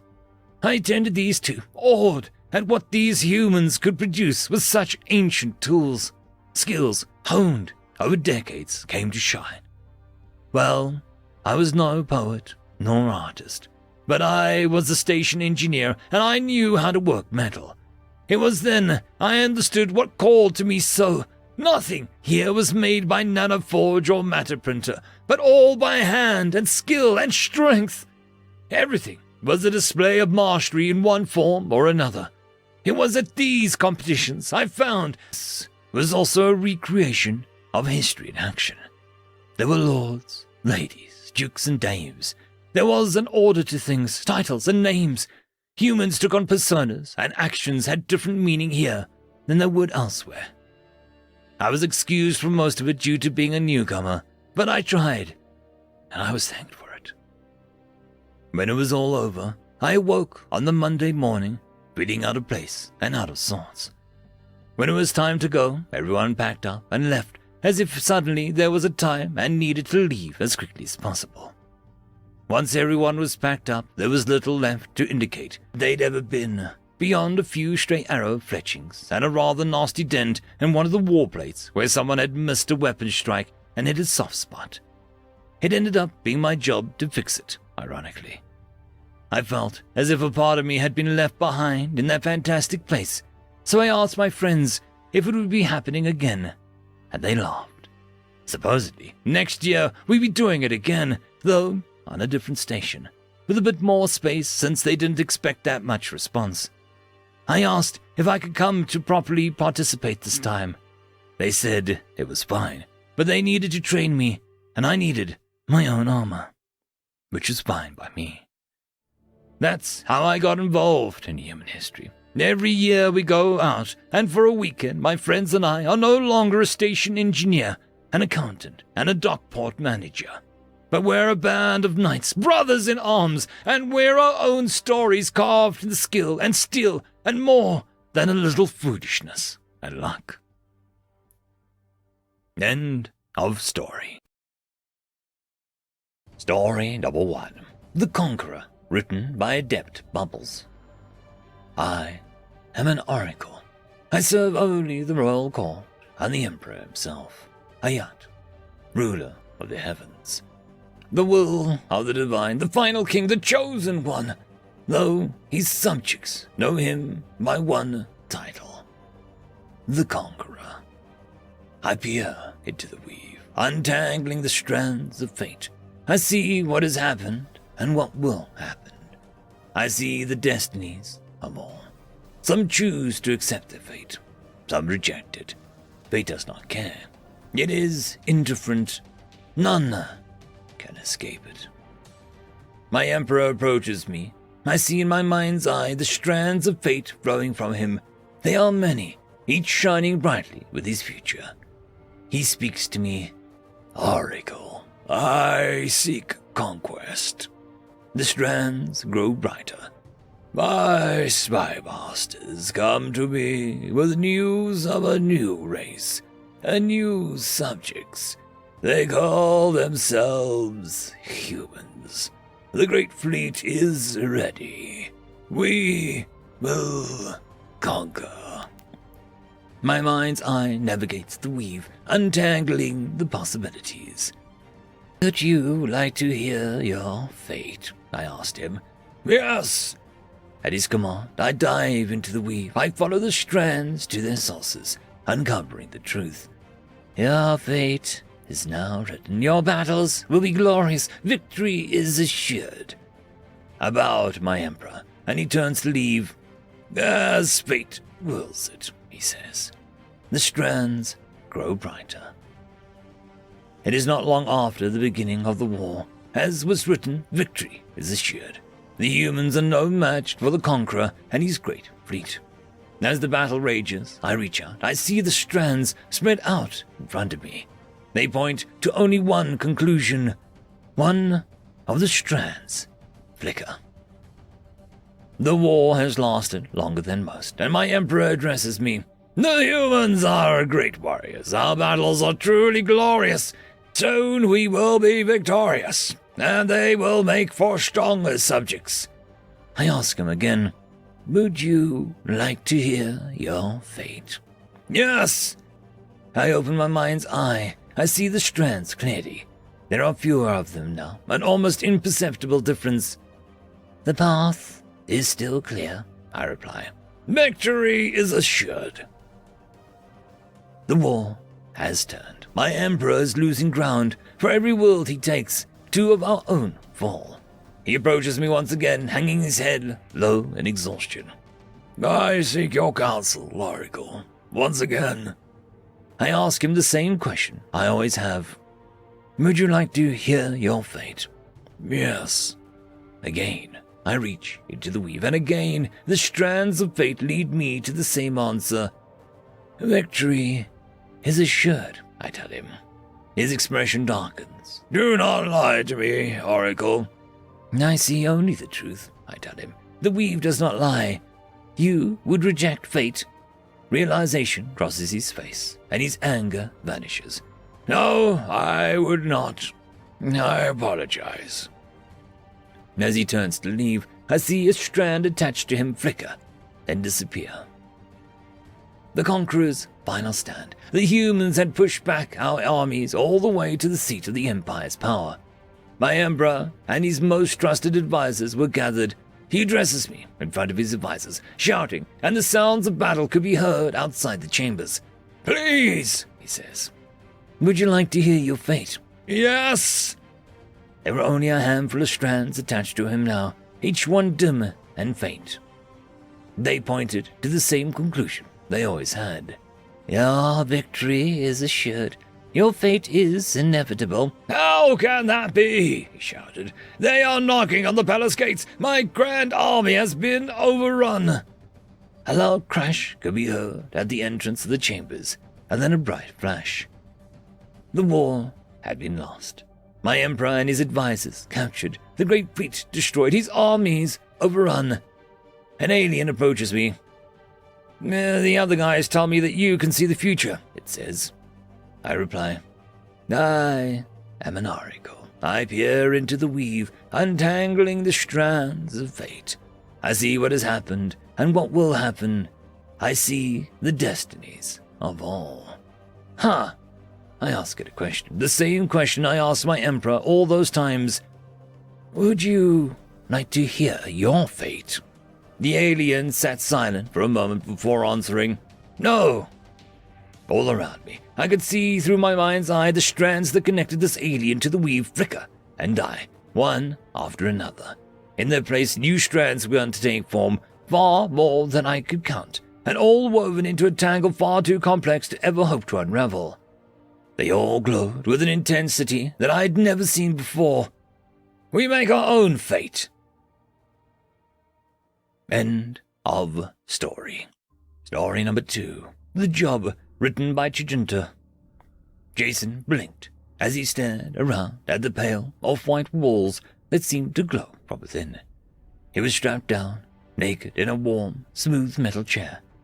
He gave a moment to glance at the tiny, soft body, grey, that stood in front of him, before turning back to glance about the room. If the little bastards wanted to probe him, there wasn't much he could do to stop them after all. Glancing back at the little dude, Jason frowned. Yeah, that didn't translate well. Can you try that again? He asked. For its part, the Grey turned its head and seemed to focus on something outside of Jason's line of sight, before it turned back to him. I apologize. The translator seems to be distorted. It was my attempting to translate into all 7,000 languages on your planet at once. I'm unaware if you can communicate across several languages. but please keep the crossfeed to a minimum to reduce translation contamination," the Grey explained as Jason blinked and almost laughed. "That might be a little problematic," he said. At the small alien's look, he sighed before continuing. "English is an amalgam language. We tended to bludgeon other languages over the head in dark alleys and shake them down for loose adverbs at night," he explained before shrugging in his seat. "But I can promise to try my best." The alien blinked once more before nodding. "That would be acceptable. We are here on a time-sensitive issue and would like to request your assistance." Top tip for you, knocking someone out, kidnapping them, strapping them naked to a chair is a rather poor way to ask for help. Most of those actions are actually crimes," he said with a sigh before there was a flash of light and Jason found himself back in his living room, fully clothed with a short tumbler of sipping whiskey over ice in his hand. He stared across at the little man now sitting on the lazy boy that he'd gotten for cheap when his friend's uncle had died in it. "Apologies, but we anticipated that you'd be less than helpful if we teleported into your house at night. Our simulation AI predicted an 83% chance of lead poisoning becoming our primary cause of death in such an event. Any other form of contact would have likely been laughed off as a prank or a joke of some sort and dismissed out of hand. We could not allow that to happen. We are on a mission of grave importance." Thinking the situation over, Jason had to agree that they seemed to have a pretty good idea of his responses. So he took a sip of the whiskey and sighed. "Fine.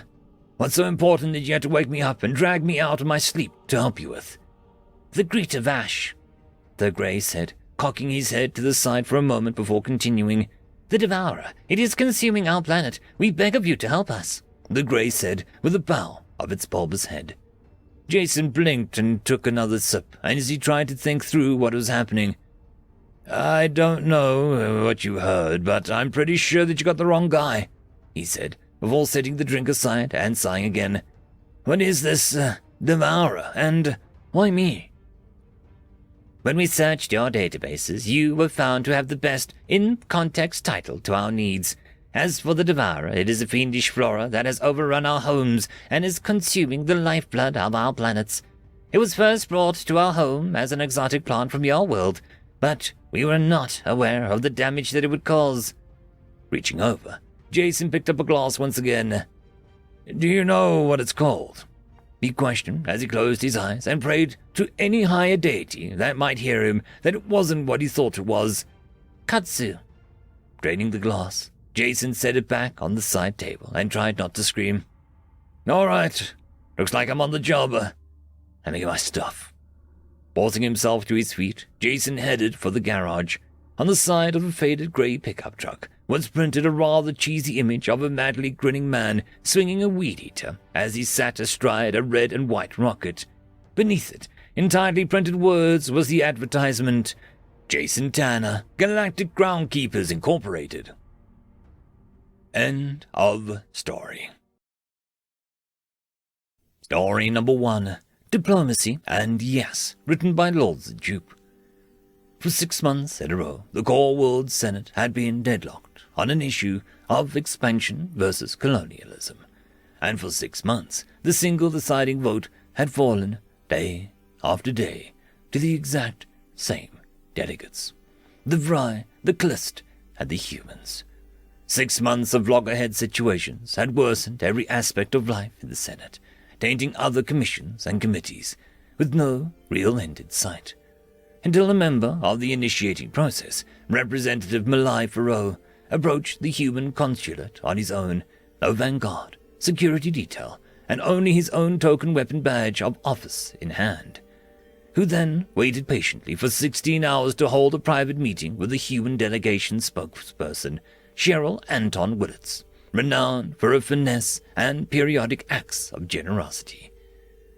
When the meeting was scheduled, still, Malai Farrow waited, patient as a tide, and was admitted on the second day, still clad in their somewhat sullied uniform, and entered the private meeting space.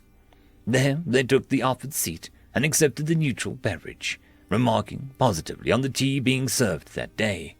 Humans could reliably provide exceptional beverages, and their T's were often at the top of every trade delegation's requests and covert bribe lists.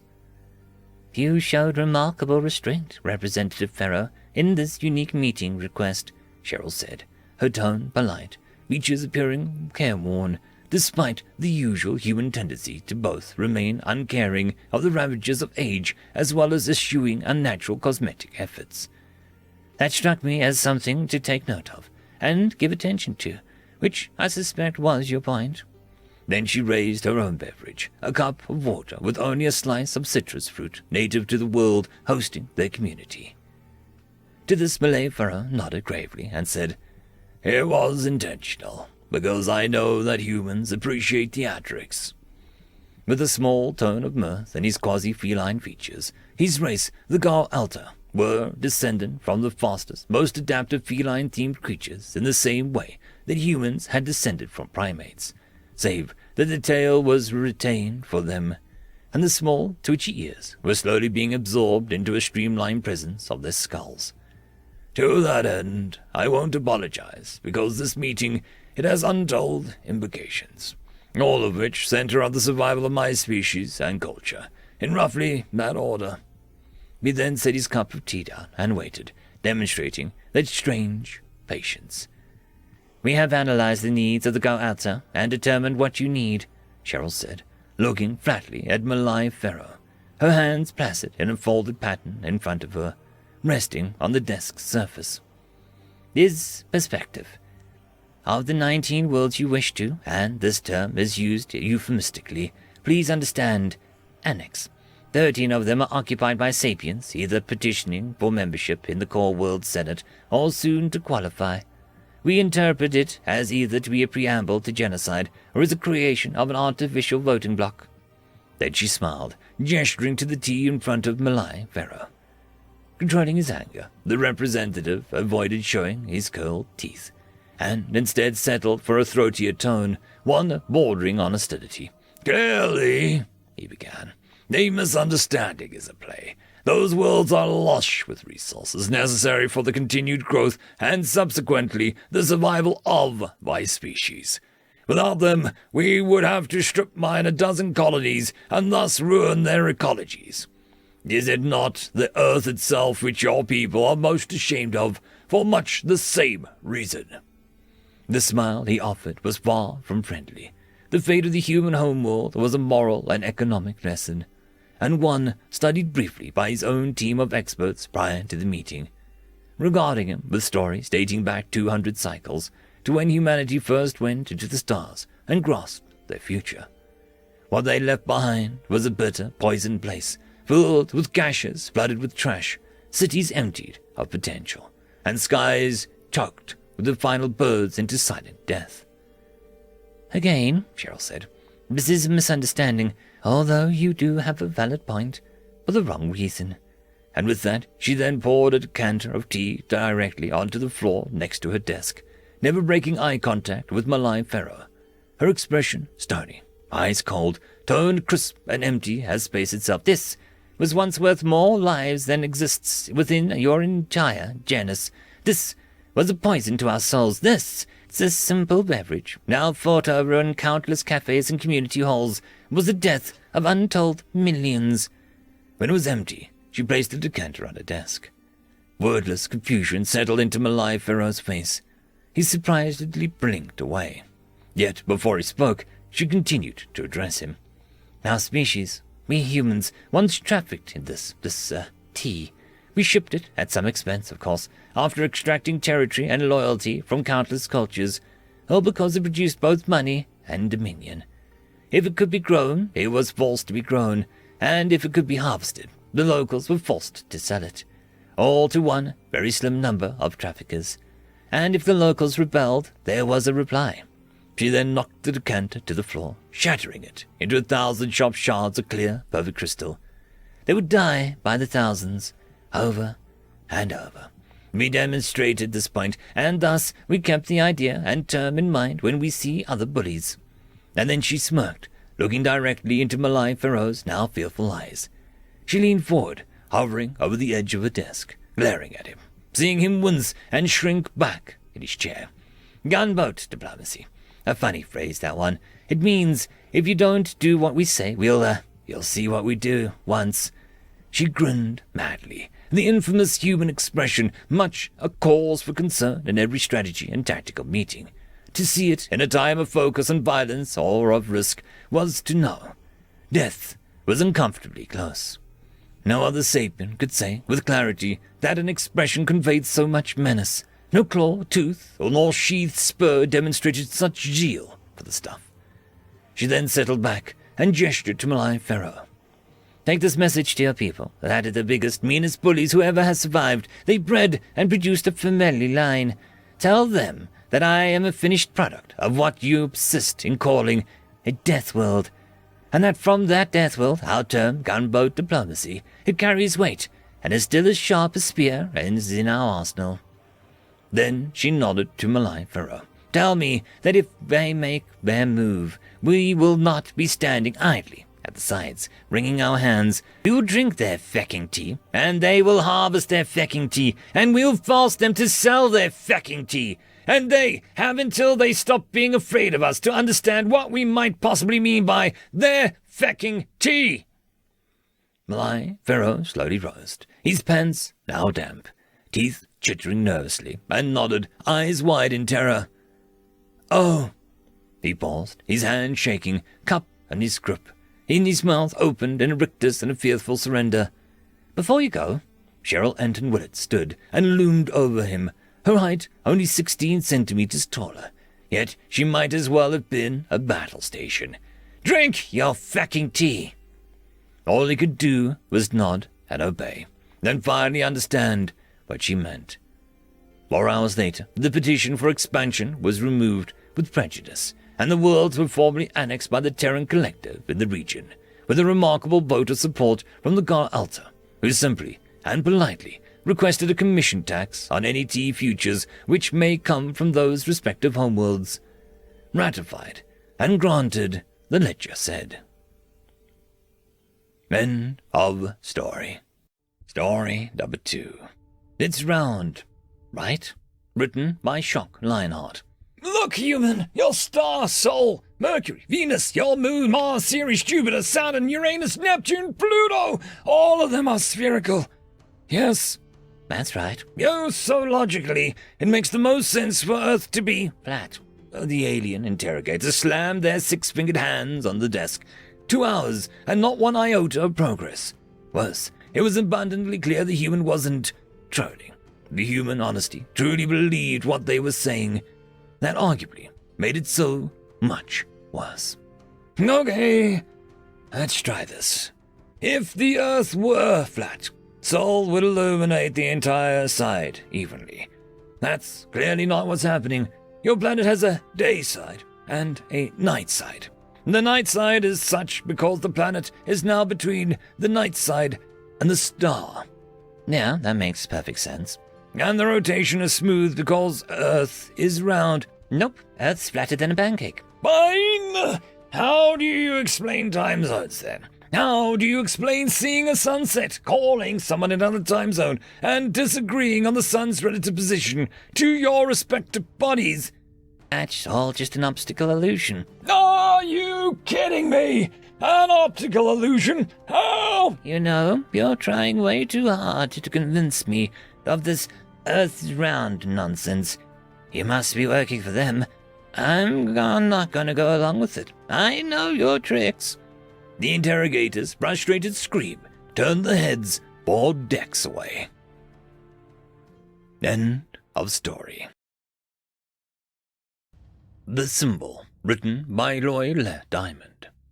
The Great Tribunal, 15 galactic standard days after the Battle of Earth, the trial of General Colthon. The Garthinian general gazed up at several alien figures above him. He never imagined he'd be in this place. This large and dark chamber was used to punish war criminals and to brief leaders after military disasters. He was still attempting to figure out which one of these brought him here. Earth was a disaster in every way. Never had a general, especially one of his prestige, been beaten so badly by primitive natives of a planet. Undoubtedly, the tribunal would strip him of his rank unless he could give them a very, very good reason as to how he lost. It would be even harder with the 42nd Galactic War still raging on around them. There is a concept, he started, one universal among life, an instructional fear of those that you are unfamiliar with. Most individuals can mitigate or get over this fear, mostly, but it always sticks with them. This fear is what led to our gravest mistake. I was a general in the prime of my career, conqueror of worlds and destroyer of our enemies. I defeated the Zanzar and Okanir, and dismantled the Korositi Imperis single-handedly. I was the one that repelled the great scourge that was the Gohuntri invasion from the Hodrani galaxy. I was Orion Galaxy's protector. Yet, here I stand before you now, O great tribunal, to borrow a phrase from the very creatures that led me here. Oh, how the mighty have fallen. It was supposed to be a glorious, unstoppable invasion, much like the many I had led before. The primitives that called Talion Sea their home were nothing but insects under my hoof, to be slaughtered like the insignificant race they were. Earth, as they called it, was a strategic point in the galaxy. The Sajini and the Calypsi had taken all systems around it. Earth, the insignificant rock that it was the only way that we could push behind enemy lines. It would have brought an end to the conflict, to 7 systems from the Calypsi capital, the last unsuspected bastion. We would slip in right between them. The primates had primitive weapons and armor. The guns used lead and copper projectiles accelerated by explosives at subsonic speeds. Their armor was ceramic and metal held in place by tough fabrics, and used to store additional ammunition and equipment. Ingenious, for sure, but primitive. In hindsight, this cleverness should have been taken as a warning to their creativity. The creatures themselves had several natural advantages that we were unaware of. They can rapidly cool their bodies off through a process called sweating, meaning that they can out-endure even our lightest of infantry. They have a remarkable throwing ability, one that far surpasses any that we've ever seen, and they exploited this to a terrifying degree with what they called grenades, which were explosive spheres that they throw into our formations. They also had another advantage I failed to account for, one common on their planet, but unprecedented in the galaxy. This advantage, far more than any other, was what I believe gave them the edge. It is impossible for me to properly explain myself, however. Instead, I wish to show you. Ashland, Ohio, 2 years after the beginning of the Battle of Earth. The Battle of Ashland, 0500 hours. Justin ducked into a mud as artillery burned the field around him. For once, he was happy it was raining. The mud seemed to affect the aliens far more than him and his allies. He expected to be back home soon, but an alien invasion was not the welcome home party he'd expected. If they pushed past Ashland County, they'd have a clear shot at Columbus. Jenkins and Dunovich had already been hit. He could only hope that they were still alive. He picked his rifle back up and bolted through the field. Gunther and Macmillan were just ahead. He knew Freer Field was lost as he had made his way into the forest. He looked back and felt an intense feeling that he betrayed his family as he watched his little brother's old school burn to the ground. But he pressed on. "Miller, get down!" Justin ducked into a ditch as soon as he heard Macmillan's voice. A ball of plasma exploded above him. He could feel the heat burning into his inside. As soon as the heat dissipated, Justin got up and bolted further into the woods. While the forest was still very small, it would provide enough cover for them to retreat. He hated falling back on his home, but he knew he had no choice. Ashland, Ohio, the Battle of Ashland, 0700 hours. Justin peeked out of the blinds in the window at an old classroom that they were posted up in. He had fond memories of this class. The teacher here taught physics. He remembered him as a kind and goofy man, the kind of person you could trust with your worst life problems. He thought back to the words he once told him. "You can visit any time, Jim." Justin could only hope that he'd survived and escaped the city. The high school, while not ideal, made a better defensive spot than most, and the second floor had a good enough view of the outside. When they had arrived, they had managed to link up with a few other squads. They informed him and his team that Jenkins and Dunovich were dead. It was just the three of them now. Justin could see movement across the street, just behind some houses. "Macmillan, I got contact. 3 platoons moving across the street from the Purple House." 3? Yeah. They're moving into a parking lot, heading this way. "Okay, Gunther." "Yes, sir." Gunther responded attentively. "Post up in the neighboring room." "Yes, sir." Justin could see the soldiers moving into position around the building. He cracked the window and pointed his gun out, waiting for the command. "Fire, at will," Macmillan relayed, as he posted up in the window on the opposite side of Justin and opened fire. The booming sound of 100 guns rang out into the parking lot, obliterating the small and exposed alien force outside. Before the smoke could clear, however, a much larger force appeared from behind the houses across the street and began to charge at the building. The school lit up with plasma fire and lead. Fiery balls punched the sides of the building, chipping bricks and mortar out of place to plummet to the ground. Justin picked his targets carefully as to not blow through his ammo, but there were more hostiles pouring in by the second. Macmillan backed away from the window and began to speak into his radio, calling for close air support. Macmillan moved back to the window and continued to fire. Spat! The sound shook Justin from his focus. He looked to his right and saw Macmillan falling. The world, somehow, seemed to slow down. He ran to his fallen staff sergeant as plasma fire hit around him. "Macmillan, come on, man, get the hell up!" Justin shouted at the dying soldier. "Don't feck with me, get up!" Justin was starting to not understand the words that he was saying as the world started getting drowned out around him. "Come on, come on, come on, come on, no, don't you fucking die me, you bastard!" Justin watched as the light slipped from his comrade's eyes, never to return. The Great Tribunal, 15 galactic standard days after the Battle of Earth, the trial of General Colthan. Did you see it, Tribunal? No? How about another example? Hesperia, California, 2 years after the beginning of the Battle of Earth, the Battle of Victor Valley, 2100 hours. Jose looked up to his overpass. He wasn't sure why. He couldn't see anything, but he heard it. The alien chatter was unmistakable. Halsey, Maria, and Jackson were just behind him, with Parker leading ahead. He couldn't help but pay attention to Maria. He had promised to protect his sister since they were little.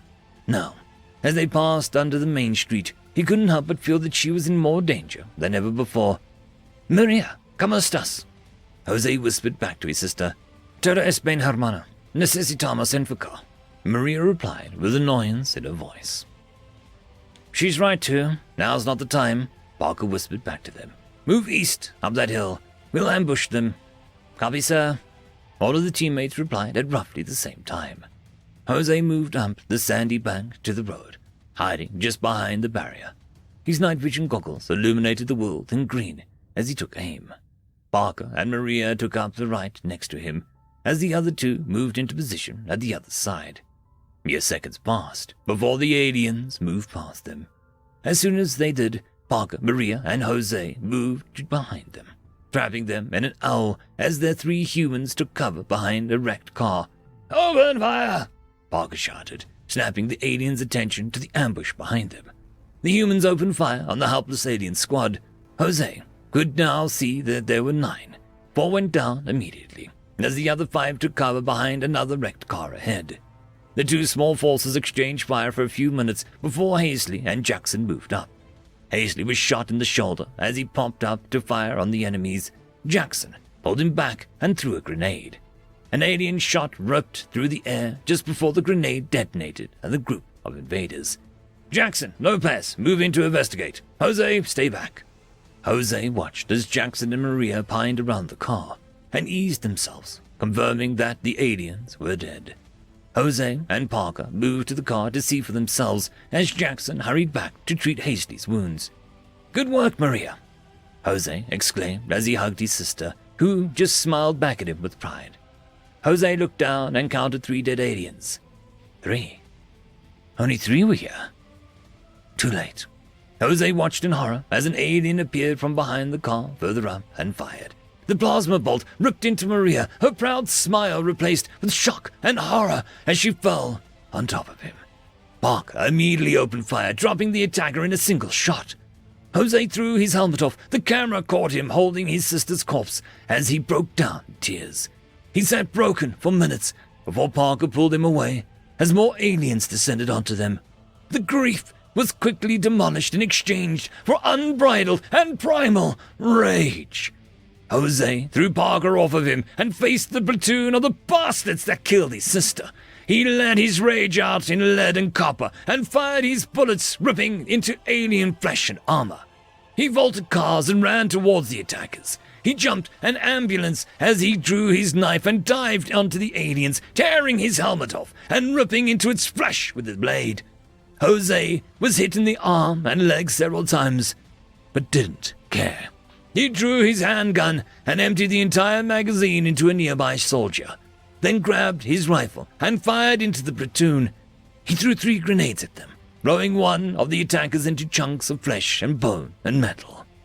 He looked around at the smoldering wreckage, seeing another alien flee. He unloaded 2 magazines into the poor bastard, dropping it with the first shot. Parker approached cautiously and placed his hands gently on Jose's shoulder as he admired the rifleman's work. The Great Tribunal, 15 galactic standard days after the Battle of Earth, the trial of General Colthan. Colthan stared at the looming figures above him, who stared at him with unfeeling perceptors. I hope this demonstrates how dangerous these creatures are. All across the globe, reports flooded in of civilians wiping out entire brigades single-handedly just to defend a child. The Talians possess an instinctive urge to protect each other, not just themselves. We were entirely unprepared for such a force. Everyone we killed made the rest stronger. Every time we killed their leaders, they fought even harder in their leader's name. A martyr, they called them. You see, Tribunal, Talians don't actually die. They transform into a symbol. A symbol the rest will use to keep fighting. A symbol that evokes hope and determination in those around the killed human. Even with a severe technological disadvantage, that hope and determination will still prevail. Talians, or humans as they call themselves, cannot die, and they cannot be broken. End of story. Story number 1. Void Sailors, written by Indie Kid 1011. Spaceborne, a concept nearly unheard of by most galactic species. Making portals between planets was how hundreds of races had colonized their second planet. Of course, not to discredit satellites. Most species had those, after all. It was easier to see other planets without atmospheric interference. But for us, the Kenantari, about 200 solar cycles ago, came across a pulse. This pulse came from deep space. We assumed it was just background radiation, until one particularly lucky radio operator switched to a usually unused frequency. It was the first time that we'd heard such a collection of sound noise repetitively played with guttural vocalization. As soon as they appeared and heard, they disappeared. We thought it coincidental, after all. As soon as it had appeared, it had left. 100 cycles ago, at the start of the colonization of the second solar system, the noise came again. We reached out, trying to find this mysterious being or beings. They left before we received a response. They had earned a reputation for their brief appearance. They sailed the void, as we do our oceans. 50 cycles, we received a message, made in a way we expected. We received a satellite in orbit of our homeworld, and it worked like a bottle filled with a book. They gave us all the information about them, and we could translate none of it. We called out and asked for something more.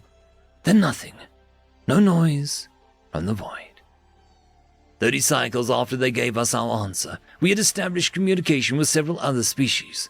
Just like us, they made portals from planet to planet. Just like us, they had the Void Sailors' information, but no way to decipher it. 12 cycles ago, we found them. One of their systems, at least. The planet they seemed to emanate from was deeper in the system. We got to the second planet in the system, and that was when we saw it. The world had a ring around it. Not like any planet that we had a ring or gas or rock, but it was a solid ring built to observe the planet. We found a settlement not far from where we had teleported to, and we established first contact. They call themselves humans, and they welcomed us with open arms. We'd struggled to translate their language. They knew ours long before we had noticed them. The data drones they had left us had not been made for information, but rather to watch us. The information we found was something else. It was what they called their net.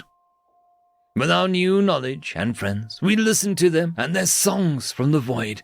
They may call themselves humans, but to us, the void is unwelcoming, untouchable by our hands. But they are the Void Sailors, and we wouldn't dare to change our new status quo. For we walk the soil, and they sail the seas where only the solar winds blow. End of story. Story number 2. The Vengeance of Humanity. Written by Hatchet Hyde. All records have been recorded on Karpov, official record keeper, first class of the High Library, Committee of the Valosia Commerce Union. To start, I should preface that while we call ourselves a commerce union, we are also more than happy to go to war, our merchant vessels being more akin to warships of other species. To borrow the human expression, we practice gunboat diplomacy in our negotiations, destroying ships that threaten our trade and blockade worlds that would dare to challenge us. It was supposed to be a simple matter. Zuxroff, the Lord Captain, Royal-class merchant, would blockade the world known as Vulcan, destroy the warships it had, and take control of the assets and resources of the world, enslave and sell the locals if they did not submit. Attention to the inhabitants of Vulcan. Your world is now the property of the Verlosia Commerce Union. Submit to us, and you will be integrated into our society. Resist and become slaves. You have one standard day to respond. Zuxroff stated in a smug tone as he broadcast over all standard frequencies. We knew of the humans. They kept to themselves and were rarely seen outside of the solar system. In our hubris, we acted as we always had. Swoop in, would shatter the economy and take what we wanted. No one could stand in our way. We made and sold everything in our part of the galaxy. The only ones that equaled us, the Guthura Alliance. It wasn't long until the human response came. I am High Counselor Sarah of Vulcan. You have entered human space and threatened a Class 1 garden world. As per the articles of interplanetary diplomacy, you have one standard day to leave our system. The nerve of this primate, Zuxroff stated with contempt. All stations prepare for combat, Zuxroff stated into his holopad, causing an announcement. Every one of the crew had gotten into positions. The assault team, the ship gunners, the official record keepers, such as myself, got ready for what we had done for millennia. We glassed what we thought were factories, creating weapons and ships, and then glassed what we thought were troops' barracks. We took the planet in less than a standard day. We laughed, as this had been the easiest conquest in recorded history. The people would be made slaves. Our economy would surely profit nicely from the new slaves in the markets. It was not long before the transmission from the Guthuri High Command came through. We expected this, as this area of space was close to theirs. I will dispense all formalities and pleasantries. I need to make this point clear. Leave the humans alone. Leave this space as fast as you can. If you have attacked them, surrender immediately. The Gotharan High Commander stated in what looked to be desperation. As per our treaty, this sector of space is neutral, and we are within treaty law to claim it. Should you declare war on us for this acquisition, we shall sue you for treaty violation. Zuxroff replied. you must understand me. We will not go to war. The humans will, the Gotharan High Commander stated. Then the feed was cut. Truly, how far have they fallen to be afraid of these primates? Zoxroth asked me. I laughed with him. We thought it was funny how the mighty Alliance was afraid of these silly humans. Oh, how wrong we were. As it turned out, Vulcan was a civilian world made up of mostly farmers and human civilization. Well, in a word, unexpected. It was an imperial republic, a senate with an emperor at the head. This information came all too late. We had moved on to other worlds in the system, and then the nearest human settlement systems, blasting from orbit, then ground troops to mop up the remains and capture slaves. On the fourth system, waiting for us, was a massive fleet of warships, entire asteroids converted into anti-ship gun batteries. What followed next was, what I can assure you, genuinely terrifying.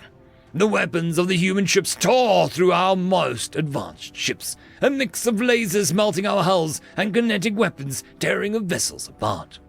Zoxroth ordered these ships to fall back to the previous system and wait for reinforcements.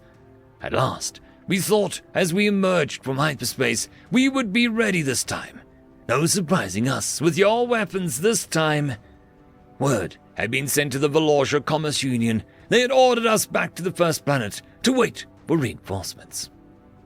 In a matter of days, the largest fleet of the Velortia Commerce Union had been assembled, 1,000 ships ready for war. We would destroy the humans for their insolence.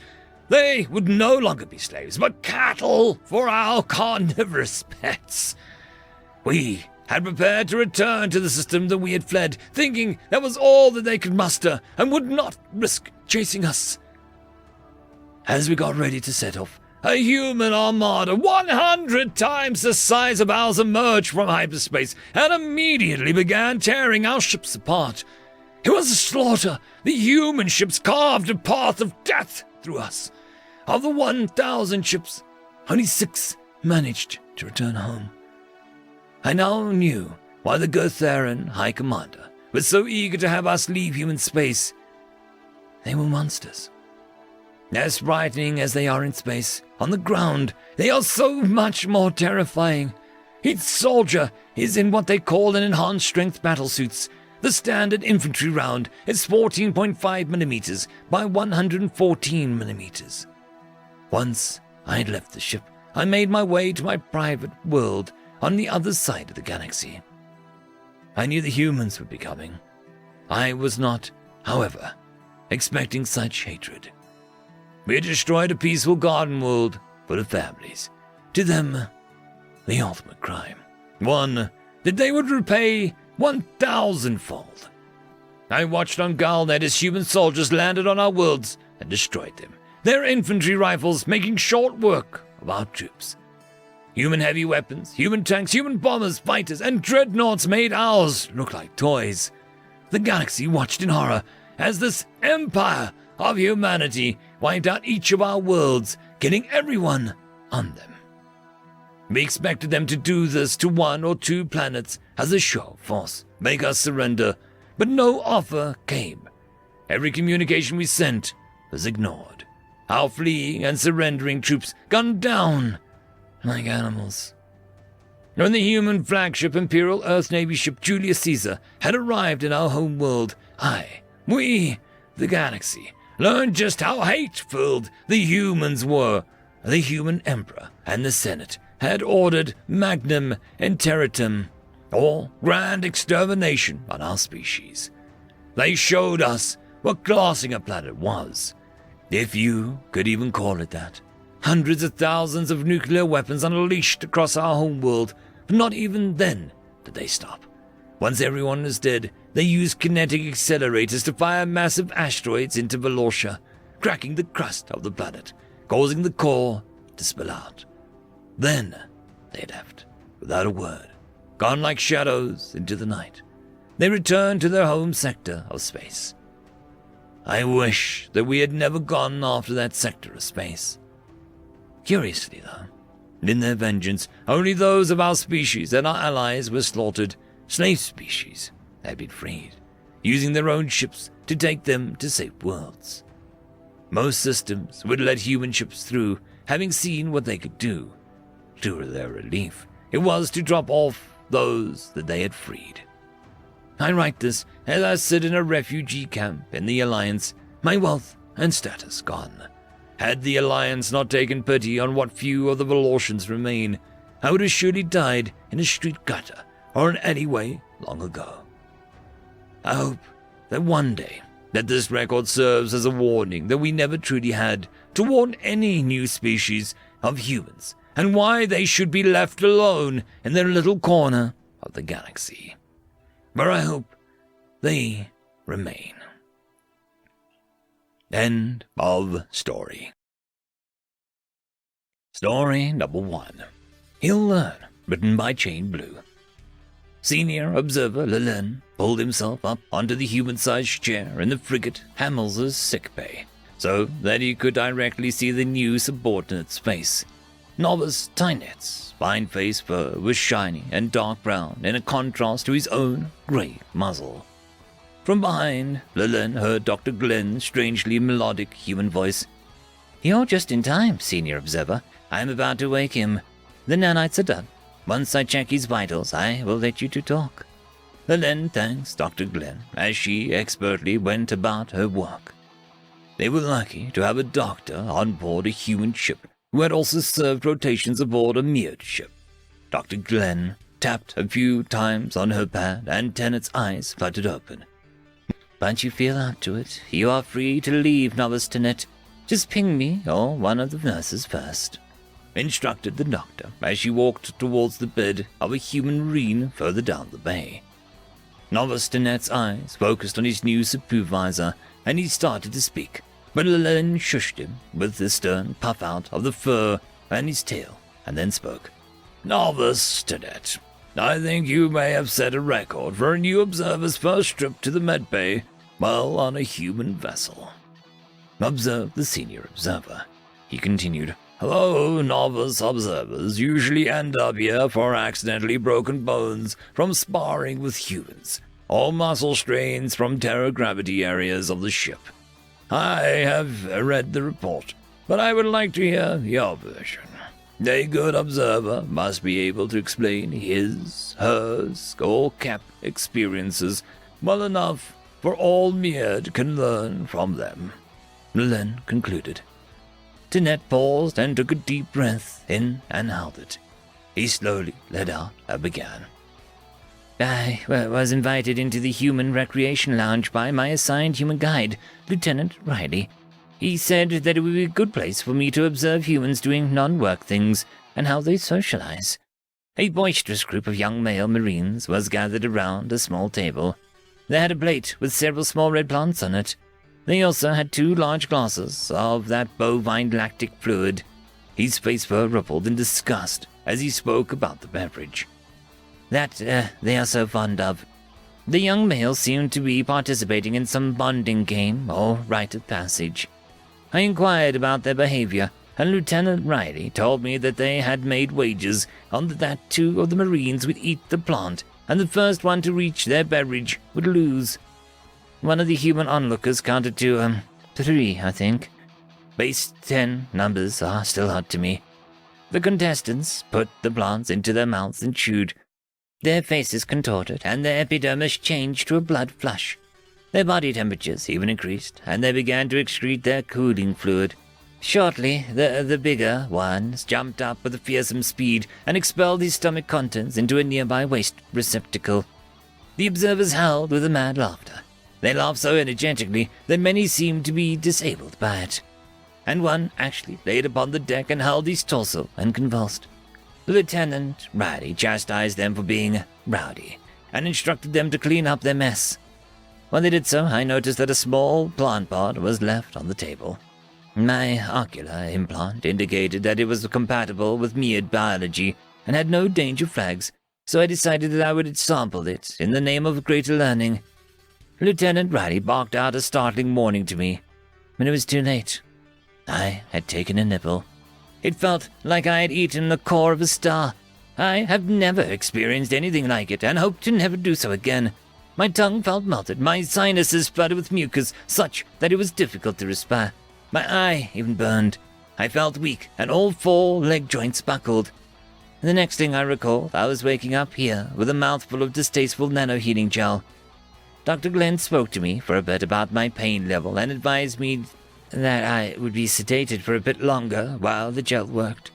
Though I couldn't speak, I did update the foodstuffs file with several warnings for, ghost chilies. End of story. Story number 2. Human Thrill Seeking, written by Space Paladin 15. Myrna thought his friends had gone a bit overboard with the welcome home party. He walked through the door of his apartment to find decorations strung up everywhere, and enough food and drinks lying about to serve an army. This was the work of his best friend Kalquat. Undoubtedly, when Cal had said that they were all coming over as soon as he got back, he'd expected a simple meet-up, not a party with all the bells and whistles. Myrna had just returned from a 3-month trip to Terra, the newest planet to join the Federation. The humans had begun marketing their planet as a tourist destination as soon as they got full recognition by the galactic community, promising an adventure of a lifetime. Like most people, he had been skeptical of such claims. What could a backwater like Earth offer compared to the fiery coasts of Tijol or the cryovolcano resorts of Dane? His friends crowded around him the moment he stepped in the door, peppering him with questions. Everyone wanted to know what this trip had been like. He spoke of how eager the human civilians had been to welcome him, how luxurious the hotel accommodation had been, and how fussy Terrans were about their cuisine. Earth was more technologically sophisticated than he had expected. Internet access was widely available, and most mundane jobs were automated. That's, great. But what is the adventure of a lifetime? Kalquat quipped, earning a few snickers from the listeners. Myrna waved his eye stalks in annoyance. Laugh all you want, but I got way more than I bargained for. The humans have a very different definition of adventure than us. To them, it means something along the lines of actively trying to die. What do you mean? Balan, one of the younger members of the group, looked rather confused. I don't see why any species would seek death. Myrna smirked. Well, actually, I don't know that they're seeking death. It's more that they're trying to get as close to death as possible without actually dying. Thrill-seeking, I believe, is their phrase for it. When humans talk about adventure, they don't just mean seeing interesting places.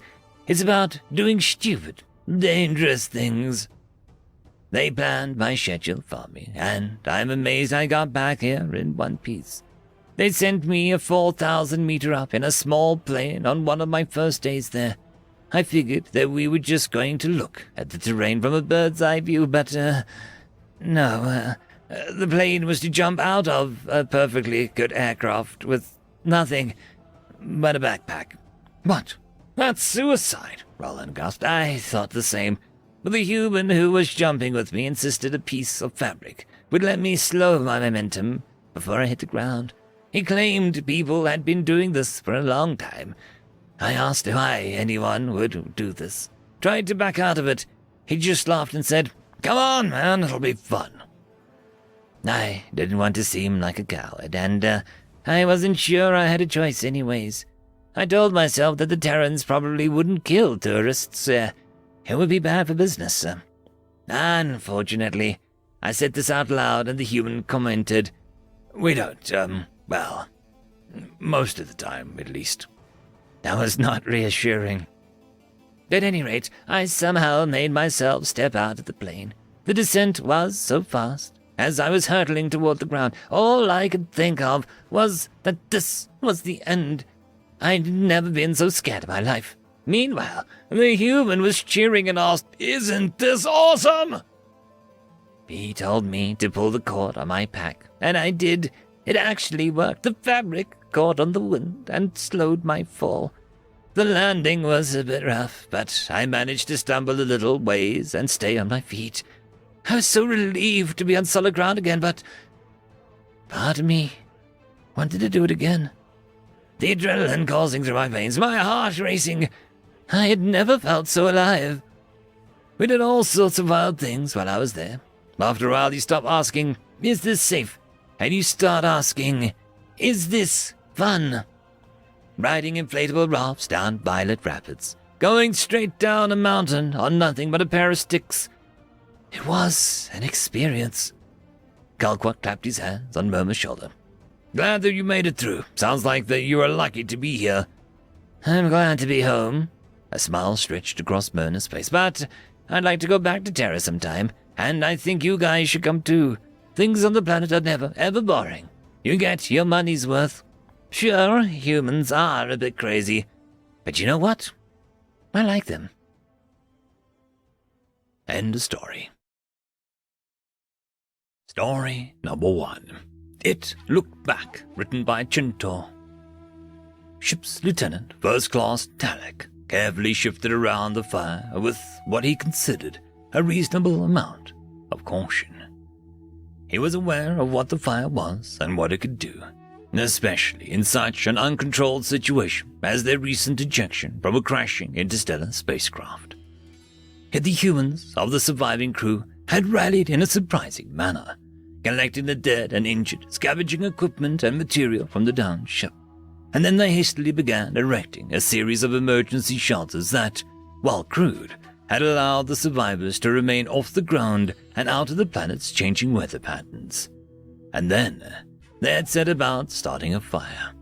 A fire that was uncontrolled and entirely absent of any containment facilities, outside a small depression in the scraped dirt and a ring of rocks. It was madness in the extreme, but at the same time the humans had done many mad acts since the crash. Glancing over at the small white orb with a bloody handprint and a frond of local grass, Dalek shifted his feathers in resigned irritation before he continued to move around the fire towards the watch point. Again, it was another strange thing the humans had initiated, but made sense given the predators out and about on this hell world that they crashed on. Ahead of him, the current survivor on watch knelt down at the edge of the firelight, stared out into the midnight darkness, and made soft cooing and clicking noises. "Crewman Third Class Taylor, what are you doing?" he questioned, causing the man to look up with a mad light in his eyes. That look alone had all his feathers stand up in alarm. He had seen that very look several times before the humans aboard the ship had done something stupid. Like the time that they had tried to leave the ship with nothing but a spacesuit with a long line of cord in an attempt to ride the ship through hyperspace. All the time that they had tried to link two ships into hyperspace drives together in sequence in an attempt to accelerate the ship to Plaid. The fact that they were not on board a ship and were in fact on a hell world after crashing had him concerned about what madness the human would do when unsupervised during his night shifts. Dalek was surprised when the crewman simply shushed him and turned back towards the darkness beyond the firelight and restored his soft, cooing noises. "I found a kitty," Taylor said in a soft whisper that seemed to fit between cooing noises before tossing a small slice of cooked meat that they had foraged out into the darkness. "A, kitty?" Dalek queried, before a massive paw slightly larger than Dalek's chest wisped out of the darkness and snatched the silver liver of meat off the ground before it disappeared back into the shadows of night. Staring out into the darkness, crewman Third Class Taylor smiled the same manic smile the humans were rapidly becoming known for as he sighed. "I'm gonna name you Snuffy, and you will be mine," he whispered into the darkness. Beyond the flickering light of the fire, the darkness stared back and began to purr. End of story. Story number 2. Fear Those Who Fear Death, written by Foxcorp. A human stands alone in a dark room, up to his knees in the blood of the fallen. In his hands, he holds a sword of red, blue, and green. Small chunks of alien flesh line the narrow down edge. His head, obscured by a dark visor, darts from side to side. scanning to see if anyone was left.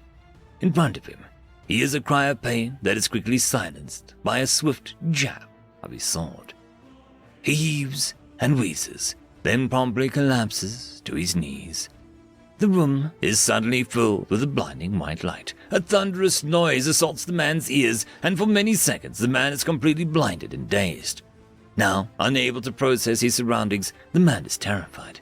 His eyes adjust, catching sight of thousands of vast glass panels overhead. Looking beyond the glass, he witnesses the largest planetary structure in the galaxy, the Grand Colosseum. He regains his composure and remembers where he is.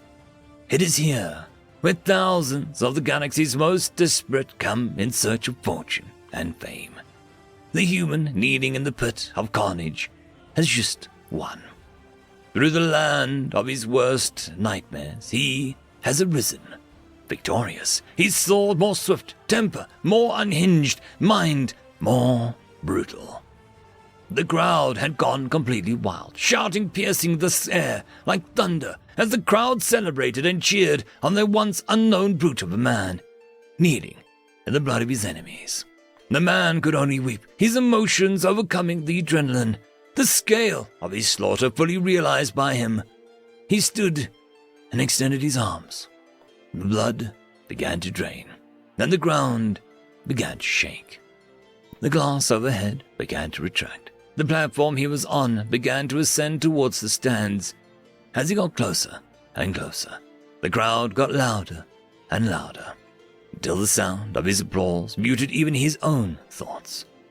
The great marble and metal arches of the Colosseum glistened under the light of the planet's 3 stars. Faces filled with joy and bloodlust proudly reflected by the curved glass and metal streaking around them. He had done it. He had won. But how? The question sat in the air for what seemed like an eternity before Professor Ballon decided to finally elaborate. This man was by no means the most strong species in the arena, nor was he the smartest. The question plagued scientists for decades before more study was done into this new species. Puzzled and curious faces filled the room. Those who were capable leaned forward in their seats, each one eager to hear whatever miraculous answer would fill the mysterious void now overtaking their minds. To understand them, we must first understand the average species of the galaxy, more specifically, their evolution and culture. All eyes in the room focused on the professor, focusing on the outline of the biped in front of a gargantuan display. Chairs creaked and groaned as listeners strained closer to the professor's platform. Most of the galactic species are nocturnal, less predators roam, and food is more easily obtained. Darkness is safety, and the light is dangerous. In human evolution, the night is seen as more dangerous. Their eyes aren't adjusted to living in such conditions, and predators roam freely in the dark. Thus, they associate death with the dark, not the light, as we do. Puzzled looks darted across the room. One student even yelled out, "What does that have to do with anything?" "Glad you asked. They evolved to avoid death more than they evolved to spread life. They are one of the only species in the galaxy to fear death." Gasps and surprise filled the room. As you know, most cultures saw death as a great innovator and shaper of progress. It was revered and loved by nearly every civilization that was vulnerable to it. Humanity, however, feared it to the point of insanity. Their brain is wired completely for self-preservation. In a violent situation, their rationality goes away, completely replaced by a primal fear of death. When the human fought against the aliens in that arena, he was aided by a brain hardwired to deal and thrive in such an environment. The confusion in the room cleared, replaced by a deep intrigue. "Tell us more." "Yes, of course. This was not the only reason. Fear of death alone didn't get that human through the fight. Its intelligence in combat helped out a lot as well. The human brain has evolved to cope with extreme situations. They have been known to survive and enjoy almost any experience other species would be mortified by. Human culture is geared towards violence, and they actually used to fight in colosseums just like the one of today, thousands of years ago." The professor paused for a moment to take a long drink of water, then pausing to gather her composure once more, and promptly speaking again. "To this day, violent sports and games are common amongst the human population. This man was training for fighting at the Colosseum since birth.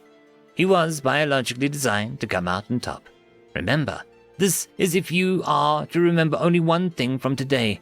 If you ever question why, for the last 20 years, not a single human gladiator has lost to a non-human opponent, realize that they are hardwired to kill you and will shut their morality down to do it in the most efficient way possible. I believe if any race is going to outlive and outshine the rest, my bet is on the humans. End of story. The algorithm reckons you should be watching this video next, and I recommend that you should be always watching my video. So, click with energy! And yes, clicking that does help the channel. Thank you very much. I just want to give a quick thanks to the Tier 5 patrons and channel members. Alithia, Barky, Fudic Yol, Cam Maxwell, Caspar Onholtz, White Band 420, Lord Asrakal, Arcalian, and Oakfield.